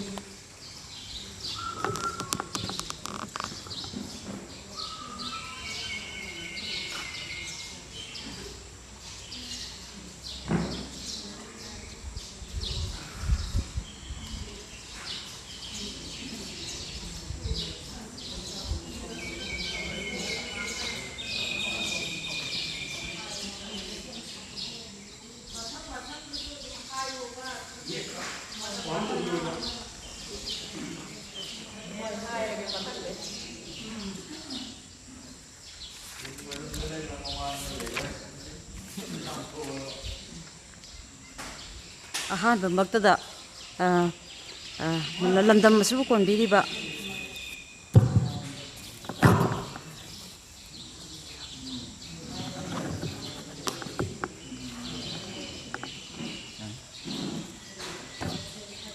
ꯑꯍꯥꯟꯕ ꯃꯛꯇꯗ ꯂꯝꯗꯝ ꯑꯁꯤꯕꯨ ꯀꯣꯟꯕꯤꯔꯤꯕ ꯏꯁꯣꯔꯕꯨ ꯈꯣꯏꯔꯝꯖꯕꯒ ꯂꯣꯏꯅꯅ ꯄꯨꯝꯅꯃꯛꯄꯨ ꯏꯀꯣꯛꯅꯅ ꯈꯣꯏꯔꯝꯖꯔꯤ ꯑꯩꯒꯤ ꯁꯩꯔꯦꯡꯒꯤ ꯃꯃꯤꯡ ꯂꯩ ꯅꯪ ꯀꯔꯤꯒꯤ ꯁꯥꯠꯂꯝꯂꯤ ꯂꯩ ꯅꯪ ꯀꯔꯤꯒꯤ ꯁꯥꯠꯂꯝꯂꯤ ꯑꯁꯨꯝꯅ ꯀꯔꯤꯒꯤ ꯌꯦꯜꯂꯝꯂꯤ ꯅꯨꯡꯁꯤꯔꯕ ꯂꯩꯅꯝ ꯅꯪꯅ ꯇꯞꯅ ꯇꯞꯅ ꯂꯩꯁꯥꯠ ꯃꯄꯨꯡ ꯐꯥꯔꯛꯄꯗ ꯃꯤꯀꯨꯞ ꯈꯨꯗꯤꯡ ꯄꯨꯡꯖꯥ ꯈꯨꯗꯤꯡ ꯁꯛꯂꯣꯟ ꯍꯣꯡꯕꯇꯅ ꯅꯆꯤꯟ ꯑꯣꯏꯔꯤꯕꯤ ꯁꯥꯠꯂꯨ ꯑꯗꯨꯝ ꯅꯅꯤꯡ ꯇꯝꯅ ꯂꯩꯀꯥ ꯐꯟꯅ ꯌꯦꯜꯂꯝꯃꯨ ꯅꯪꯒꯤ ꯅꯨꯡꯁꯤꯔꯕ ꯃꯦꯡꯂꯕ ꯂꯩꯅꯝ ꯂꯤꯔꯤ ꯍꯨꯝꯕ ꯃꯥꯂꯪꯕ ꯃꯥꯅ ꯄꯨꯔꯁꯅꯨ ꯅꯄꯥꯎ ꯃꯐꯝ ꯊꯨꯡꯅ ꯆꯤꯡꯌꯥ ꯇꯝꯌꯥ ꯂꯧꯕꯨꯛ ꯂꯝꯍꯥꯡ ꯁꯥꯠꯂꯤ ꯃꯈꯩ ꯐꯖꯕꯤ ꯍꯦ ꯂꯩ ꯀꯧꯕꯤ ꯀꯤꯔꯨꯅꯨ ꯀꯅꯥꯕꯨꯁꯨ ꯁꯥꯠꯂꯨ ꯑꯗꯨꯝ ꯁꯥꯠꯂꯨ ꯇꯥꯏꯕꯪ ꯁꯦꯝꯕ ꯃꯄꯨꯅ ꯊꯝꯕꯤꯔꯝꯕꯅꯤ ꯅꯪꯕꯨꯁꯨ ꯑꯩꯈꯣꯏꯒꯤ ꯏꯔꯛꯁꯤꯗ ꯁꯥꯠꯄꯗꯅ ꯂꯩ ꯀꯧꯕꯤ ꯅꯪꯒꯤꯗꯤ ꯅꯁꯤꯟꯅꯤ ꯅꯥꯊꯩꯈꯤꯕ꯭ꯔꯅꯦ ꯅꯪꯕꯨ ꯀꯅꯥꯒꯤ ꯃꯤꯠꯌꯦꯡ ꯋꯥꯡꯃꯗꯒꯤ ꯑꯣꯏꯔꯤꯗꯣ ꯅꯪꯅ ꯄꯨꯝꯅꯃꯛꯀꯤ ꯑꯋꯥꯕꯒꯤꯁꯨ ꯅꯨꯡꯉꯥꯏꯕꯒꯤꯁꯨ ꯍꯔꯥꯎꯕꯒꯤꯁꯨ ꯅꯪꯗꯤ ꯄꯨꯝꯅꯃꯛꯀꯤꯅꯤ ꯀꯠꯊꯣꯛꯄꯗꯅ ꯅꯆꯤꯟ ꯑꯣꯏ ꯁꯥꯠꯂꯤ ꯑꯗꯨꯝ ꯃꯆꯨ ꯃꯆꯨ ꯃꯈꯜ ꯃꯈꯜ ꯅꯍꯥꯛ ꯌꯥꯎꯗ꯭ꯔꯕꯗ ꯑꯣꯏꯔꯝꯒꯗ꯭ꯔꯥ ꯑꯁꯤꯒꯨꯝꯂꯕ ꯃꯆꯨ ꯀꯌꯥ ꯀꯌꯥꯅ ꯁꯪꯂꯕ ꯇꯥꯏꯕꯪꯄꯥꯟ ꯃꯍꯧꯁꯥ ꯃꯥꯒꯤ ꯈꯣꯡꯂꯩ ꯇꯨꯡꯏꯟ ꯅꯪꯅ ꯏꯪꯅ ꯇꯝꯅ ꯂꯩꯁꯥ ꯇꯝꯖ ꯇꯥꯛꯂꯤꯗꯣ ꯉꯥꯏꯉꯝꯗꯕꯤ ꯃꯇꯝ ꯃꯥꯒꯤ ꯈꯣꯡꯆꯠꯄꯨꯁꯨ ꯑꯗꯨꯕꯨ ꯍꯪꯅꯤꯡꯂꯤ ꯂꯩ ꯅꯪ ꯑꯁꯨꯝꯅ ꯀꯔꯤꯒꯤ ꯁꯥꯠꯂꯝꯂꯤ ꯑꯃꯨꯛ ꯍꯟꯅ ꯄꯨꯝꯅꯃꯛ ꯈꯣꯏꯔꯝꯖꯔꯤ ꯊꯥꯒꯠꯆꯔꯤ ꯑꯣꯖꯥ ꯃꯊꯪ ꯑꯁꯤꯗꯤ ꯑꯩꯈꯣꯏꯒꯤ ꯏꯀꯥꯏ ꯈꯨꯝꯅꯖꯔꯤꯕ ꯇꯥꯃꯣ ꯀꯤꯔꯟ ꯀꯨꯃꯥꯔꯅ ꯏꯁꯩ ꯑꯃꯇꯪ ꯃꯌꯥꯝꯒꯤ ꯃꯐꯝꯗ ꯈꯨꯗꯣꯜ ꯇꯝꯕꯤꯒꯅꯤ ꯂꯣꯏꯅꯅ ꯃꯊꯪꯗ ꯊꯧꯔꯥꯡ ꯇꯧꯗꯨꯅ ꯂꯩꯕꯤꯅꯕꯒꯤꯗꯃꯛꯇ ꯅꯤꯡꯁꯤꯡꯖꯔꯤ ꯑꯣꯖꯥ ꯃꯨꯇꯨꯝ ꯔꯃꯅꯤ ꯑꯃꯗꯤ ꯑꯣꯖꯥ ꯎꯃꯥ ꯃꯌꯦꯡꯕꯝ ꯇꯥꯃꯣꯒꯤ ꯏꯁꯩꯁꯤ ꯂꯣꯏꯔꯒ ꯃꯊꯪ ꯁꯩꯔꯦꯡ ꯂꯥꯟꯊꯣꯛꯄꯤꯅꯕ ꯅꯤꯡꯁꯤꯡꯖꯔꯤ ꯆꯠꯄꯝ ꯕꯤꯅꯣꯗꯤꯅꯤ ꯑꯣꯖꯥꯅ ꯐꯖꯔꯕ ꯁꯩꯔꯦꯡ ꯑꯃꯇꯪ ꯂꯥꯟꯊꯣꯛꯄꯤꯒꯅꯤ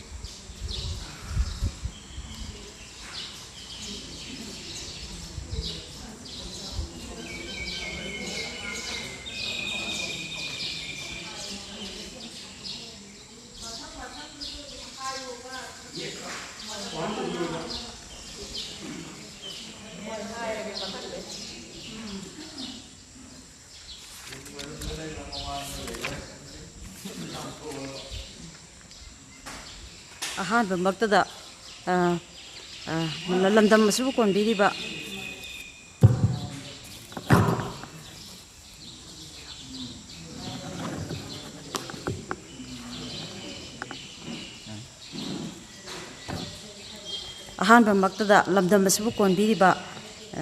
ꯏꯁꯣꯔꯕꯨ ꯈꯣꯏꯔꯝꯖꯕꯒ ꯂꯣꯏꯅꯅ ꯄꯨꯝꯅꯃꯛꯄꯨ ꯏꯀꯣꯛꯅꯅ ꯈꯣꯏꯔꯝꯖꯔꯤ ꯑꯩꯒꯤ ꯁꯩꯔꯦꯡꯒꯤ ꯃꯃꯤꯡ ꯂꯩ ꯅꯪ ꯀꯔꯤꯒꯤ ꯁꯥꯠꯂꯝꯂꯤ ꯂꯩ ꯅꯪ ꯀꯔꯤꯒꯤ ꯁꯥꯠꯂꯝꯂꯤ ꯑꯁꯨꯝꯅ ꯀꯔꯤꯒꯤ ꯌꯦꯜꯂꯝꯂꯤ ꯅꯨꯡꯁꯤꯔꯕ ꯂꯩꯅꯝ ꯅꯪꯅ ꯇꯞꯅ ꯂꯩꯁꯥꯠ ꯃꯄꯨꯡ ꯐꯥꯔꯛꯄꯗ ꯃꯤꯀꯨꯞ ꯈꯨꯗꯤꯡ ꯄꯨꯡꯖꯥ ꯈꯨꯗꯤꯡ ꯁꯛꯂꯣꯟ ꯍꯣꯡꯕꯇꯅ ꯅꯁꯤꯟ ꯑꯣꯏꯔꯤ ꯁꯥꯠꯂꯨ ꯑꯗꯨꯝ ꯅꯅꯤꯡ ꯇꯝꯅ ꯂꯩꯀꯥ ꯐꯟꯅ ꯌꯦꯜꯂꯝꯃꯨ ꯅꯪꯒꯤ ꯅꯨꯡꯁꯤꯔꯕ ꯃꯦꯡꯂꯕ ꯂꯩꯅꯝ ꯂꯤꯔꯤ ꯍꯨꯝꯕ ꯃꯥꯂꯪꯕ ꯃꯥꯅ ꯄꯨꯔꯁꯅꯨ ꯅꯄꯥꯎ ꯃꯐꯝ ꯊꯨꯡꯅ ꯆꯤꯡꯌꯥ ꯇꯝꯌꯥ ꯂꯕꯨꯛ ꯂꯝꯍꯥ ꯁꯥꯠꯂꯤ ꯃꯈꯩ ꯐꯖꯕꯤ ꯍꯦ ꯂꯩ ꯀꯧꯕꯤ ꯀꯤꯔꯨꯅꯨ ꯀꯅꯥꯕꯨꯁꯨ ꯁꯥꯠꯂꯨ ꯑꯗꯨꯝ ꯁꯥꯠꯂꯨ ꯇꯥꯏꯕꯪ ꯁꯦꯝꯕ ꯃꯄꯨꯅ ꯊꯝꯕꯤꯔꯝꯕꯅꯤ ꯅꯪꯕꯨꯁꯨ ꯑꯩꯈꯣꯏꯒꯤ ꯏꯔꯛꯁꯤꯗ ꯁꯥꯠꯄꯗꯅ ꯂꯩ ꯀꯧꯕꯤ ꯅꯪꯒꯤꯗꯤ ꯅꯁꯤꯟꯅꯤ ꯅꯥꯊꯩꯈꯤꯕ꯭ꯔꯅꯦ ꯅꯪꯕꯨ ꯀꯅꯥꯒꯤ ꯃꯤꯠꯌꯦꯡ ꯋꯥꯡꯃꯗꯒꯤ ꯑꯣꯏꯔꯤꯗꯣ ꯅꯪꯅ ꯄꯨꯝꯅꯃꯛꯀꯤ ꯑꯋꯥꯕꯒꯤꯁꯨ ꯅꯨꯡꯉꯥꯏꯕꯒꯤꯁꯨ ꯍꯔꯥꯎꯕꯒꯤꯁꯨ ꯅꯪꯗꯤ ꯄꯨꯝꯅꯃꯛꯀꯤꯅꯤ ꯀꯠꯊꯣꯛꯄꯗꯅ ꯅꯁꯤꯟ ꯑꯣꯏ ꯁꯥꯠꯂꯤ ꯑꯗꯨꯝ ꯃꯆꯨ ꯃꯈꯜ ꯅꯍꯥꯛ ꯌꯥꯎꯗ꯭ꯔꯕꯗ ꯑꯣꯏꯔꯝꯒꯗ꯭ꯔꯥ ꯑꯁꯤꯒꯨꯝꯂꯕ ꯃꯆꯨ ꯀꯌꯥꯅ ꯁꯪꯂꯕ ꯇꯥꯏꯕꯪꯄꯥꯟ ꯃꯍꯧꯁꯥ ꯃꯥꯒꯤ ꯈꯣꯡꯂꯩ ꯇꯨꯡꯏꯟ ꯅꯪꯅ ꯏꯪꯅ ꯇꯝꯅ ꯂꯩꯁꯥ ꯇꯝꯖ ꯇꯥꯛꯂꯤꯗꯣ ꯉꯥꯏꯉꯝꯗꯕꯤ ꯃꯇꯝ ꯃꯥꯒꯤ ꯈꯣꯡꯆꯠꯄꯨꯁꯨ ꯑꯗꯨꯕꯨ ꯍꯪꯅꯤꯡꯂꯤ ꯂꯩ ꯅꯪ ꯑꯁꯨꯝꯅ ꯀꯔꯤꯒꯤ ꯁꯥꯠꯂꯝꯂꯤ ꯑꯃꯨꯛ ꯍꯟꯅ ꯄꯨꯝꯅꯃꯛ ꯈꯣꯏꯔꯝꯖꯔꯤ ꯊꯥꯒꯠꯆꯔꯤ ꯑꯣꯖꯥ ꯃꯊꯪ ꯑꯁꯤꯗꯤ ꯑꯩꯈꯣꯏꯒꯤ ꯏꯀꯥꯏ ꯈꯨꯝꯅꯖꯔꯤꯕ ꯇꯥꯃꯣ ꯀꯤꯔꯟ ꯀꯨꯃꯥꯔꯅ ꯏꯁꯩ ꯑꯃꯇꯪ ꯃꯌꯥꯝꯒꯤ ꯃꯐꯝꯗ ꯈꯨꯗꯣꯜ ꯇꯝꯕꯤꯒꯅꯤ ꯂꯣꯏꯅꯅ ꯃꯊꯪꯗ ꯊꯧꯔꯥꯡ ꯇꯧꯗꯨꯅ ꯂꯩꯕꯤꯅꯕꯒꯤꯗꯃꯛꯇ ꯅꯤꯡꯁꯤꯡꯖꯔꯤ ꯑꯣꯖꯥ ꯃꯨꯇꯨꯝ ꯔꯃꯅꯤ ꯑꯃꯗꯤ ꯑꯣꯖꯥ ꯎꯃꯥ ꯃꯌꯦꯡꯕꯝ ꯇꯥꯃꯣꯒꯤ ꯏꯁꯩꯁꯤ ꯂꯣꯏꯔꯒ ꯃꯊꯪ ꯁꯩꯔꯦꯡ ꯂꯥꯟꯊꯣꯛꯄꯤꯅꯕ ꯅꯤꯡꯁꯤꯡꯖꯔꯤ ATMꯒꯤ ꯑꯣꯏꯕꯅꯤꯅ ꯅꯨꯡꯉꯥꯏꯇꯦ ꯁꯩꯔꯦꯡ ꯄꯥꯒꯦ ꯈꯟꯕꯅꯤ ꯏꯁꯩ ꯁꯛꯑꯒ ꯍꯟꯒꯗꯧꯔꯤꯌꯦ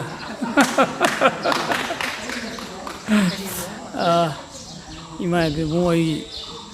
ꯊꯃꯣꯏꯗ ꯊꯥꯒꯣꯟꯅꯖꯔꯤ ꯃꯌꯥꯝ ꯅꯤꯡꯁꯤꯡꯕꯤꯔꯤꯕ ꯃꯌꯥꯝ ꯄꯨꯝꯅꯃꯛꯁꯨ ꯑꯩ ꯏꯀꯥꯏ ꯈꯨꯔꯨꯝꯕ ꯎꯠꯆꯔꯤ ꯑꯣꯖꯥ ꯁꯨꯕꯗꯅꯤ ꯁꯩꯖꯤꯟ ꯃꯄꯨꯁꯨ ꯑꯩ ꯈꯨꯔꯨꯝꯖꯔꯤ ꯏꯃꯥꯁꯤꯒꯤ ꯏꯁꯩꯗꯤ ꯑꯩ ꯅꯍꯥꯟ ꯑꯃ ꯁꯛꯈ꯭ꯔꯦ ꯑꯗꯨꯅ ꯑꯩ ꯃꯗꯨꯗ ꯑꯃꯨꯛ ꯍꯟꯖꯔꯔꯣꯏ ꯉꯁꯤꯁꯤ ꯑꯩꯒꯤ ꯄꯥꯕꯨꯡ ꯈꯨꯃꯟꯊꯦꯝ ꯄ꯭ꯔꯀꯥꯁꯅ ꯏꯕ ꯑꯩꯒꯤ ꯈꯨꯔꯥ ꯅꯣꯡꯃꯥꯏꯊꯦꯝ ꯄꯥꯔꯤꯅ ꯁꯝꯕ ꯏꯁꯩ ꯑꯃ ꯑꯩꯅ ꯌꯥꯝ ꯄꯥꯝꯖꯅ ꯊꯃꯣꯏꯗ ꯊꯝꯖꯕꯅꯤ ꯃꯁꯤ ꯁꯛꯆꯒꯦ ꯑꯩ ꯅꯤꯡꯉꯝꯍꯧꯗ꯭ꯔꯕꯤ ꯅꯨꯖꯥꯒꯤ ꯅꯤꯡꯉꯥꯏ ꯄꯨꯗꯨꯅ ꯂꯥꯛꯂꯕꯔꯥ ꯀꯨꯝꯁꯤꯁꯨ ꯅꯪ Basanta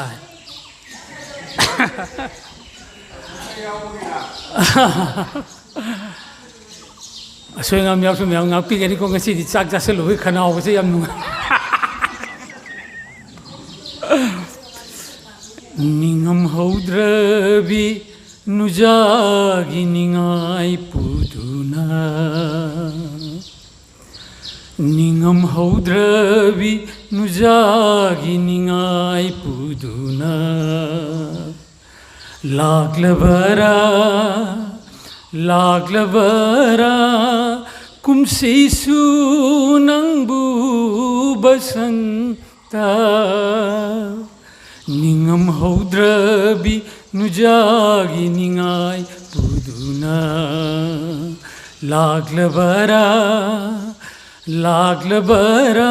kumsisu nangbu basanta ningthamgi ulenda kankraba mitlugi pirang sinthalagera jara jara laglabara kumsishu basanta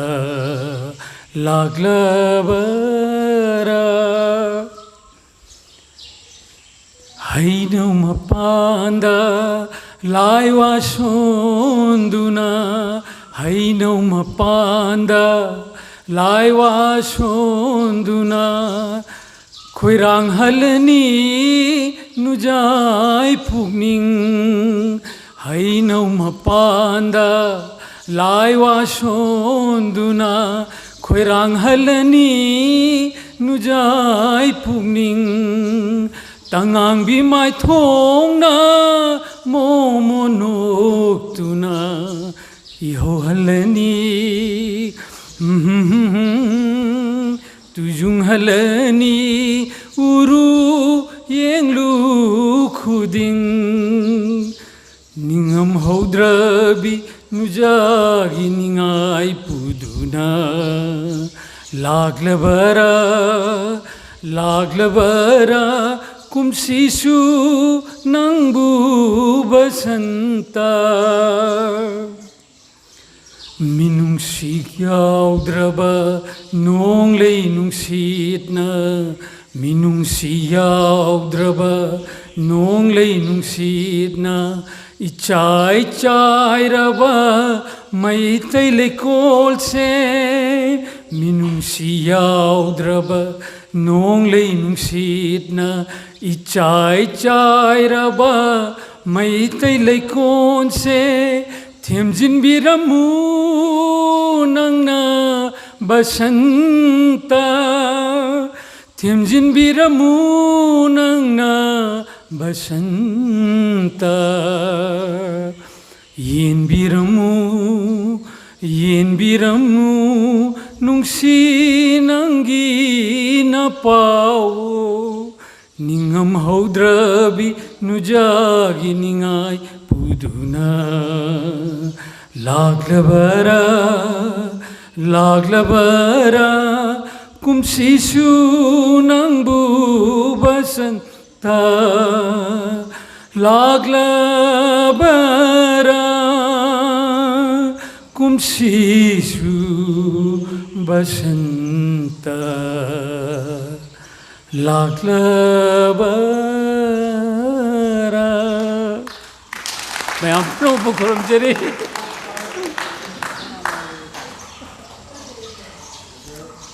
mathang asiri saireng amuk taminarasi saireng lanthokpi gadawribi kai khumnajaribi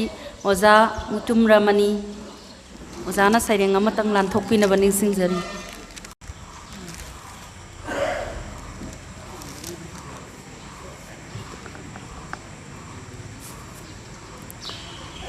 ningsin biriba punamaku kuramjari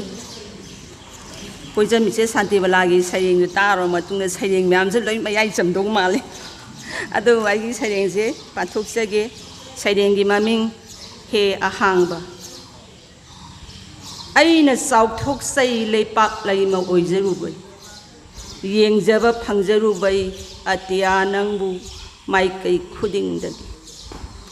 nangondagi lakhiba irik amakhak hoida janai ithanungda konsilubai isagi tukhong khuding yening hunjari Machu makhalgi lairang na charong sat kairi marik chumna yanthari ba hairang charong lakta tinjang le khanna langthok khiwa hairu dusu song khi mayon itambak sida miman nadrabas punamak puyok liba igi tampak phajaba athiba mapung phaba phadaba thadok nabayada mikup ama phawba loinari atiya na hakka mikup khudi mapal naidaba nangidamak aina penjari manavadi yaroi nanga aiga kaidawnu aidi leipak leimani aduga nangna mapal naidraba tarang marang aigidi aroiba lei nangidi loi naidabani karigi liroi dauribano nangi wari karigi sakdal dauribano nangi isai he ahangba nangondagi he na mapung phabadubu kaida amuk thirugani aina nangdi yaude lipul amattada akang balaite asot payaude marubhumi marudyan aing asha kangam daba sing sangi arap pagi phajaba loinai daba wakhalgi paki irau khol taibang mioi bagi kalak nabagi maisa aitagi oining bagi apam banung siba kadai dagi thaitaraktuna kanadagi tamluriba haukraba lairiba lakadauriba kanana nupa kanana nupi laira anang awaba nungaiba tuhat phikibagi zaitheng laman khumning bagi lichat kumsing kayagi marol kraba ningsing bada tharum taunaduna onsin duna muknariba sing he ahangba nangondadi loinamak sikmang na kragani punang magpukhurumjadi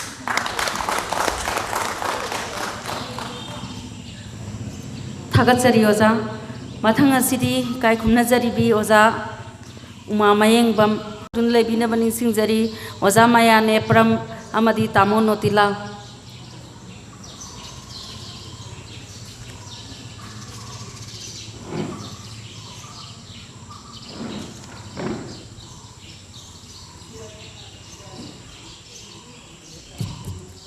अहामक्तदा इमा कोंथौजम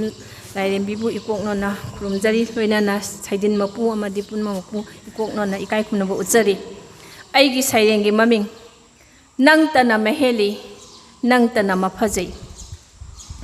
कोइरुई सतलुई चाखोटपा नुंगाइबा फजबा लक्ता यौरुई अंगकपा अनौबा अवोनबा सिंगलक्ता लैरमदे यावरमदे नंगुमना नुंसीबा नंगुमना खोइदाबा सिकना संदोकलिबा चंखोन बिसक्तमना चिंचिन हली ननाक्तदा लेप्तना असंग चिंसांग परेंग परेंगना तैंग तैंग तनौ तन होलई नतम बापू मतम चुप्पा नतम बापू मतम चुप्पा लैते लैते लैरमदे नंगुमना थोचबा नंगुमना मेंगजबा अपेनबा सक्तम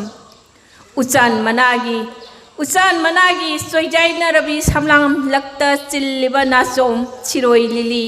उरमदे सकमा नबी कनागी नापदा उरमदेने सकमा नबी कनागी नापदा इंगे लेगी सैदांगफम खोंगुमे लेगी लेताफम चिंसांग नापोम सिंतुंगना चिंथ्राउ मोपालगी सुमत बी मिनोकना खोंथांग यैरिबा सक्तमनी नंगी अतांगबी मालेमदा अनि सुद्रबी लम्फेल नवा कोम्बिरे यारल पाट की तोमथिल्लै सेमखिबनी पुवारी नुंसीबगी यैरी थमोय खुदिंग चितली नुंसी सैसक ओइना मनिंग तमना नंगी तंपाक सिन थुंगना अंगांग हलगी कोरबाक थक्ता सातखिबा सिंगेल इंदुना पोंजकी लैका फन्ना मनिंग तमना नसाइगोंदा उत्खी जहेराना खेनबा लैतबा जात बिजात नुंसीबदा खंब थोइबिगी सैरोलदा ngawjakhiba thamoina karamnabu kaugani loktak isai mapalbu karamnabu kaugani loktak isai mapalbu Kangleigidi saeng nungchel oiribi punsi kayabu yoklibi thumhi sendaba pat chingi marakta tomthin nganbi he loktak leima nasai gondani ke namona sada nauda zariba kaibulgi phumdi thakta khoidabi sirong henbi henbi malemda ani sudrabi sauthok chai nangi damak pena sauthok chai nangi damak pena komolgi kanchida lairang tu na sat khiba urirei madhabi ningthibi sahenbi Chandra Nadigi ingla tapla khunung duna oikhi sakhi likhi wari thadokpagi kathokpagi kainabagi masu pumbana leitenglaba nungsi sairol kaudri ngasisu kaunadri yei khiba khonthang asaiba singi nangi loiji loya labuk lamang sin thungna ngaijari ngasisu nungairakki chandramukhina halakpa natambakta amukhana binodini pramodini thoibi paklaba barak turelgi mathakta haitharak iba maisa pumbabu masagi damak nungsibi gi damak nachung khidaba pangal laba lungja haudo ngairi chongni kimna halakpa nong di tarak khidraba ahing kaya milu laija ihonana nangi korba thaksida leptuna punamapui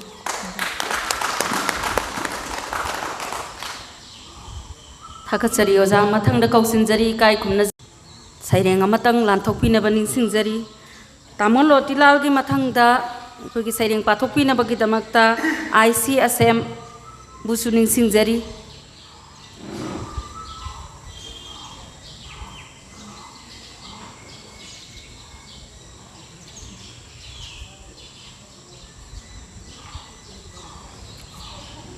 Upnama ku khurumjari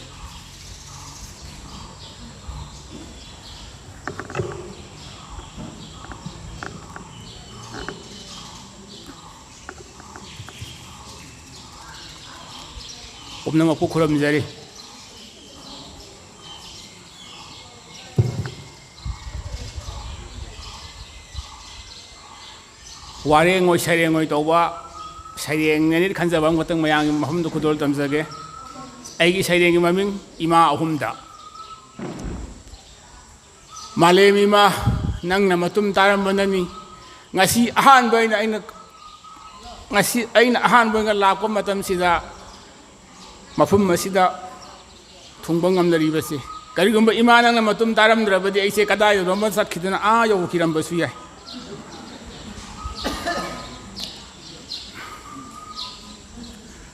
ani subada Kounthoujam Lairembi ima nangsu akhang kanbini nasa laina mapureba laina nang ima nang na waksibagi wari singun kaya ngasisu akhoi nga tari nungaite hajinobu kaidawni ima gi damak karisu tawbudi ngamjadi akhoina ai ahum suba ima si binodini nangi wari sisu ngasi dang tajabada ima tamphale magum awaba maset yauri haina inga logzari karina haibabu ima sinangsu ima Kounthoujam Lairembi gum khudimok loinga leina ima sinangisu Manipur natana Bharat Basap sinba thungna phawba nasa khara su leina adubu ima si nakhoi se ima hanabudi aina yam ikai khumnajagi adubu ngasidi ima sigi thauram amakhak ima gi masai gon sida malem imana mayam adubu nakon biraga ima ahungi famda akhoi na ngasi thaba pangthok ngamjaba sida piriba paktau pazel di yamna yamkhre punam ku thagasari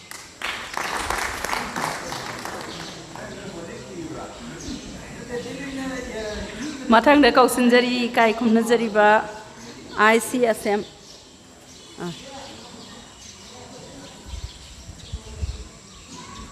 ꯑꯍꯥꯟꯕꯃꯛꯇꯗ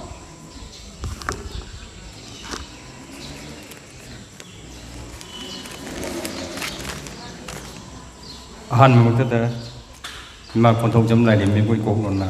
ꯈꯨꯔꯨꯝꯖꯔꯤ ꯑꯗꯨꯒ ꯉꯁꯤꯒꯤ ꯁꯩꯗꯤꯜ ꯄꯨꯔꯦꯜ ꯃꯥꯡꯗ ꯂꯦꯡꯁꯤꯟꯕꯤꯔꯤꯕ ꯑꯣꯖꯥ ꯄꯨꯝꯅꯃꯛ ꯏꯀꯣꯛꯂꯣꯟꯖꯔꯤ꯫ ꯑꯩꯒꯤ ꯁꯩꯔꯦꯡꯒꯤ ꯃꯃꯤꯡ ꯏꯅꯦ ꯆꯥꯎꯕꯤꯒꯤ ꯄꯣꯌꯣꯟꯁꯪ꯫ ꯅꯨꯡꯇꯤ ꯅꯨꯃꯤꯠ ꯈꯨꯗꯤꯡꯒꯤ ꯏꯅꯦ ꯆꯥꯎꯕꯤꯒꯤ ꯄꯣꯌꯣꯟꯁꯪꯗ ꯃꯤꯑꯣꯏ ꯀꯌꯥꯒꯤ ꯋꯥ ꯈꯟꯅꯐꯝꯅꯤ꯫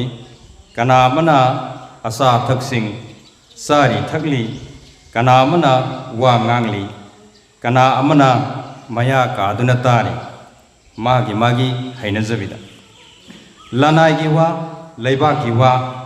ꯄꯨꯟꯁꯤ ꯀꯌꯥꯒꯤ ꯋꯥꯔꯤꯁꯤꯡ, ꯅꯣꯡꯃ ꯀꯥꯡꯗꯅ ꯊꯣꯛꯂꯤꯕ ꯊꯧꯗꯣꯛꯁꯤꯡ ꯆꯤꯊꯕ ꯂꯩꯇ꯭ꯔꯦ꯫ ꯃꯥꯂꯦꯝꯒꯤ ꯊꯧꯗꯣꯛꯁꯤꯡ, ꯄꯣꯠꯀꯤ ꯃꯃꯜ ꯍꯦꯟꯒꯠꯂꯛꯄꯒꯤ,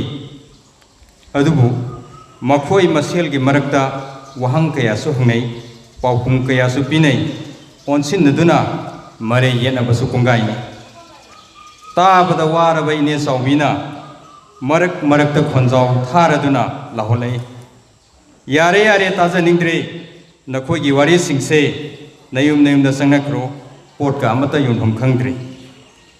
ꯏꯅꯦ ꯆꯥꯎꯕꯤꯒꯤ ꯋꯥꯍꯩꯁꯤꯡ ꯃꯅꯥꯗ ꯍꯥꯞꯄꯤꯗꯦ, ꯑꯩꯈꯣꯏꯅ ꯑꯗꯨꯝ ꯅꯣꯛꯁꯤꯜꯂꯤ꯫ ꯃꯄꯨꯡ ꯑꯣꯏꯅ ꯂꯩꯉꯥꯛꯇ ꯃꯔꯥꯜ ꯀꯌꯥ ꯁꯤꯖꯤꯜꯂꯤ, ꯑꯁꯣꯏꯕ ꯀꯌా ꯄꯨꯊꯣꯛꯅꯔꯛꯏ, ꯑꯆꯨꯝꯕ ꯑꯐꯕꯗꯤ ꯑꯃꯠꯇ ꯄꯨꯊꯣꯛꯅꯗꯦ, ꯍꯩꯁꯤꯡꯕ ꯁꯥꯗꯨꯅ ꯉꯥꯡꯅꯩ, ꯃꯈꯣꯏ ꯃꯁꯦꯜ ꯃꯁꯥꯗꯤ ꯋꯥꯌꯦꯟ ꯃꯄꯨ ꯁꯥꯗꯨꯅ ꯋꯥꯔꯦꯞ ꯀꯌꯥꯁꯨ ꯂꯧꯁꯤꯜꯂꯤ꯫ ꯏꯅꯦ ꯆꯥꯎꯕꯤꯅ ꯋꯥꯔꯦꯞꯁꯤꯡꯗꯨ ꯇꯥꯔꯒ ꯍꯔꯥꯎꯕꯗꯤ ꯂꯥꯏꯔꯗꯅ ꯍꯦꯟꯅ ꯍꯦꯟꯅ ꯏꯁꯧ ꯀꯥꯔꯛꯏ, ꯍꯦꯟꯅ ꯍꯦꯟꯅ ꯏꯁꯧ ꯂꯥꯡꯂꯛꯏ꯫ ꯆꯦꯒꯞ ꯈꯥꯕꯩ ꯆꯦꯒꯞꯀꯤ ꯃꯈꯣꯜꯅ ꯍꯦꯟꯅ ꯃꯈꯣꯜ ꯊꯣꯛꯍꯜꯂꯛꯏ, ꯏꯅꯦ ꯆꯥꯎꯕꯤ ꯍꯦꯟꯅ ꯍꯦꯟꯅ ꯏꯁꯧ ꯀꯥꯔꯛꯏ꯫ ꯄꯨꯅꯄꯨ ꯈꯨꯔꯨꯝꯖꯔꯤ꯫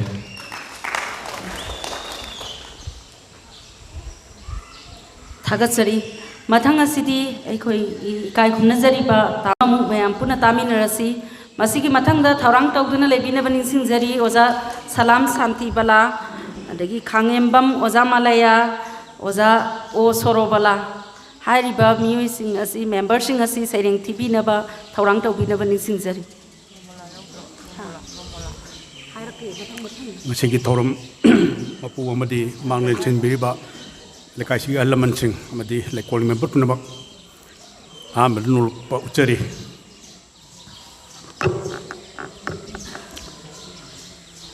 ꯑꯩꯅ ꯉꯁꯤ ꯑꯩꯈꯣই ꯏꯃꯥꯁꯤꯅ 이마부 마나 사이타바 이사이 마수 삭작에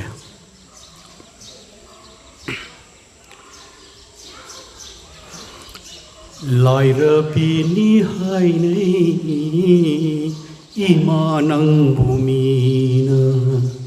라이러비니 하이네 이마낭 부미나 방더비니 손에 Yekna kalakpana pangdabini sonai Yekna kalakpana lairabini haine imanang bumina Haija sanu ima haija ningbana Haija sanu ima haija ningbana Thadok loi ima, thadok loi ai koina, thadok loi ima, thadok loi ai koina, lairabini haine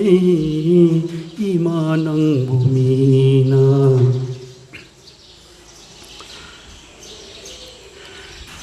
Piklaba mairani mangal yaukriba.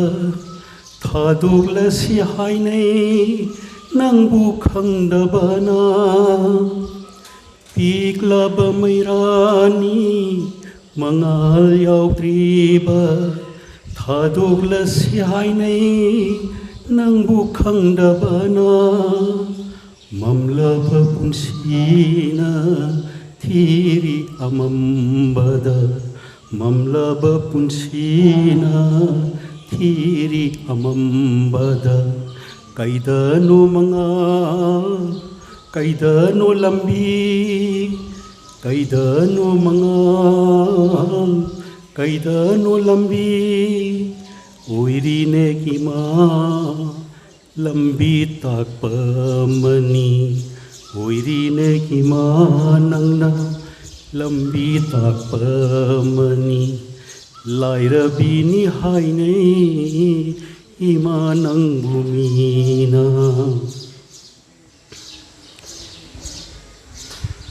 makhoina thiri malem sinba thungna nungaiba kaida lei yenglu sipajaba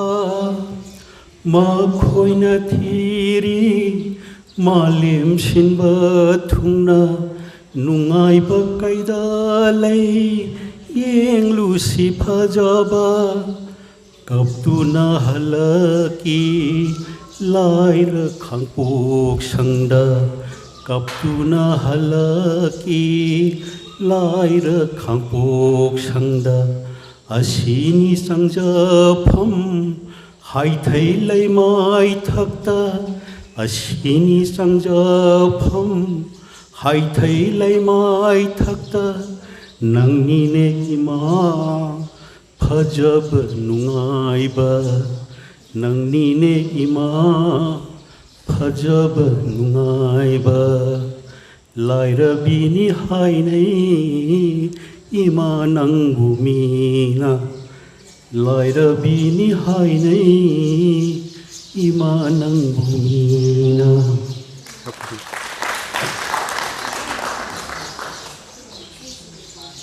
하가짜리 다모 마탕다 꺾슨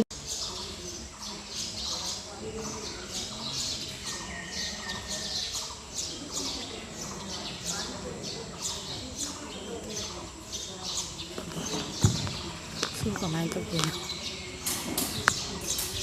Oh yang dah.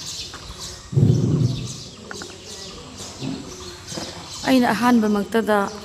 mang daling sin biriba kwai punamaku noluksari amadi mayai tangban daling sin biriba moderator siamabusu aina ikai kumnabu utsari yadraba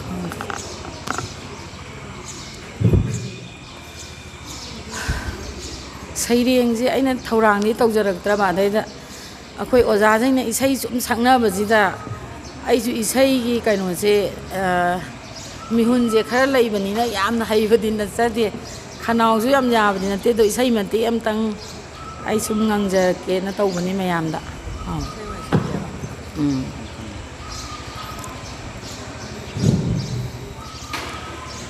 nungsidara yengu usangi mairase kapningdara nangbu uraga toina nungsidara yengu usangi mairase kapningdara nangbu uraga toina nungsidara yengu usangi mairase tara kaithel phamli aphangba yoli ima manbi ngakni matek pai tali tara kaithel phamli aphangba yoli ima manbi ngakni matek pai tali nungsidara yengu usangi mairase kapningdara nangbu uraga toina nungsidara yengu usangi mairase nupita nawari nungaiba nipa nupita nawari ꯅꯨꯡꯉꯥꯏꯕ ꯅꯤꯄꯥ ꯏꯀꯥꯏꯗꯔ ꯈꯜꯂꯨ ꯑꯁꯤꯡꯕ ꯃꯩꯇꯩ ꯅꯨꯡꯁꯤꯗꯔ ꯌꯦꯡꯉꯨ ꯎꯆꯥꯟꯒꯤ ꯃꯩꯔꯥꯁꯦ ꯀꯞꯅꯤꯡꯗꯔ ꯅꯪꯕꯨ ꯎꯔꯒ ꯇꯣꯏꯅ ꯅꯨꯡꯁꯤꯗꯔ ꯌꯦꯡꯉꯨ 우짠기 마이라세 분나마 부끄럼자리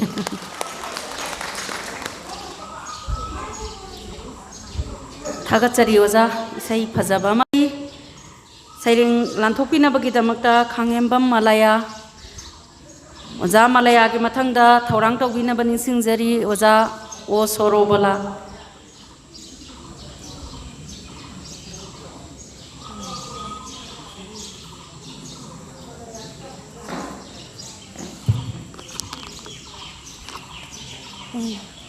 ꯑꯍꯥꯟꯕ ꯃꯛꯇ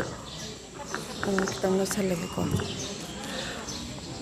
ꯑꯍꯥꯟꯕ ꯃꯛꯇꯗ ꯀꯣꯟꯊꯧꯖꯝ ꯂꯥꯏꯔꯦꯝꯕꯤ ꯏꯃꯥꯕꯨ ꯑꯩꯍꯥꯛꯅ ꯈꯨꯔꯨꯝꯖꯔꯤ ꯑꯩꯒꯤ ꯁꯩꯔꯦꯡꯒꯤ ꯃꯃꯤꯡ ꯑꯍꯟ ꯃꯇꯝ ꯑꯣꯏꯔꯛꯏ ꯇꯥꯏꯕꯪ ꯃꯤꯕꯨ ꯑꯣꯏꯅꯕ ꯁꯦꯝꯕꯤꯔꯛꯏ ꯃꯄꯨꯅ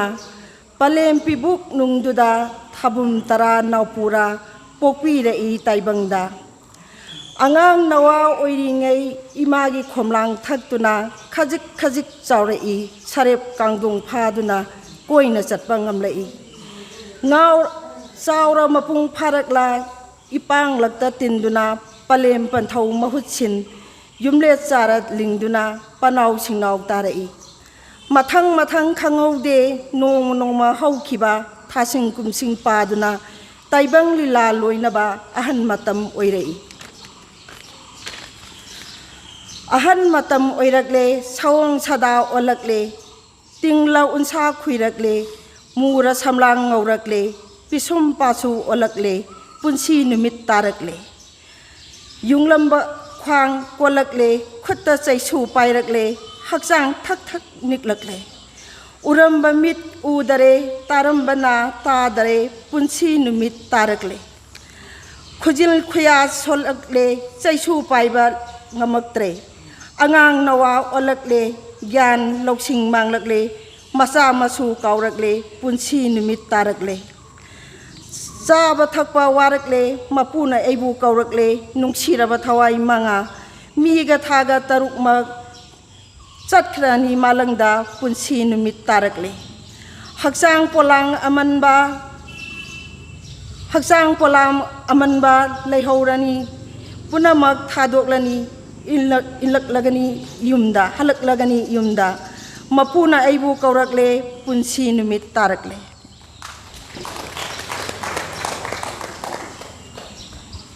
थागतचरी ओजा मालाया मथंगदा कौसिनजरी काय खुमनजरीबियो ओजा सरोबलागी मथंगदा थौरांग तौबिनबगिदमक्ता निंसिंजरी काय खुमनजरीबा ओजा तेलेम बिजेंद्रजीत ओजाना इसै अमतंग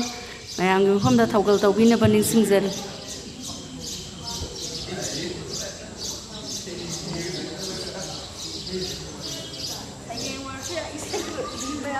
अहानबा मक्तदा पुमनमकु इकोगनोना खुरुमजरी अमदी सैरेंग मपु ओइबिरिबि खुगी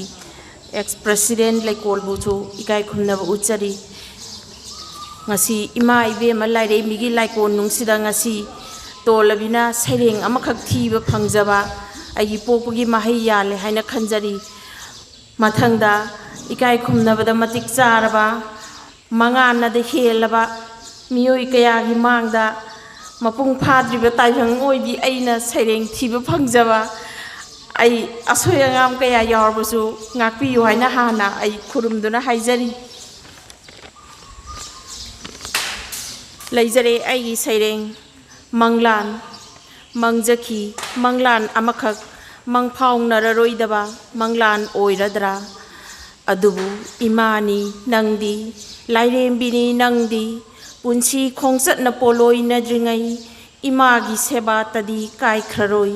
nasunglangi sakhraba wasakni nasunglangi sakhraba wasakni lakhi Malem Laitangai Taksida, Lairang Oina Nahakna, Koloi Minglen di Lasingo, Lingjabani, Lairang Mau, Pari Imom Kon Napi, Sajagene Imagi Napana, Hainabadai, Lamdam Sigi Nupiza Singdi, Kudon Bida Mamit Pali, Laijaba Loksing Putoktuna, Sarai Pibu Sajasanu, He Ima Lasing Lairembi, Migi Mama de Ima Kaubagum, Miramgi Langna Sajaba Pise, Ningol Sinta Lep Kadaurene Ima, Langla Langjin Mang Krening Asidi, Yoning Bamamal de Yon Balangni, Adunane Maruploi, Manipur gi Chingya Tamya Sinna, Lasingna Laisat Tamhalasine, Momon Noksa Sanu Pisa Bising, Pisa Nabalangbu Naibada, Pisa Nabalangbu Naibada, Malem the Pauri Manipur gi Pisa Bising, Kudai Bini Nangdi, Taru Bini Nangdi, Ngalarani Nongmadi, Naramgi Langlana, Nangi Iyongda, Punnamak Pukurum Jari.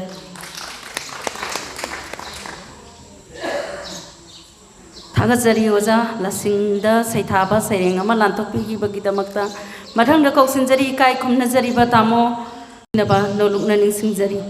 Tamo Bizendra Ziki Matang the same Saduna, Labina Baning Singzari,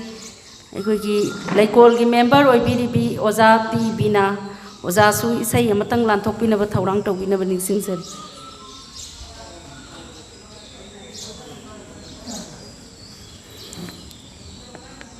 Ahanba maktada ngasigi sering sedinabagi sering seburen ubiribi oza doina mangda lengsin birwa oza guru puno pukokno seri aigi sering gi maming ning tambagi ima nangi lonthok traba saktam sana masugi sanarai lei parengna ngatu thengthu na tholabada marol lolak lei pangnangum wahi amatang Kanada Sinani Piralase,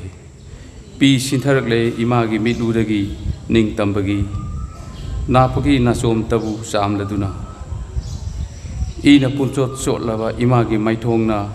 Ngaidi Itak Ama, Samudragi Horpa, Masu Amasem Nava Ning Tambagi, Utki Mapaida Yata Krava Haksankaya, Mara Tarkigani, Ahing Bathawaigum, Anova Korogi Mangal Amana, Yairabada. Salakani Lerang Oinasu, Masu Amata, Ning Tambagi, Imagi Singel Nasom Gitamak, Punopuk Avizari.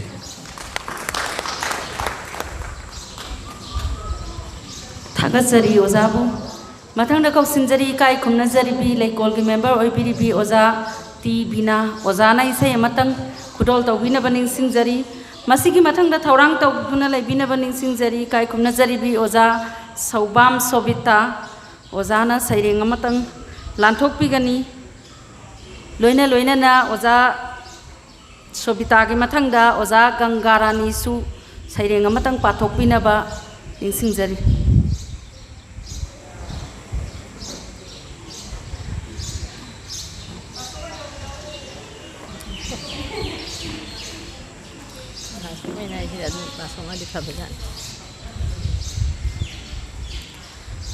Punamaku Hamamta Kurum Jerry.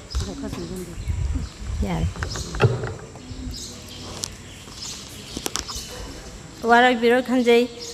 Asi Imai Magima Pamda, Sakadori Shashi, Imagi, Saitaja Basuna Sedre, Duga, Imasigi Kumongi, Mimasigi Mayexuna Sedre, I am Imasigi Hanagi, Sake Dim among the Saki of the Ayam, cannot check the city, Safavi Pilangi, say I'm thanks segregation.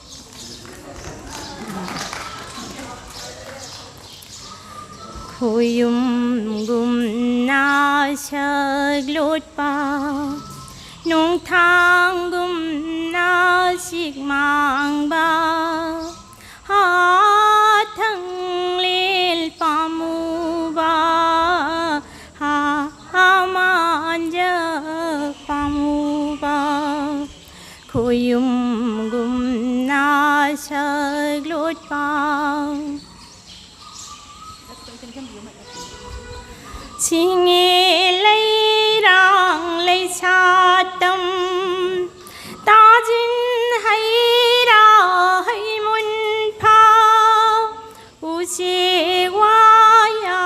say saktam Kumon kumdam lakpada Nuja puning tanawi Nung si ira cintari Hatang liluyumba Mijapoki pamuba Luyum gumna saglot pa Câu ta ginung sinamiba Liri khong đôi huliba Tala pamil harau na Jagoy khute haliba Ningol pai manuli Nung si Cintari Hatang lil pamuba Pakang poi rei tam kraba Kuyum gum na saglut pa Hadakin yung hulak pa Malang isik thêm lạc pa Thabal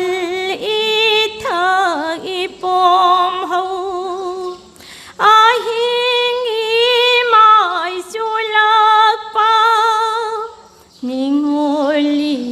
dom lay ngam de Nung si kham bi mai wai de Hathang liluyumba Kangleipak nung siba Luyum gumna saglot pa Nung thang gumna sigmang ba Hathang liluyumba Ha amanja pamuba Ha amanja pamuba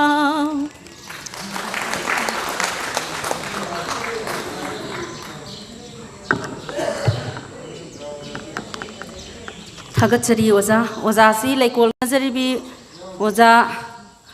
Saupam Sopita oza na saireng amatang lanthok pigani oza gi mathangda oza ganga su thaurang tawduna lebiyu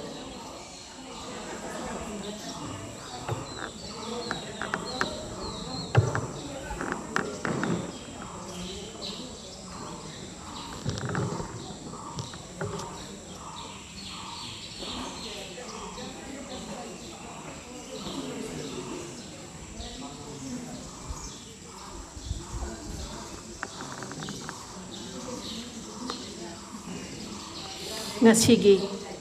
Saidin mapu amadi mangda lengsinbiriba ojagori singbu khurumjari loinana ngasigi Kounthoujam ima tamha Lairembigi masaigonda asoi angam yaudana thauramsi loibu phawba pangthokpa ngamjanabagidamakta koknonjeri aigi sairengi maming loiba nairaroidaba saitharo Thainagi lairang amanbi malla malla lailungsi mapop kaida pumbom satli lainamna laikai palali Manipuri sahitya bu makhong somlamba mutpa nairaroidaba nakhoigi lamjing maira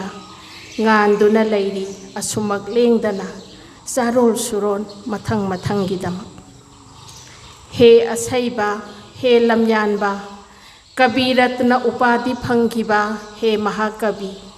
Mari mari tatphadraba langla oina nangi thambalna khoimubu kayamu ningjakiba Zati nadabagi palol langamdana nungsi waithungna khidraba jaherana nunghiknahalli thamoibu khangamdana ꯂꯣꯛꯇꯥꯛ ꯄꯥꯠꯀꯤ ꯏꯔꯣꯟ ꯅꯨꯡꯗ ꯅꯨꯡꯁꯤ ꯂꯩꯁꯥ ꯇꯝꯅꯈꯤꯕ ꯃꯍꯥꯀꯩꯕ꯭ꯌ ꯈꯝꯕ ꯊꯣꯏꯕꯤꯒꯤ ꯋꯥꯔꯤꯅ ꯈꯣꯟꯊꯥꯡ ꯌꯩꯔꯤ ꯊꯃꯣꯏ ꯈꯨꯗꯤꯡ ꯀꯥꯎꯉꯝꯗꯦ ꯑꯋꯥꯡꯕꯗ ꯁꯥꯠꯄꯤ ꯁꯤꯡꯉꯦꯜ ꯏꯟꯗꯨꯁꯨ ꯍꯪꯂꯝꯃꯤ ꯅꯍꯥꯛꯅ ꯈꯨꯟꯅꯥꯏꯁꯤꯗꯁꯨ ꯃꯤꯡꯆꯠ ꯍꯥꯏꯕ ꯅꯍꯥꯛꯄꯨ ꯂꯝꯗꯝ ꯀꯩꯗ ꯐꯪꯒꯕ ꯍꯦ ꯁꯥꯍꯤꯇ꯭ꯌ ꯔꯠꯅ ꯑꯊꯣꯏꯕ ꯅꯪꯅ ꯋꯥꯖꯈꯤ ꯏꯃꯥ ꯂꯩꯕꯥꯛꯀꯤꯗꯃꯛ ꯀꯅꯥ ꯈꯪꯗ ꯀꯅꯥ ꯎꯗ ꯃꯥꯡꯈ꯭ꯔꯒꯗꯔꯥ ꯅꯥꯔꯛꯇ ꯁꯥꯠꯄꯤ ꯂꯩꯔꯥꯡꯒꯨꯝ ꯅꯥꯔꯛꯇ ꯂꯣꯠꯄꯤ ꯃꯅꯤꯒꯨꯝ ꯁꯣꯝꯂꯝꯃꯤ ꯅꯍꯥꯛꯅ ꯃꯅꯤꯄꯨꯔꯤ ꯁꯥꯍꯤꯇ꯭ꯌꯒꯤ ꯃꯈꯣꯡ ꯁꯥꯠꯍꯟꯅꯤꯡꯈꯤ ꯅꯪꯅ ꯃꯥꯂꯦꯝ ꯄꯤꯊ꯭ꯔꯤ ꯁꯤꯟ ꯊꯨꯡꯅ ꯂꯥꯎꯔꯝꯃꯤ ꯁꯣꯏꯗꯅ ꯂꯥꯛꯈꯤꯅꯤ ꯃꯩꯇꯩ ꯀꯕꯤ ꯀꯥꯟꯅꯔꯕ ꯋꯥꯔꯦꯡ ꯀꯌꯥꯅ ꯃꯤꯀꯞ ꯊꯣꯛꯍꯟꯈꯤ ꯅꯍꯥꯔꯣꯟꯁꯤꯡ ꯅꯍꯥꯛꯀꯤ ऐतिहासिक ओइरबा अवाबना पोलोई ओइखिबा लबंगा लताना मिहुल चेंगुम चेंगाना हनखी नौना लयोन कंखिबा हे अथोइबा कबीरत्ना कंद्री इफुट नंगी चंद्र नदीगी इसेल नुंसीबगी अथोइबा मगुलदी कथोकपनी उलंखी नंगी माधवीना लेंगलम्मी नंगना सैरेंग लैचल लै परेंग करमना काउगनी ब्रोजेंदोगी लोहोंगबाबू नंगी मैतै चनुना चिंथोकलमखी थनुंगदगी सैरोल कया लैथीनबगीदमक्ता नत्ते अथाप उमंग चटकदबा इनक नकपदा खुदना लांबा फंगबदा थीरुसी पुकलिंग लैकोलदगी मैना वाई तांगना सम बोरो साहेब ओंबी सना तोंबीगी नुंसी वारी न खोंथांग यैरी नोंपान सुगाइना ताकली निंथेम कोनगी हौना लोंचचु लेप्त्री नुंगाई रक्ता चंद्रमुखीगी इसेलसु असंग नोंजाबिना मिलु पिरांग थिंगमखिदे पाखत्सखिबनी कनाद सिनरमगनी फिरालसे थारमबनी लैसक लैचु हेलबी लैरांगसिंग मैतै साहित्य लैकोलदा हे असैबा हे लमयानबसिंग मणिपुरी साहित्यबु मखोंग सोंबिरमबसिंग खुरुमजै नखोइबु इदु कायदा लिसिंगना खुबांग चांजौ लोनाना दुक मैरा कचदुना चिथै नान्थै वारौबिगनको पुनमको खुरुमजै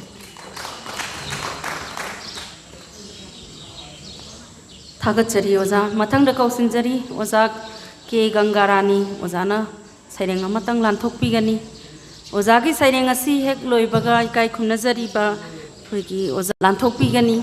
ओजा रघुमनी सु थौरांग तौबी खंदे इसाई इयो हाय इसे वांग मन रता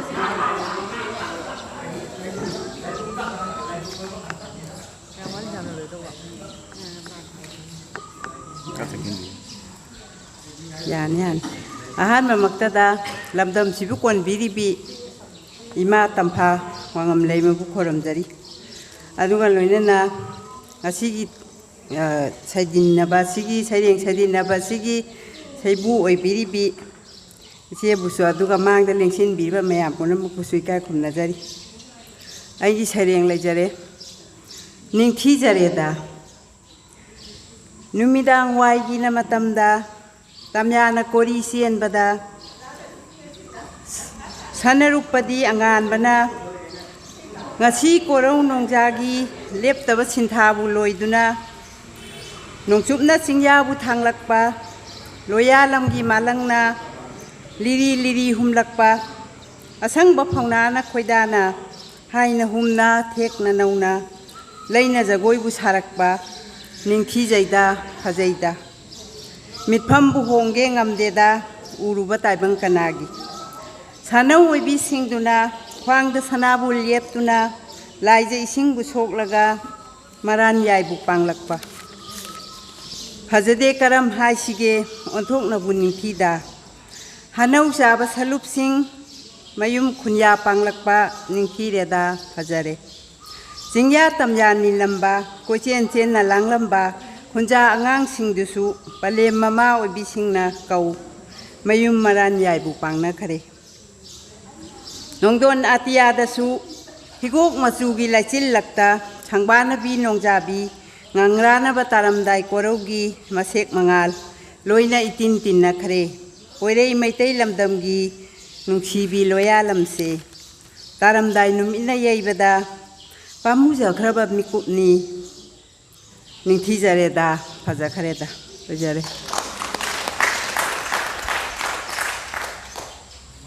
थागतचरी ओजा खुमनजरीबा ओजा रघुमनी इसैरा सैरेंगला ओजाना अपाम्बा अमा हेक्ता तौबिबा याय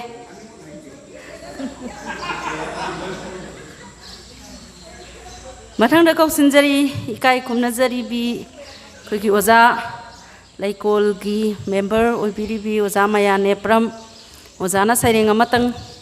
लानथोकपिनबा निंसिंगजरी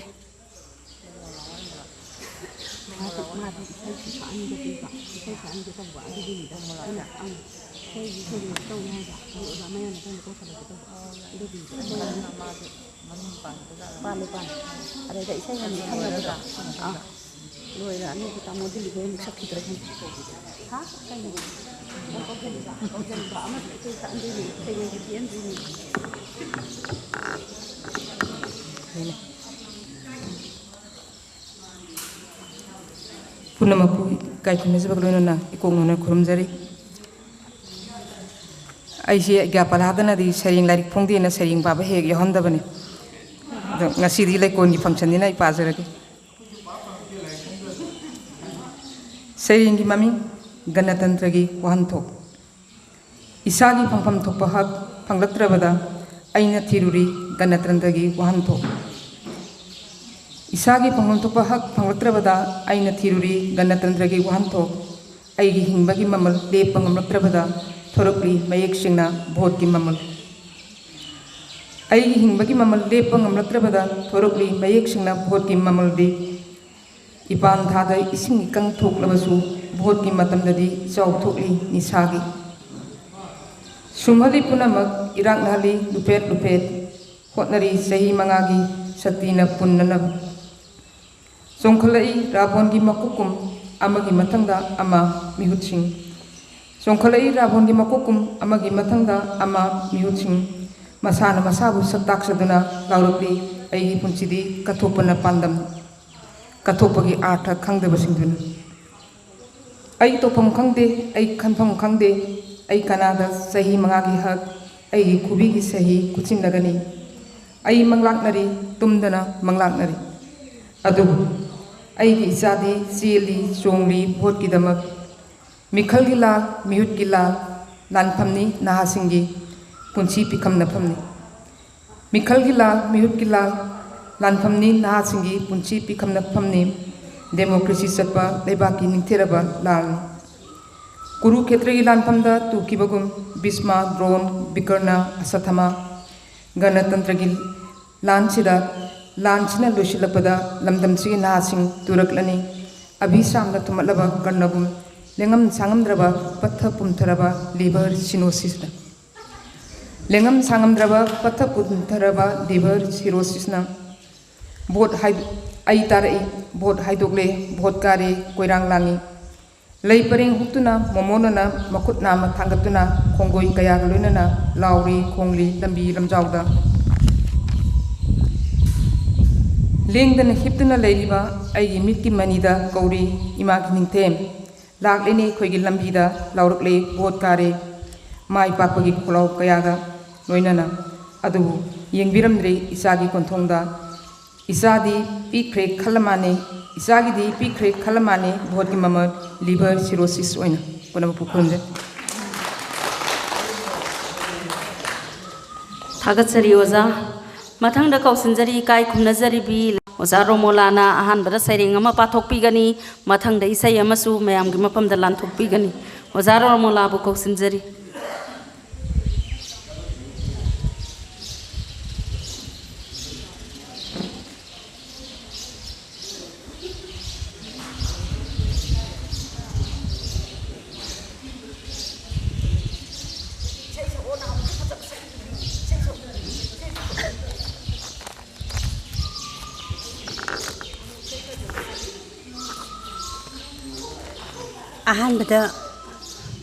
ꯂꯝꯗꯝ ꯑꯁꯤꯕꯨ ꯀꯣꯟꯕꯤꯔꯤꯕ ꯏꯃꯥ ꯀꯣꯟꯊꯧꯖꯝ ꯂꯥꯏꯔꯦꯝꯕꯤꯕꯨ ꯏꯀꯣꯛꯂꯣꯟꯅ ꯈꯨꯔꯨꯝꯖꯔꯤ ꯂꯣꯏꯅꯅ ꯑꯁꯤꯒꯤ ꯁꯩꯔꯦꯡ ꯁꯩꯗꯤꯟꯅꯕ ꯑꯁꯤꯒꯤ ꯁꯩꯗꯤꯟ ꯃꯄꯨ ꯑꯣꯏꯕꯤꯔꯤꯕꯤ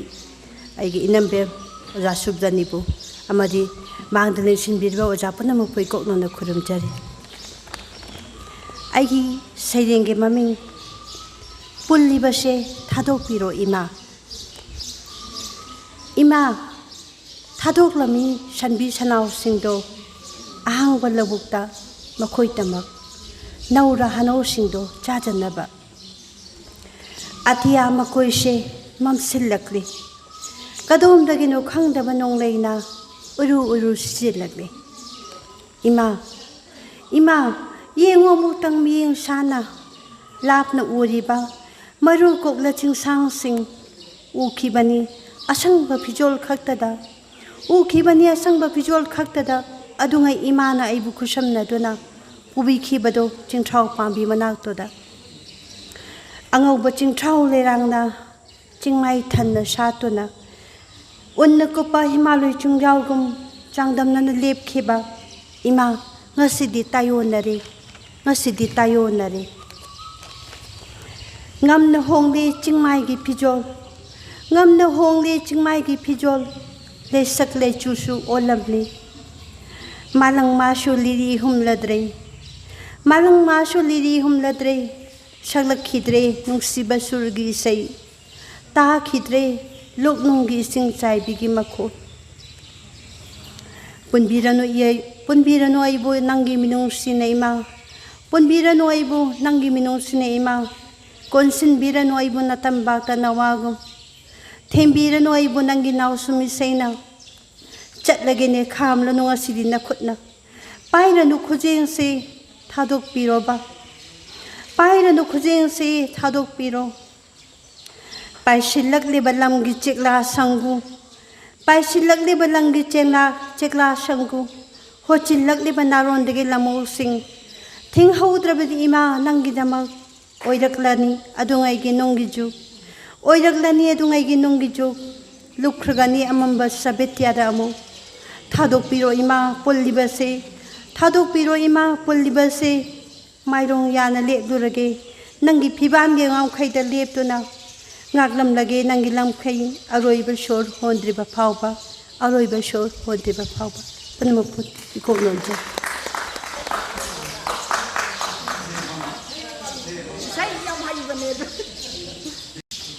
थागतसरी ओजा सैरेंग फजबा अमा पाथोकपीख्रबनिना इसैसी ओजाना इसै अमतंगसु अमुक लांथोकपीनबा निंसिंगजरी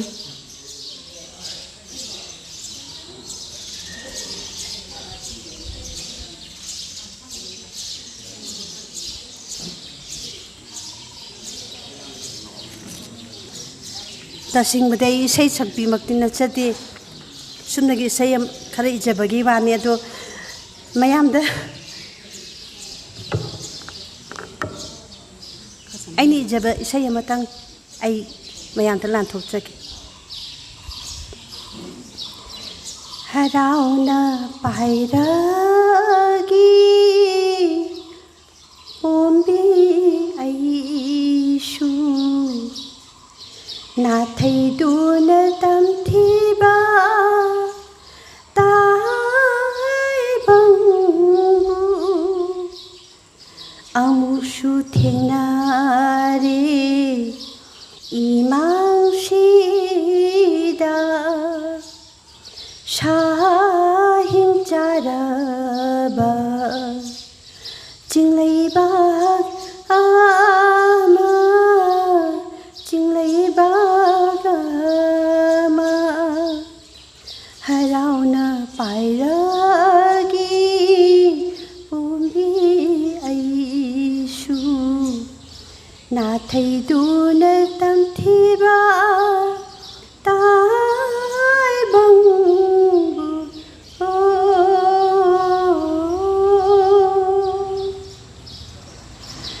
लैरमदरे पोथाफम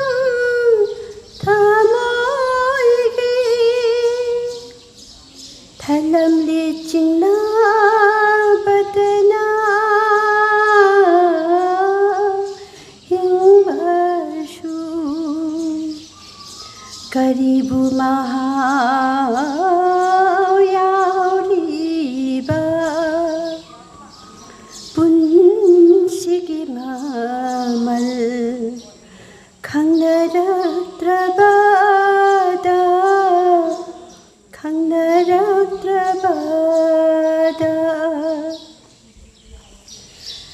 ꯂꯩꯔꯝꯗꯔꯦ ꯐꯣꯡꯗꯣꯛꯐꯝ ꯄꯦꯟꯗꯕ ꯌꯦꯡꯅꯗꯔꯦ ꯅꯨꯡꯁꯤꯕ ꯃꯤꯠꯌꯦꯡꯁꯨ ꯍꯥꯠꯅꯕꯒꯤ ꯈꯣꯟꯊꯥꯡꯅ ꯅꯤꯜꯂꯝꯂꯦ ꯐꯪꯈꯤꯗꯔ ꯈꯜꯂꯤ ꯆꯤꯛꯅ ꯍꯤꯡꯖꯕ ꯍꯔꯥꯎꯅ ꯄꯥꯏꯔꯒꯤ ꯄꯣꯝꯕꯤ ꯑꯩꯁꯨ ꯅꯥꯊꯩꯗꯨꯅ ꯇꯝꯊꯤꯕ ꯇꯥꯏꯕꯪꯕꯨ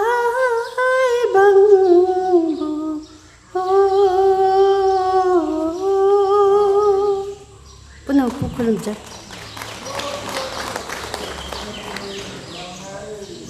थागतचरी ओजा रोमोला मथंग सिरी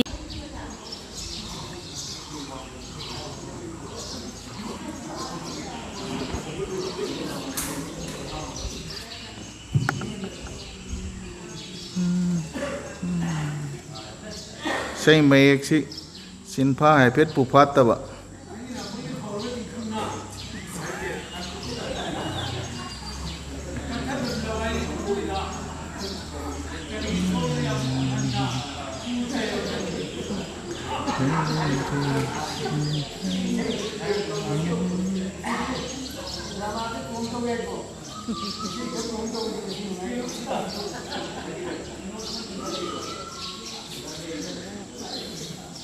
Nangi napalgi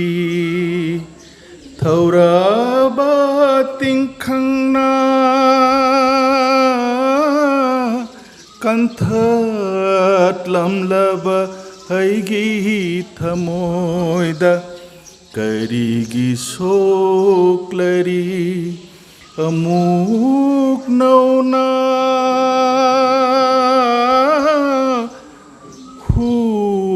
Tairaba nangi na khutna nangi na palgi thajade asumna nang na nungma leplane haiba aigi thong jinda Karibikha hapke lakliba Karibikha hapke lakliba ni batuklaba chakniba ingonda ni batuklaba nangi napalgi Thauraba tingkhangna kanthat lamlaba haigi thamoida nangi napalgi aramba khangbada aramba kauraba Khaugang batana khaurang bakoklaba Aram bakhang bada aram bakauraba Khaugang batana khaurang bakoklaba Lai jaga yetnaba laikang laini hallo kanadre amang banong hallo kanadre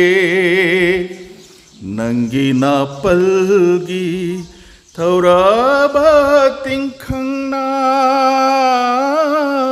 Kanthat lamlaba Aigi thamoida Karigi suklari Amuk nauna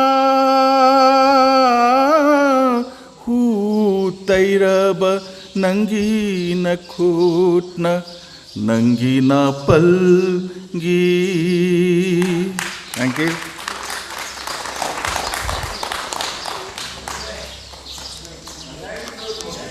Mathangda kausinjari kai khumnajari ba tamo Kiran Kumar tamo Kiran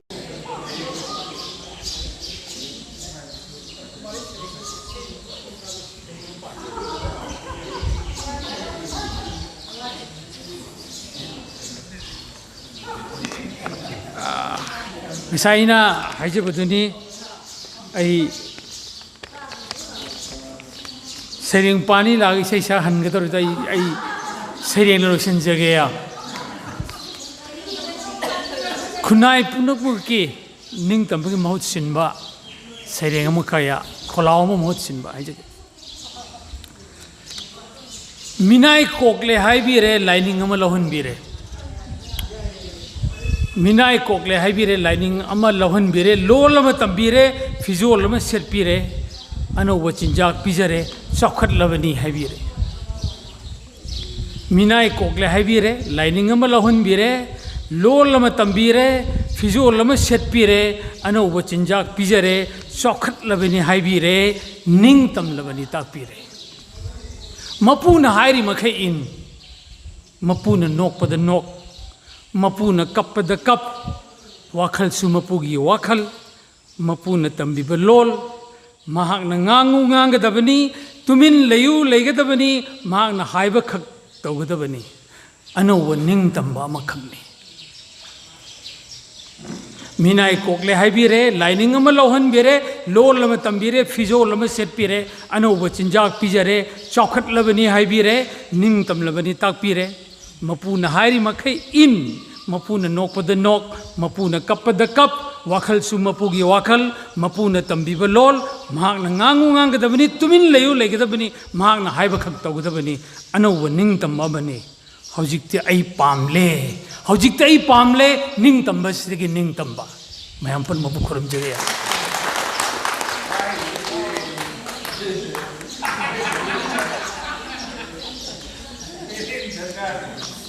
Mathang asidi tamo telni haina takpirai atuna isai amatang mayang gi mafamda khurol tambina bani singjari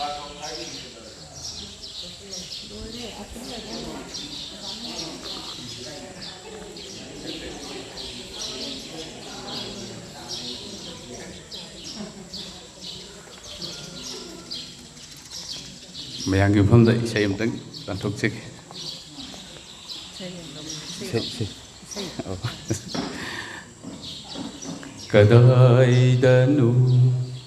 Kadaidanu aigi iyumbo aigi di iyum laijadene karigino kauriba aibu toina yumda salasi haina yumda salasi haina kadaidanu aigi iyumbu aigi di iyum laijadene karigino kauriba aibu toina yumda satsi haina yumda salasi haina koina paiba seklani aidi yum ponje laijadaba koina paiba seklani aidi yum ponje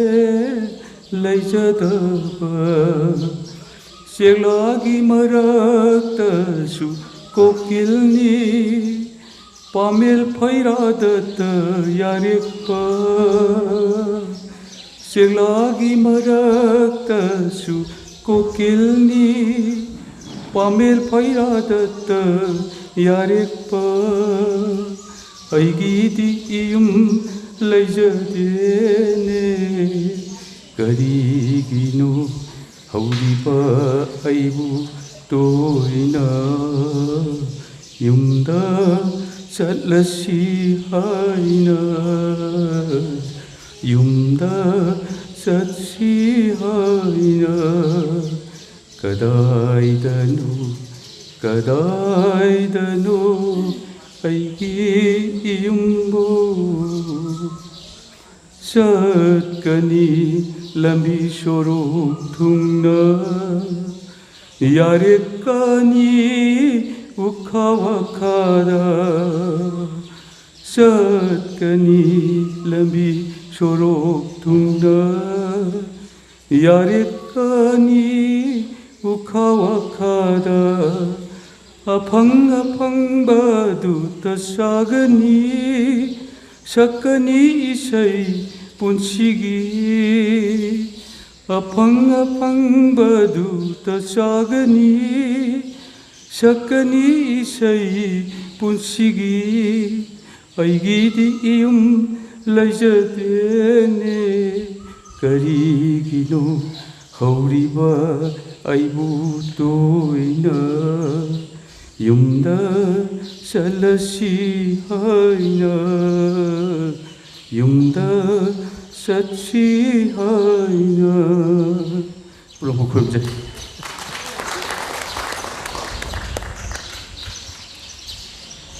Aroiba oina oza ekasinina isai amatang lanthokpigani oza ekasinina aroiba isai si lanthokpinaba nolongna ningsingjari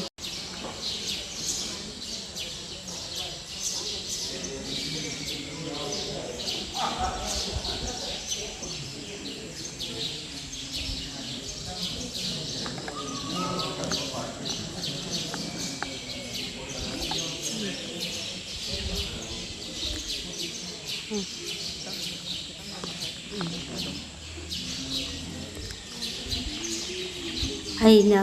lanthokjagadoriba isaisi imasi binodinina ibiramba isaini matam kuirabagi tungda aina dance academy da tamjaringaida koigi mana pibagi thauram amada mayamgi college chauba function ama pangthokpada masina ibiramba aduga rob ragana maduda isaisi sakpigibani adu aina sum imasigi Mari lainana masida ina sum ngangjabani mayamna sibu tabigani ai yamna hejabadi nasadi laisol isegi mawongde kachari ima nakhuyada laman uina Laubi unangna laman uina Laubi unangna kachari ima nakhuyada laman uina Laubi unangna laman uina Laubi unangna Bharat nongpo laikonungda tamna sat pisini jampra Bharat nongpo laikonungda tamna sat pisini jampra phongjaba haite Uchaba haite, phongjaba haite, uchaba haite, manam na palan, bini nangdi, manam na palan, bini nangdi, kachari ima nakhuyada laman oina laubi unangna laman oina laubi unangna Popasiba hanna hanna khangedi ma tampak nungda Popasiba hanna hanna phangjagi ima tampak nungda sana tampha yayoi bi Manipur gum Sana tampha yayoi bi Manipur gum ngandi ima mani gum thamoida ngandi ima mani gum thamoida kachari ima nakhuyada laman oina laubi unangna laman oina laubi unangna laman oina laubi unangna punamapu karon Maharaj Kumari Binodini Devi gi Jama Suba Mapok Kumon Thauram gi Mari Suba Thagi Thauram Asida Kagi Saiding Saidin Nabagi Saidin Mapu Oibiribi Kai Kumnazaribi Oza Jongtham Subadani na Saidin Mapu gi Warol Thambi na Banolungna Ningsingjari Khatian adum thambiro dani matam nei pe lam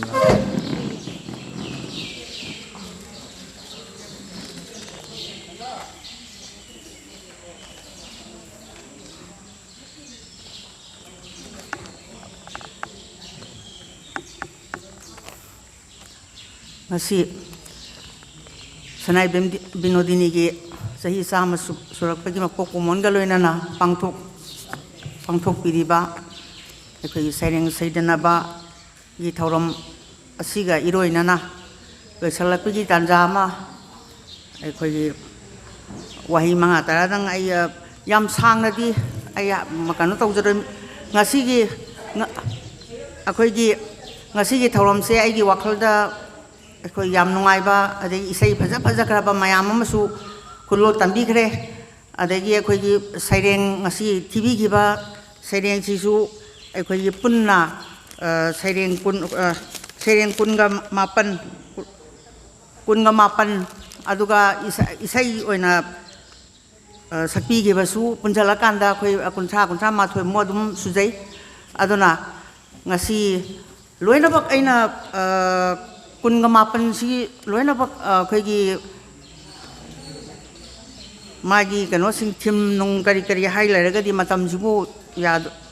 gi gadra punjalaga oina khoi gi haibana haiphet raw kama haibana phagada na su khanjai aduna aikoina ngasi TV kiba saireng aikoi gi aiba haibasi aikoina Aibana yaudaba mafam mambau leite Serangba sairengdi aduga aiba singna yaudaba mafam mambau leite madi lanbungda su lanmarakta su dum yawi adagi mana yaudaba mafam mambau leite malem amadi aikoigi mathak makha akoi atia loina bak sigi ngasigi saireng sidai sida loina mami tai maramdi karigino da aiba ma Haiba siri hida magi wakal sina ekhoi eni ekhoi arapa oigera anapa oigera magi wakal sida loina ba ekhoi lei aduna ngasi TV kiba ekhoi saireng singsi loina ba ekhoi yamna hoju ki oiba ekhoi lamdam sigi masak taktana TV kiba saireng thim yaubi ki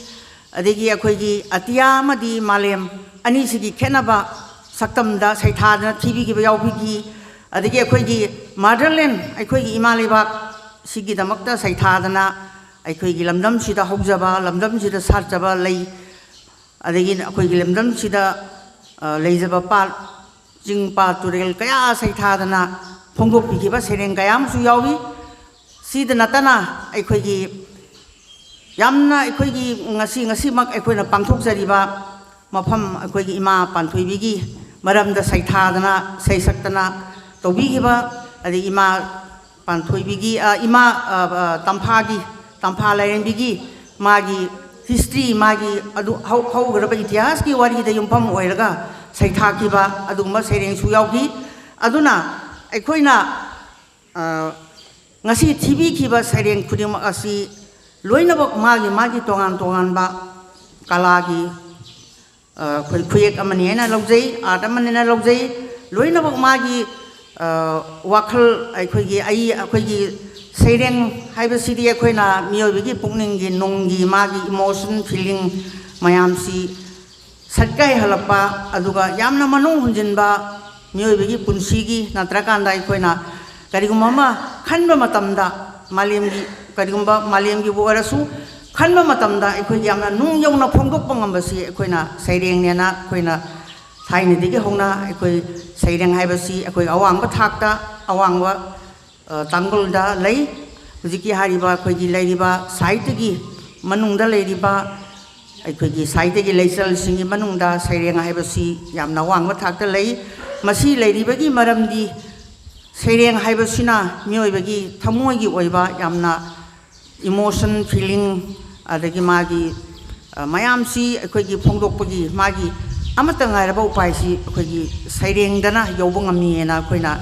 akangai singa so phungdok piribaduni aduna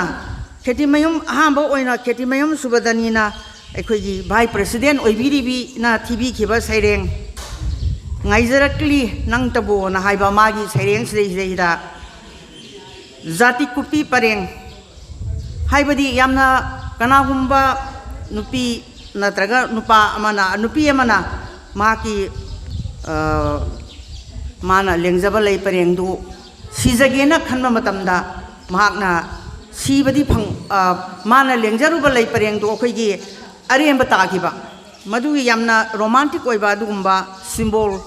magi kano sijinadana magi kavita sidi hidaida aina phongdokki aigi puningda adumaina sereng hana ngaijariba si nang tabuni haibagi sakta mama khakta sagalaga iba adugumba kavita gi makhala manena khanjai amna romantic oiba kavita nena khanjai yam phajagi aduga oja janthogi di aikoigi ima sida dum saitha jaba khoige dumba sairengni sanai bem binodini gi ima gi maramda saitha jaba adugumba yamna nungsiba aikoigi kavita saireng amane naina khanjaki adagi en ranjana gi magi usek nangbu kanano na haiba haidi mahusagi pombi chekla singi saktam si yam phajana mana saithajaki aduga anouba sama haidi akoibida leiriba akoigi chomnagi mioibida natana barkati gi oiba potchina pirakpa adugumba asama khaki maramda saithaba adumba kavita amane na ingonda aina phaujaki aduga akoigi dilip mayangbangi di magi di isai oina lanthokpi gibani yamna nungsiki samu macha ma aina hoba isai aikoigi sanai bem binodini na ibigi ba dumba saireng ama lanthokpi bagi damakta su aina hanana thagatsari yam nungsi koi yam phajaki na aina khanjai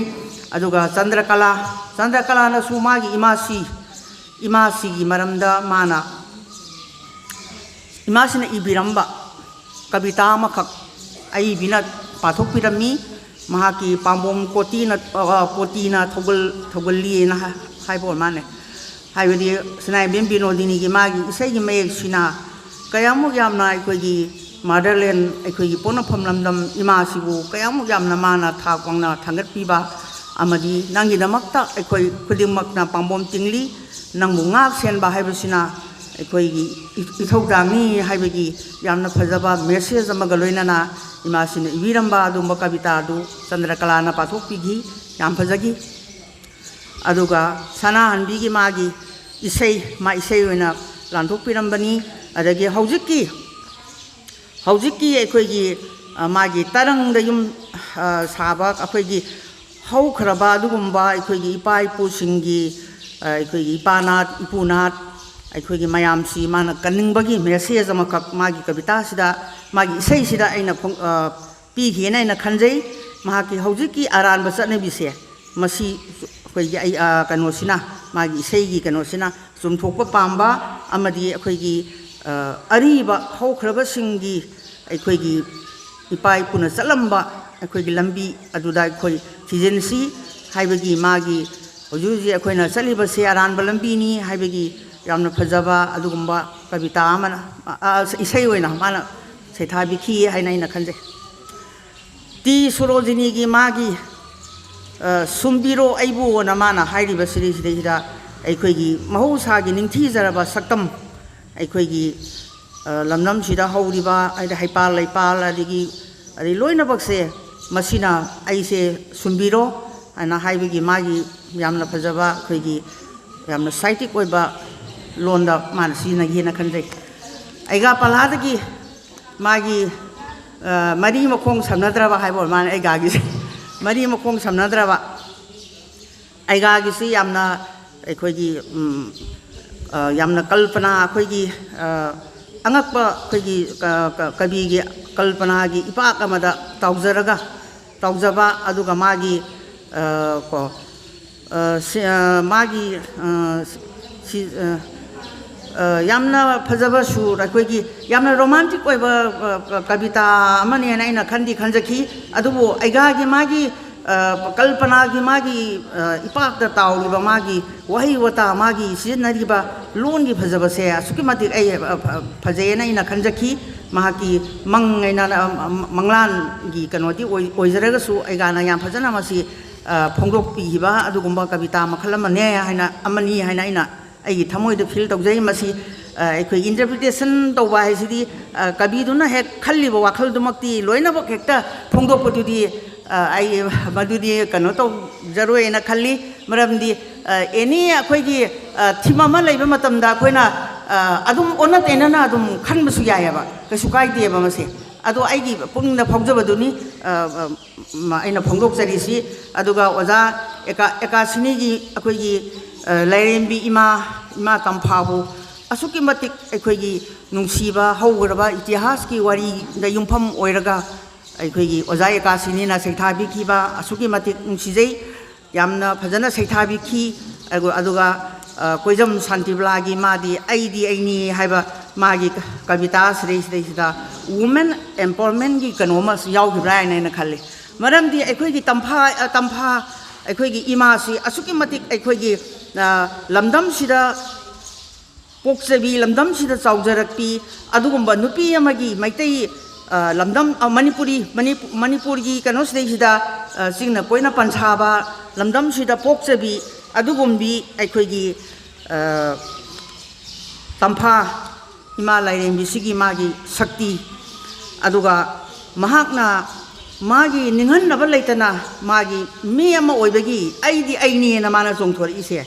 ꯌꯥꯝꯅ ꯊꯧꯅꯥ ꯐꯕꯤ ꯌꯥꯝꯅ ꯏꯆꯪ ꯊꯧꯕꯤ ꯑꯗꯨꯒꯨꯝꯕꯤ ꯑꯩꯈꯣꯏꯒꯤ ꯅꯨꯄꯤ ꯑꯃꯒꯤ ꯁꯛꯇꯝꯗ ꯑꯏꯕꯤꯅ symbol ꯑꯣꯏꯅ ꯁꯤꯖꯤꯟꯅꯔꯒ ꯁꯩꯊꯥꯕꯤꯈꯤ ꯍꯥꯏꯅ ꯑꯩꯒꯤ ꯋꯥꯈꯜꯗ ꯈꯟꯖꯈꯤ ꯑꯗꯒꯤ ꯑꯩꯈꯣꯏꯒꯤ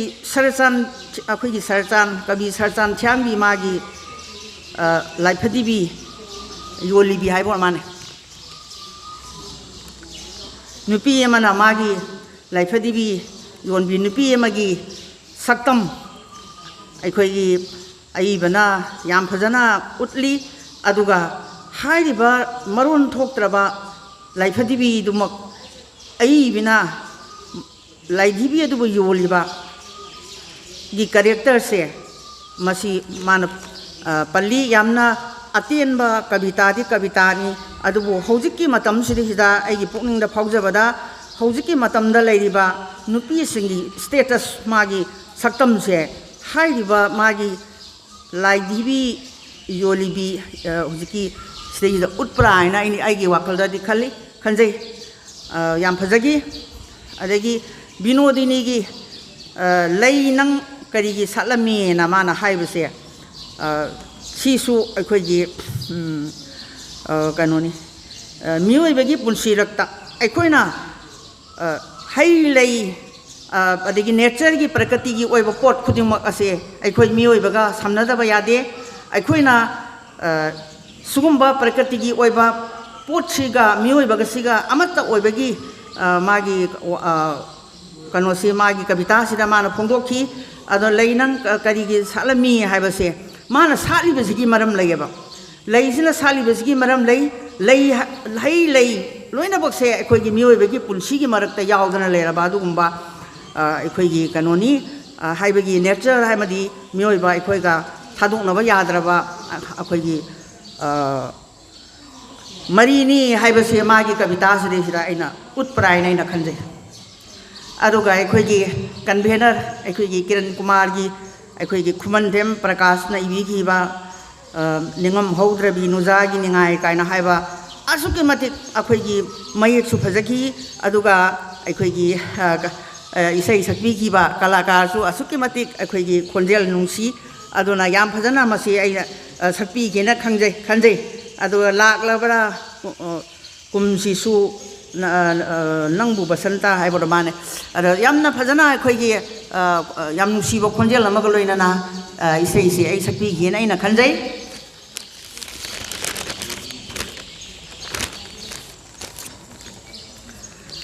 ramani gi magi he akhang kanba hai boda man mai maming se akhang kanba ahang ba ngasai kitang tabagumba kaimna kitang tawbi aiko mana aikoigi motherland aikoigi maliam ga atiyaga gi khena base mana masida ma phajana utlaga madugi khena bagi masakto magi sida yam phajana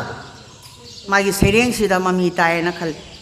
atiya haibasigi awaba aikoigi maliam haibasigi magi maliam sida leiriba akoi mipung khudimak khangde jiba khangde awana mayam gi porung mayam se atiyana di pudabagi magi atiyagi khenabagi masakto yam phajana ulle na khanjai aduga